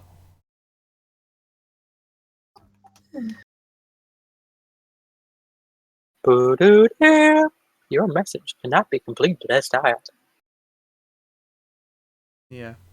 I imagine she would actually make that noise at you, unless you'd been like, also can you leave the line open for a reply, but she would also charge you extra essence for it. Is she charging me essence? Likewise, give me a chance die. I figured she might be, just happy to fulfill her role. So, oh shit. I was gonna say, yeah, she would be apart from any result but a 1. Alright. It costs you I an will gladly essence. offer an essence. Yeah, I'm gonna say it's not what you could call the worst dramatic failure. It's just did it cost you or not? And yes, in this case, it cost you an essence. Getting essence back. It's not as easy as just draining a person. Oh yeah, I'm like surprised that you've been spending it willy-nilly. But I started at maximum, That's so true as well, yeah, okay. I That's really fair. needed to find out about some people. Yep. No, that's a I very good found point. out about the damn sister way too late. It's true, you're juiced. You're juiced up right now. Well, you were juiced up. You looked at the moon and got a little bit juicier. Mhm. How much essence are you left at? I have 5. That's still pretty decent. That would probably get you through a couple of sessions of werewolf bullshit. Assuming that you can get like one. Depending on how much combat. Your essence is invested in your ability to do weird shit, isn't it? Until my harmony goes down to 6, I have to spend a essence to shapeshift reflexively. Ah, okay. Well, once my harmony goes down by 1, I can just shapeshift willy-nilly. You can whoop whoop. Sweet. Okay. Yeah. Which, depending on how long Kara stays in this party, she might go willingly drop her harmony. Would your soon. harmony be decreased anyway by relevancy of working with a bunch of vampires to do things that are weird, as to do with the souls? Depends. Does harmony have a breaking point equivalency? That's probably something to look at later. It's not a morality thing. It's a not, but balance it's between spirit and flesh. yes. But I was going to say, like all about like humanity is a balance, blood potency is a balance. Like they have their own relevancies and breaking points. Like I think Sure. harmony probably has something like that. So to lower towards spirit, which is the bottom, Yeah. below. Breaking points are killing a human or a wolf, staying in the spirit world for a week, hunting humans or wolves for food, killing a pack mate, eating human or wolf flesh for essence, staying in the spirit world for a month. Okay, so in this case, you would probably have to, on purpose, stay in the spirit world to drop your harmony and measure. Yeah. I'm gonna run with a wolf pack when I get a free few days. Sweet. Because on a even hunt. though there probably aren't any wolves like in the area, there can still be wolf spirits. Absolutely, there can, and like they do congregate around the werewolves themselves because they are a commodity and they're very well respected because there aren't many wolves to run with. The spirits are like, we're the only game in town, fuckers, and they know it. They're like, wolves are a little bit smug around your area because it's also high class. As long as I don't run into a group of pure High class wolves. Ghost now. See, I mean, the Forsaken get a little bit of respect in the spirit world. Pure get a lot of respect. Yeah. See, I can't think high And they're class. the evil motherfuckers. Yeah. I can't think high class werewolves unless I think of when I finally made my WoW account again because Kanathis. I Goddamn logged Morgan. I logged into a server I didn't remember being on, and there was a werewolf in a top hat and a monocle staring back at me. I'm just I don't remember making this character. Damn you, party liquor. That was before I even was old enough to drink. Amazing. Oh yeah, that's like really old in America. Never mind. Cataclysm is a long time ago. Anyway, we should probably get to the process of wrapping up. Yep. First of all, aspirations. Kara, deal with the owl situation. Has no bonus beats. Get Yep. laid. No. Nope. Eliminating those using werewolf blood. No. Nope. ECL is still Requiem in Fair enough. Pache. Mers. Finding a priest? No. Wipe San Pasado free of the Strix? No. Protect the Countess Avelina? No. Do I get an advancement for taking out Dante? Dante on it. You would have gotten advancements if you'd went to the Carthians first. I think in this case, like she's still immediately come to harm, and there's nothing you can do about it. I'm afraid you'll probably get like a double beat for just the significance of how difficult it's going to be next session. But right now, it's you haven't done it, and there's still room to fail. Like let's put it this way: assuming you succeed next session, you will get like 4 points as opposed to 2. But right now, there's no advancement in it, and you could still fail next session. we get 2 for the end of session. Correct. So I have another XP. Yeah, don't say a bunch of numbers while I'm going through this, or my brain will fail me. Stray, reunite your touchstone. Yay. Nope. Worm's Den. Nope. Hunt down the traitor to alleviate your fate. That gets a plus. You did indeed deal with one of the traitors.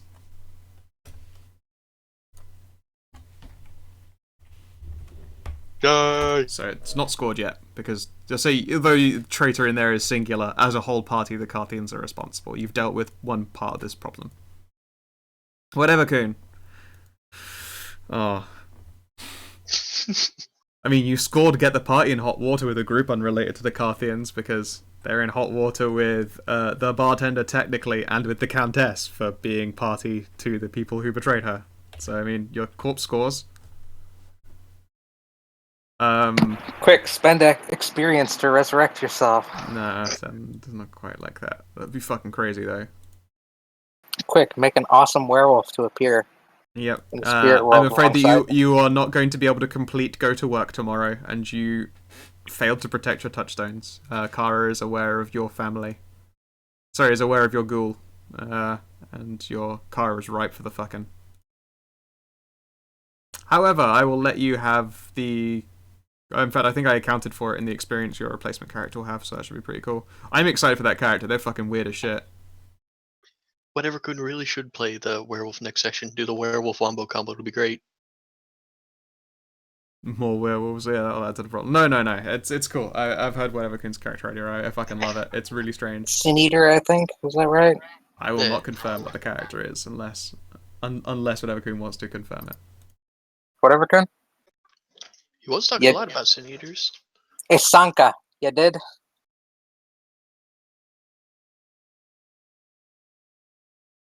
He's dead. Okay. Mute Evercone. Alright then. And yes, you will gain your end of session double beat. If anyone has done anything they think is deserving of a blood beat, please do mention so. Timothy's one is already on the sheet, I believe. I don't get blood beats. Okay, do unfortunately. you get like essence beats? I don't know. Well, do you have an equivalency for your character? Because you've done a lot of cool Wolf World shit just now. I don't think there is. I think there's like a pack thing for like okay. acting together as a pack. Alright, no, Well- you haven't done anything pack centric, so you can't score like pack I can't get beats. a primal urge beat. Gross. That's my blood potency. Right. Primal Urge beat. Yeah, sadly, walking around in the spirit realm does not Primal Urge Kara make. Damn. Although Not if you even fucking getting that. if you wolf out really goddamn hard and kill a shit ton of vampires, I would totally award it. I did get those 2 exceptional successes on my gifts. True, but you don't really have to try to do those gifts. They're great, but you don't really have to utilize much risk in doing so. That said, that power is incredible. God damn. Oh, I love it. You should see some of my other abilities. I I expect can't wait to see eventually. some of my other abilities. Yeah, I can't wait to find out. So with that, Like- is there anything that you guys would like to bring up before we bring the session to a close? Nah, I'm good.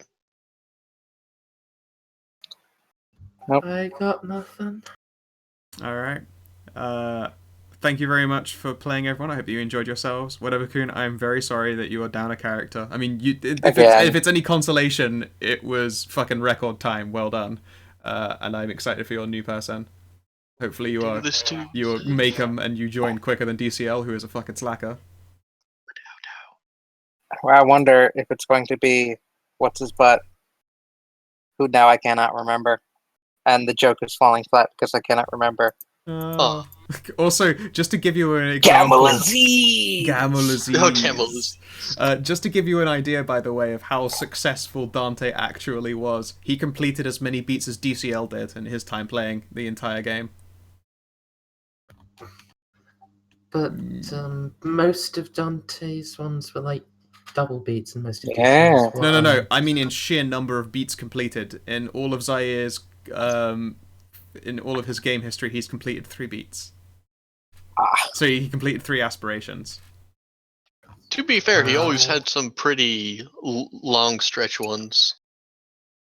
He did, but I know it's a good. I think it's a fair example of he completed 3 aspirations in his character's lifetime, and his character lasted like more than double the amount of sessions. And also his aspirations that he completed were 1, 3, and 4. Likewise, whatever Kuhn's aspirations, 1, 3, and 4. Huh. Well done. So I mean, well played. I'll drag that in for the stream's sake to see it. There, the little aspirations page. Fucking spot on right there. Crazy. Next session, storm the evil place. It's gonna be great. Yep. Thank you very much for playing, guys. Yeah. Hope you enjoyed yourselves. Yeah, it was great. Thanks for running. It's a too bad you guys don't have Rose to help you break into that place. She would fucking nail it. That was I the know, very right? first thing I thought was, wow, she could ignore the alarms, Everything. and everything. The literal everything, but it hasn't been long enough for Claire to notice yet. Yeah. Oh. Next Alright. time she shows up, she's also going to have that tunnel through anything ability. Yeah, that's gonna be fucking crazy. Yeah, Alright. and that's Let me fucking wrap it up, guys. Jesus. Yep. I thought you had wrapped it up. I was about to. We got a moment. We I'm got halfway sorry. into the wrap up. It's cool. If you're watching in the VOD, then I hope you have yourselves a bloody motherfucking good time. Likewise in the stream, I hope that you enjoyed. There will be more in the future, and hopefully there'll be a prepared map for this next one. And I will just have made myself every combat handout because fuck this fucking book. And so if you liked it, punch that like button in the face like a boss. Absolutely.